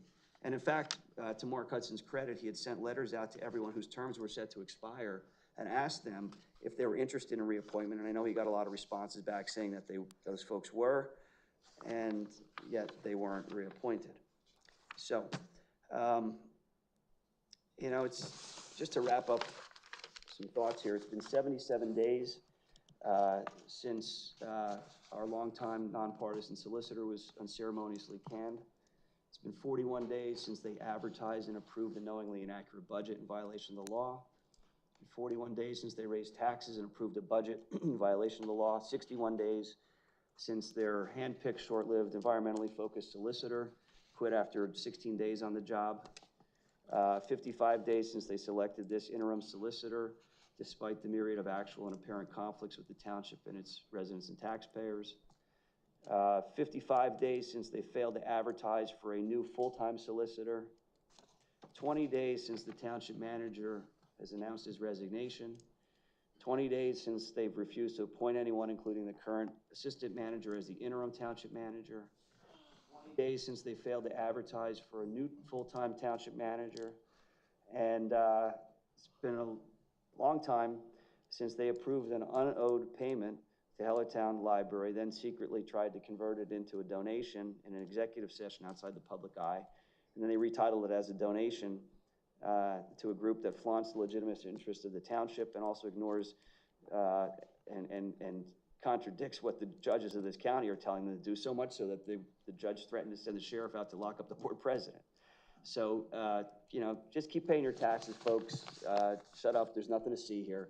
Just keep paying for this malfeasance. I am glad, though, that the Morning Call wrote such a cutting journalistic expose on what's going on. It didn't cover any of what's going on. You learn more by reading the council meeting minutes, and you know, in my view, the Morning Call is not worth the paper that it's printed on. It's not worth, you know, I read somewhere online, somebody was saying, I won't even put it in my bird cage, a line of bird cage. So that's where we are. That's the state of the township. I yield. All right. Yes. I wasn't here last meeting, and I don't know what happened to that Booba letter and the letter we did. But I had a contact today, someone for me contact today, IRS agent. And I'm going to basically send what Link sent, my own letter from me solely as one member of council to the IRS, to this person, and ask him for a determination letter of what St. Luke's did and what Joe Booba did. So now, unlike, the reason I say this is because I wanted people to publicly know. And when I write the letter and send it, I'll come here and bring it. I don't hide things like Mr. Goodsusian. I don't hide things like Priscilla. I'll be writing this letter. It'll be very similar to what Link wrote with those same exhibits. Tom, I may want to join you on that, so if you'd be kind enough to share with me. Right. I know Ms. DeLeon probably thinks she can prevent us from writing letters, but she can't. You know, maybe Mr. Goodsusian will counsel on that. I don't know. I don't know if he's up for it. But that's that. I did, though, before I forget, so that letter, maybe next meeting, maybe the meeting after, I'll bring it and read it, just to let residents know that what it is. I won't hide it, like Priscilla hides emails and letters to the ethics offices. Mark, I did want to say thank you. You will be missed. Job well done. You went above and beyond the call. And thank you for your service. Thank you. I did want to address the Morning Call article. The article, I guess the headline was, Antagonism Divides Lower Saucon Township Council. It's by this Anthony Salamone. You know, he comes every now and then, rarely though, he doesn't really like to answer questions. When I talk to him or ask him for an explanation on something like that. But I thought the article did explain how incompetent the majority of council is and our two solicitors have been. I did take issue with the political bias of the article. And you know, Mr. Salamone basically is a political hack parading as a journalist. And I'm going to give you some examples.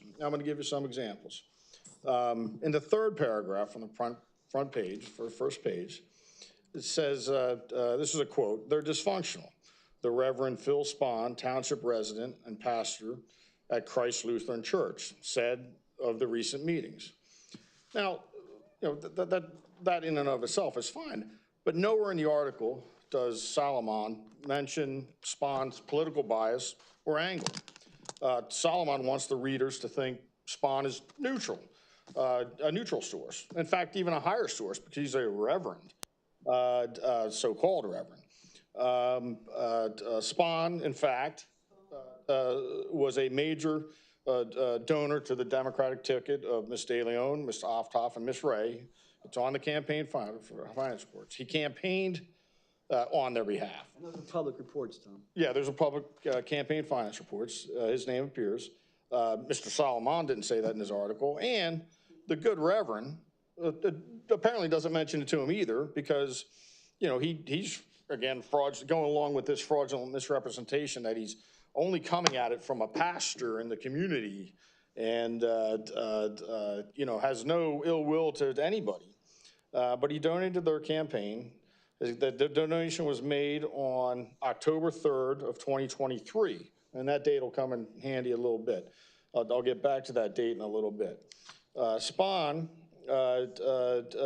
is the primary source for the Morning Call article.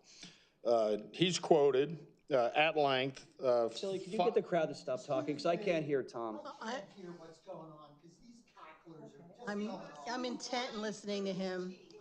Okay. Get control of the meeting, Okay. please. Control. Don't wave the hammer. Don't threaten me. I'm not threatening you. You're waving it at me. I'm in with my left hand. Okay. Okay, my right hand, I'm right-handed. Okay. All right, I'm going to start. Every time I'm going to go back a paragraph or two, every time they interrupt. Spahn was a major donor to the Democratic ticket, Ms. De Leon, Optoff, and Ray, and he campaigned on their behalf. But the good Reverend apparently doesn't mention that to the journalist.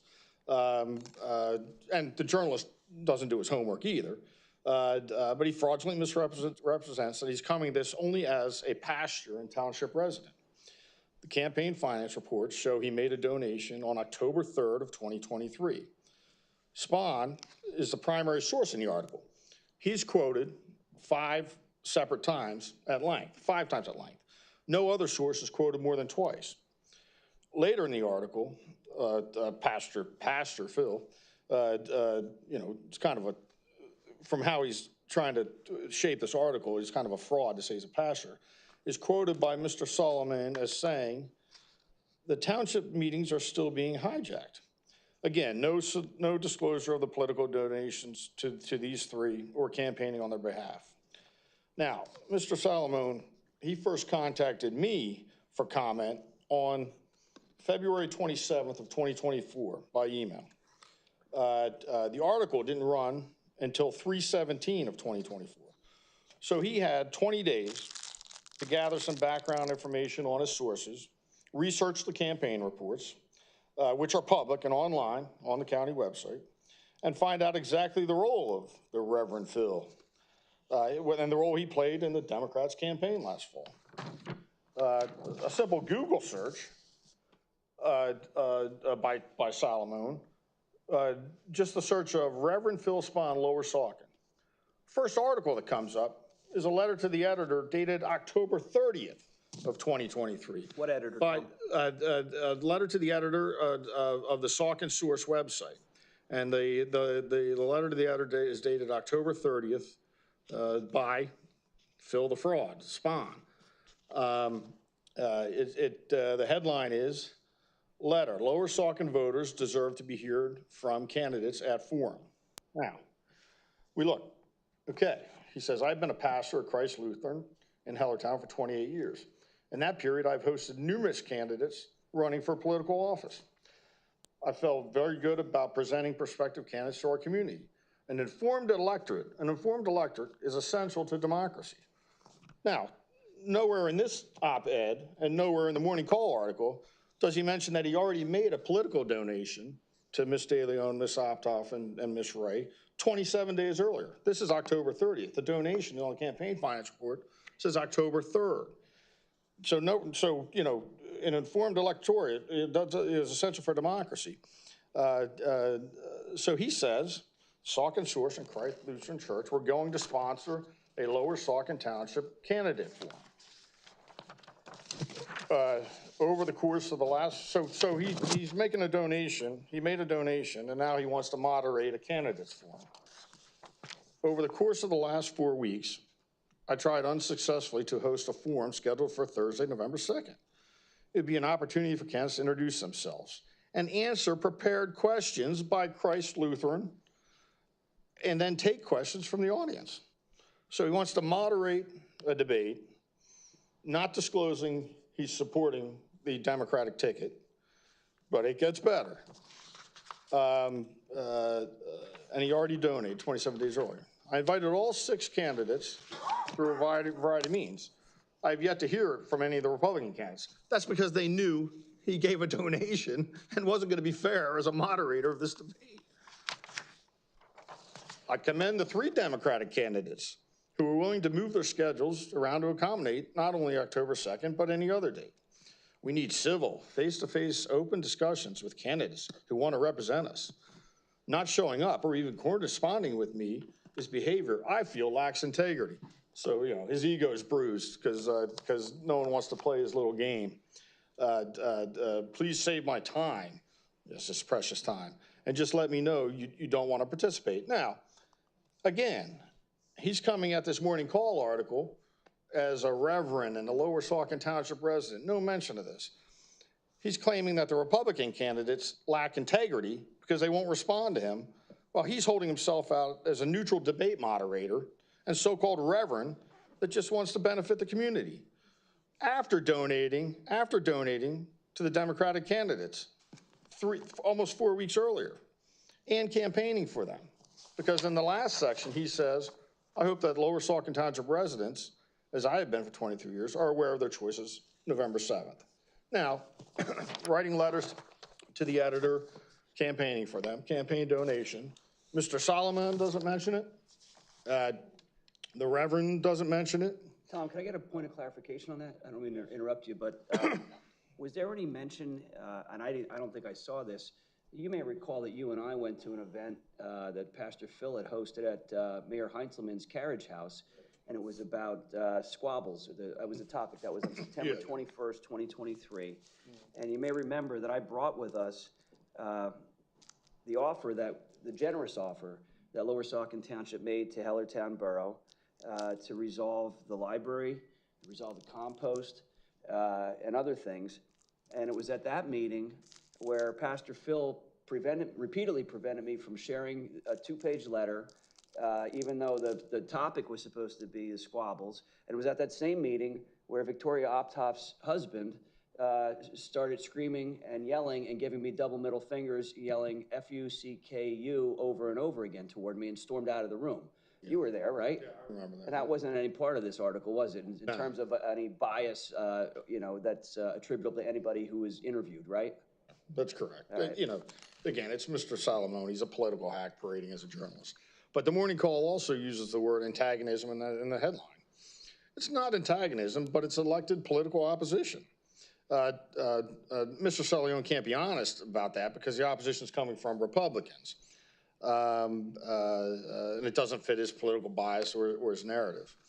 Mr. Solomon writes, Bananas and Carochi have claimed conflicts of interest and illegal budgeting from the Democratic majority. In the audience to stop talking. I can't.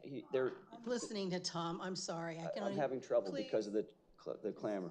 It's par for the course for them. They whenever they hear something that's right and challenging, they can't help themselves. I'll start over again. Like I said, every time I go a paragraph back, the Morning Call uses the word antagonism in the headline. It's not antagonism, but it's elected political opposition. Now, Mr. Solomon can't be honest about that because its opposition is coming from the Republicans. It doesn't fit his political bias or his narrative. Now, he also writes, he writes critically and negatively, Bananas and Carochi have claimed conflicts of interest and illegal budgeting from the Democratic majority. Bananas has filed more than 900 open records requests for township information. Again, he writes this as a negative thing, and his criticism of Jason and Does anyone know who's also supposed to point out council conflicts of interest and illegal activity? Good, competent journalists do that. Good, competent journalists point that stuff out. They don't criticize opposition for pointing it out. This somehow escapes the morning call, and it escapes Mr. Salomon, again, because of political bias. I don't subscribe to the morning call. I would never pay to read that rag. The article was provided to me. As I said, like there's a basic economic theory that a good or service is worth what a willing buyer will pay for it and what a willing seller will sell it for. And that's how a market or for a product or a good or service, such as a newspaper or a website, is basically determined. What is the true value of the goods and service? A while back, I received an email from the Morning Call attempting to sell me access to the articles they write online for 10 cents a week for 12 weeks, $1.20 for 12 weeks. I declined. I don't subscribe to the Morning Call online either. I've done some writing, and writing is very personal. It's taking observations and thoughts from your mind, turning them into words, choosing the right words, transmitting those words to your hands, and finally a keyboard. It's a window into a person's intelligence or their intellect, logical reasoning skills, critical thinking skills. It's a window into all of that. It's why job applicants are often asked for writing samples. College applicants are often asked for writing samples.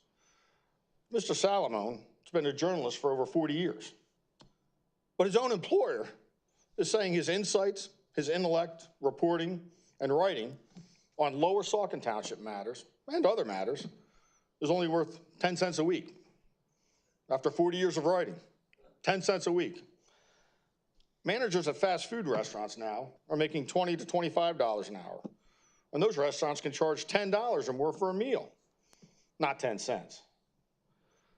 You can't buy anything for 10 cents anymore. Well, except for the Morning Call. After 40 years, Mr. Solomon's employer charges readers 10 cents a week to read what he writes. And let's be honest, most people aren't paying even 10 cents a week for the words Mr. Salomon puts on paper that come from his mind, his political bias, and his low intellect. They're paying 10 cents to read the sports page. At least Josh Popacek at the Saucon Source is self-aware enough to charge his readers exactly what his insights and reporting are worth. Nothing. He charges nothing. Exactly what it's worth. It is free to read the Saucon Source. Josh has it right. A resident sent me a blog posting from Bernie O'Hare. I'm not really familiar with him, but he writes on March 18th. This is one day after the article about Lower Saucon Township. O'Hare writes, Bill Malcolmes, a highly regarded lawyer in Allentown, recently sent a letter to the editor of the Morning Call. He criticized the newspaper for its far left-leaning proclivity in headlines and columns and even cartoon selections. O'Hare writes, Bill Malcolmes is an unabashed conservative. O'Hare then writes, whether Bill's criticism is correct is irrelevant to me. What disturbs me is that the newspaper has failed to even acknowledge receipt. That reflects a disdain for nearly all of its customers it's supposed to serve. The result is fewer subscriptions, ads, reporters to keep you informed, in short, bad business. Mr. O'Hare is right. This disdain for the conservative point of view have been bad business for the Morning Call. I'm not sure, this has been going on for years. I've had plenty of people come up to me and tell me they've written letters of the editors to the Morning Call and they haven't been printed and they're conservative. So I don't know, Mr. O'Hare may have his head in the sand a little bit here. And maybe Mr. Malcolmes is his only conservative friend. I don't know. But in 2020, the landlord of the Morning Call offices in Allentown sued the Morning Call, alleging it had failed to pay rent for the offices for 4 consecutive months, April, May, June, and July. We have delinquent tax payers. We have the delinquent landlord here in the Morning Call. In August, their 100 employees were notified that the Morning Call was permanently closing its headquarters as it searched for ways to save money as advertising revenues dwindled. Also in 2020, the Morning Call bureau chief and columnist for 25 years was sued by his daughter, who charged him with repeatedly raping and sexually assaulting her for a decade. I guess criminal background checks are a little bit to come by at 10 cents a week for the newspaper. I guess they forgot to pay for that. Conservatives and Republicans, they don't have to boycott the Morning Call. It's becoming the Morning Small and smaller all the time. Tom, what does The Morning Small is mostly irrelevant. The Morning Small is mostly irrelevant. Allentown is the third largest city in PA, yet the Morning Small is not in the top 10 newspapers in circulation in PA. According to Agility PR, the Pittsburgh Post-Gazette, the Tribune Review, Intelligence Journal of Lancaster, Patriot News of Harrisburg, even the York Dispatch and the Reading Eagle are in the top 10, even though Allentown is the third largest market. Tom, I'm going to interrupt. The combined population of Lehigh and Northampton County is approximately 440,000 residents. The Morning Call website in January 2024 is 159,300. Divided by the 31 days, it's about 5,000 visitors a day. These are not unique visitors. These are total visitors. So you have people going on multiple times. But as I said in the beginning, I do take issue with the Morning Call's political bias. And Mr. Salamone is, again, a political hack parading as a journalist. But let them continue to write. As the subscription numbers show, they are surely writing themselves to a slow death, and the website numbers show that as well. So that's on that article. Then I also had, not being at the last meeting and not attending a Parks and Recreation meeting, that I heard Jerry Hollum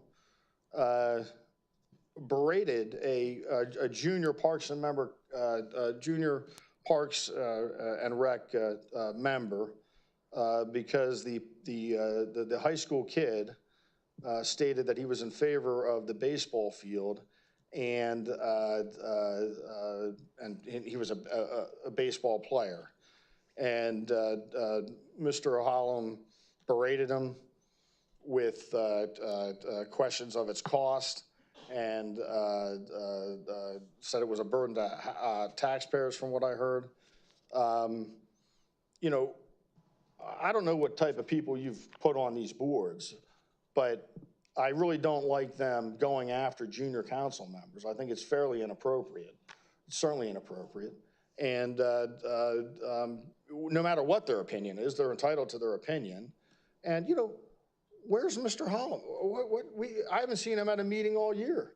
Why can't he come and talk to the adults about it? If you wanted to stand at that podium and tell me that the baseball field's wrong, it's too much money, and that's fine. But why are you going after a kid? That's something cowards do. I mean, that is something cowards do. Okay, but none of these people are here to defend themselves. Oh, he watches, and Mr. Salamone watches. He watches. And the public deserves to know. Respond, and the public deserves to know. That's right. That's right. So again, thank you, Mark, for all that you've done, and I know the township will be in good hands with Kathy for the time being. And thank you. Victoria? Thank you. I just wanted to highlight that the Saucon Rail Trail is in the process of working on 3 rail trail signs that would be harmonious with one another and highlight the Center Valley, Hellertown, and Bingen areas, and what the rail industry had done and on the rail trail at those intersections. There's also the garden, if you hadn't seen on social media, the rail trail has their garden, and they are now looking for volunteers to help with that garden.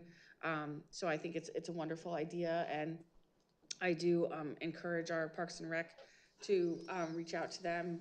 I know some of them are interested in native plants and that's exactly what this garden is about on the rail trail. So it would be a good collaboration, I think, between the Saucon Rail Trail and our Parks and Rec board. And our next meeting for Saucon Rail Trail is next week.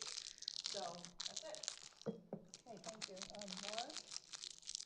Yeah, I have a couple quick items. So one I had mentioned earlier when we had the presentation about the Gaga pit. So there was a recommendation from Parks and Rec, so not sure why that didn't get here to this meeting. So there were other recommendations as well. I don't recall what they are, but hopefully they get to us.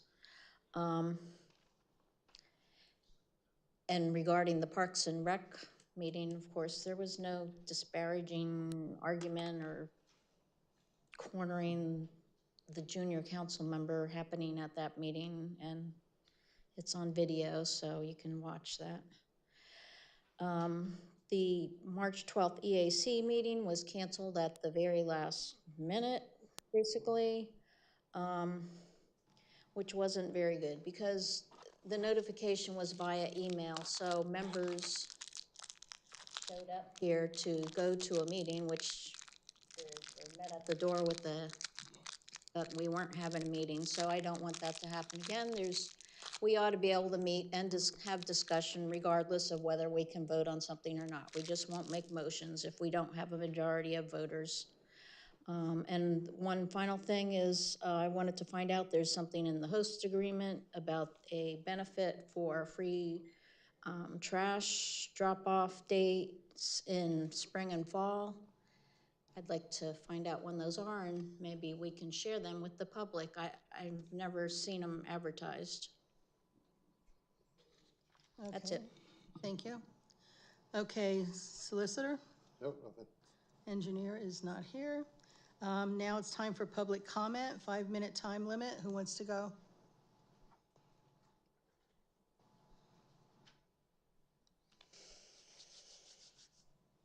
Please be patient with me. I need to approach you. I need to show something. Members on council, two things actually. Can you see that mark on my car? Yeah, it looks like a hole. Can you see that, Jason? Yeah. Solicitor, saw it. Mark? Where are you? A hole in it. It looks like a somebody car. slid it? By a taillight. That's a hole that looks like it was.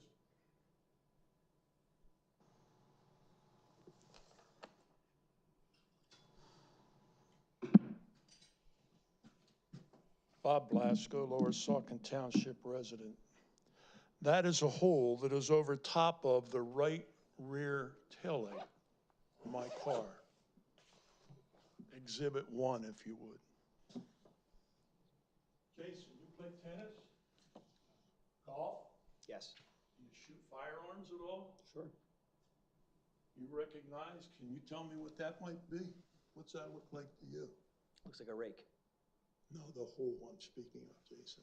Careful, there are sharp edges on the outside. It looks like something punctured the rake. Yeah. Maybe like a bullet? Maybe. I'm not a firearms expert. I can't say.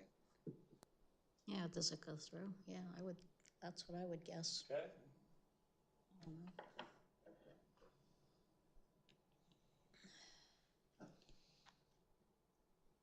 I'm not a firearm. I don't own a firearm. I don't shoot. Does it come out the other side? Stated holiday express yesterday. This is the rake of my granddaughter that I bought her so she could help me in the garden.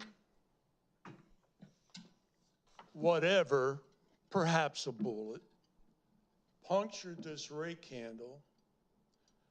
This rake was sitting on my back porch in this position. Now, there was no hole in that at a certain point in time of which I am aware of. I know that because it got knocked over. I had to move it one time and it wasn't there. 2 weeks later, that hole was there.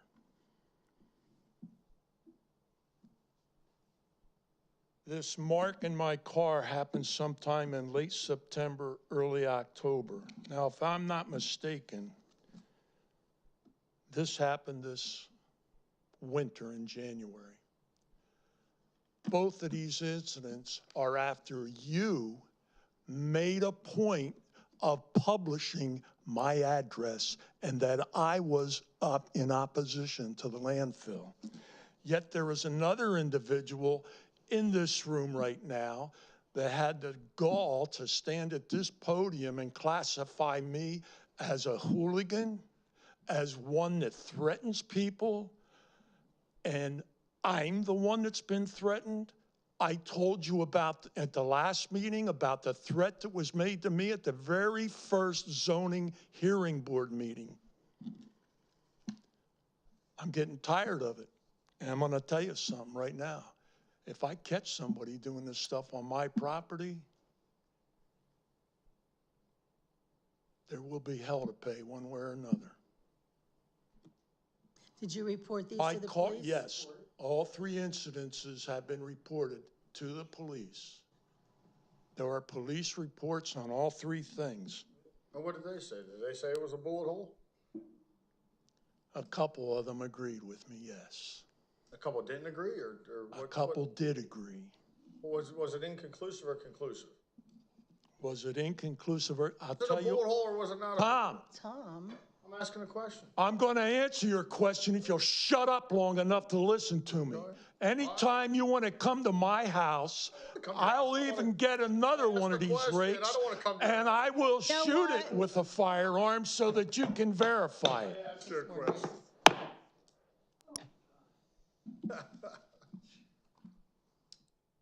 And when this was done to my car, it was on my property or my neighbor's property. It was not out on the road, not in a public parking lot anywhere.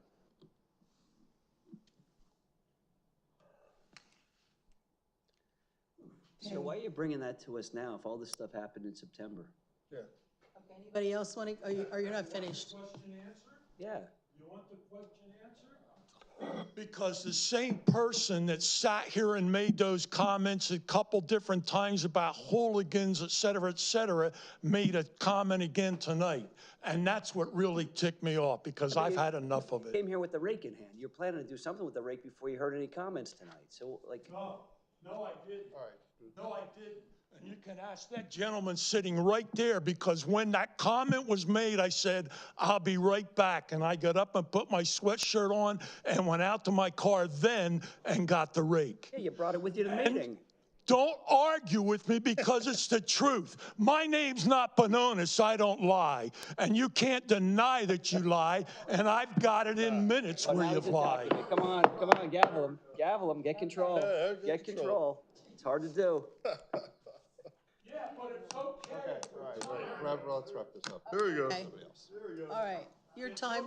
For Tom, while Laura's trying to make a point to get up and walk around with his phone and show Stacy and show Mark Hudson and show different ones that I can't hear him. No, that's okay, right?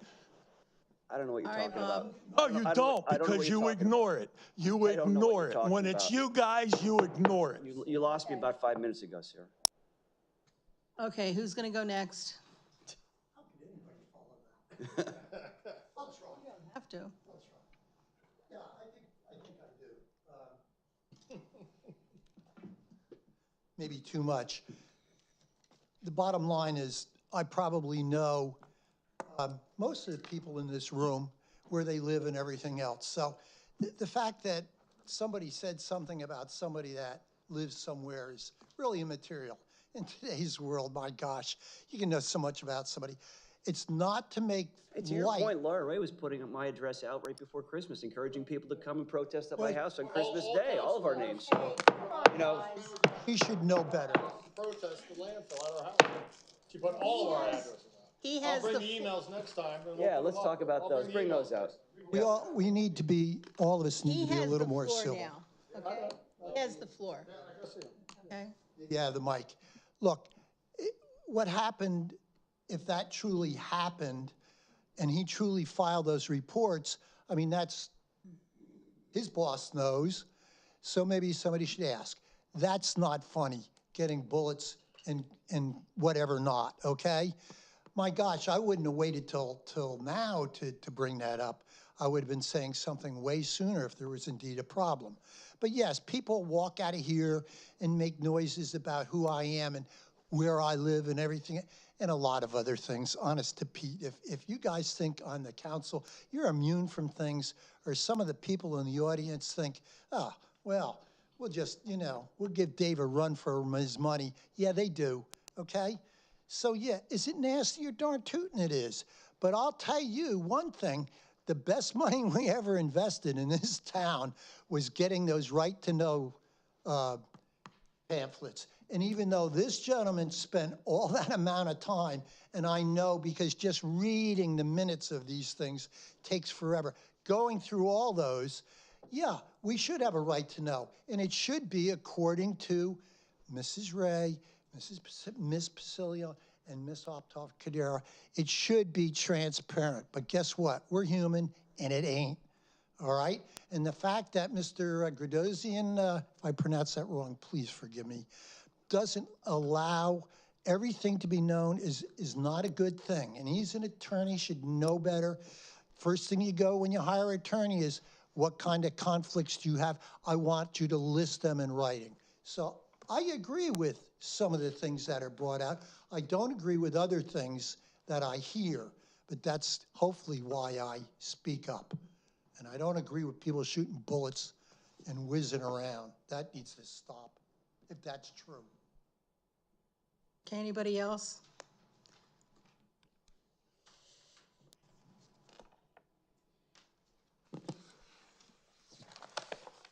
Andrea Witchen. For those of you playing along at home, Mr. Bononis is leaving, Yes. apparently, because he can't be bothered to hear what's being said. Yeah, you cost us $864 tonight, just so you know. I don't want to hear you. Mr. Carochi has also left. And I'd like the record to reflect that. What time is that? 10 after 11? They both left. Right. Thank you, sorry. So for those of you playing along at night, let me just recap what we've seen tonight. Both Bononis and Carochi voted no to collecting delinquent taxes for 2023. I don't know what sense that makes, but for all of us who did pay our taxes in 2023, that is an appalling dereliction of duty. Secondly, at least 2 and possibly 3 times tonight, Mr. Bononis literally invited Verizon to sue the township.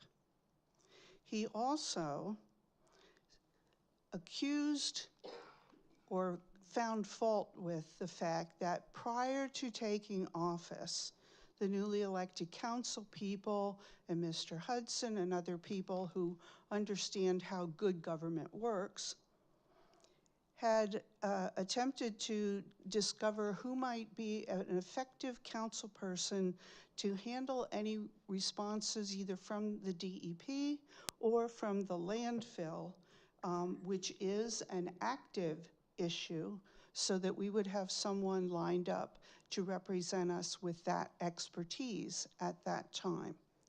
However, Mr. Bononis objects or insists, he objected to the fact that they discussed what kind of specialized counsel that might be and who might fill that role.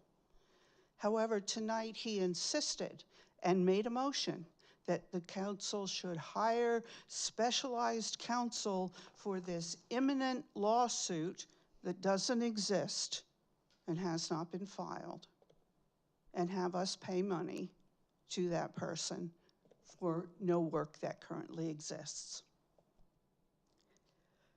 Mr. Carochi isn't here to know that it's Pastor Spone, it's Tony Salamone, and it's Attorney Malcamus.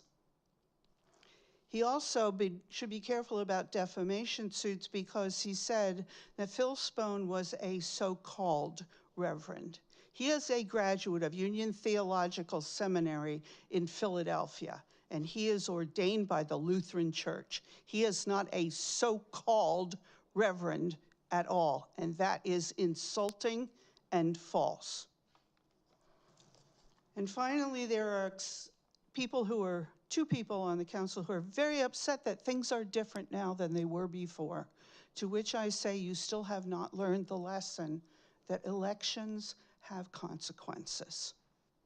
And finally, as I promised, at $9 per minute, which is the cost of having a council meeting, the personnel costs involved in having a council meeting, tonight, by my calculation, 1 hour and 36 minutes were wasted on items that were not on the agenda, or that were defamatory, or that were insulting, or that were designed specifically to attack other council people or people in the public. And at $9 a minute, an hour and 36 minutes comes to $864. I'll be adding that to the waste-o-meter that you can find on Saucon Shenanigans after every council meeting. Thank you. And Mark, we're going to miss you, but I am sure Hanover's going to be better. Okay, with that, anybody else? And I guess I just want to say thank you, Mark, too. I said I wasn't going to say anything, but I got to. Thank you. Okay, I guess, is there a motion for adjournment? I'll make a motion. Who seconds? Second. Okay, Laura, all in favor? Aye. Aye. Okay, the time is 11:16, 11:15.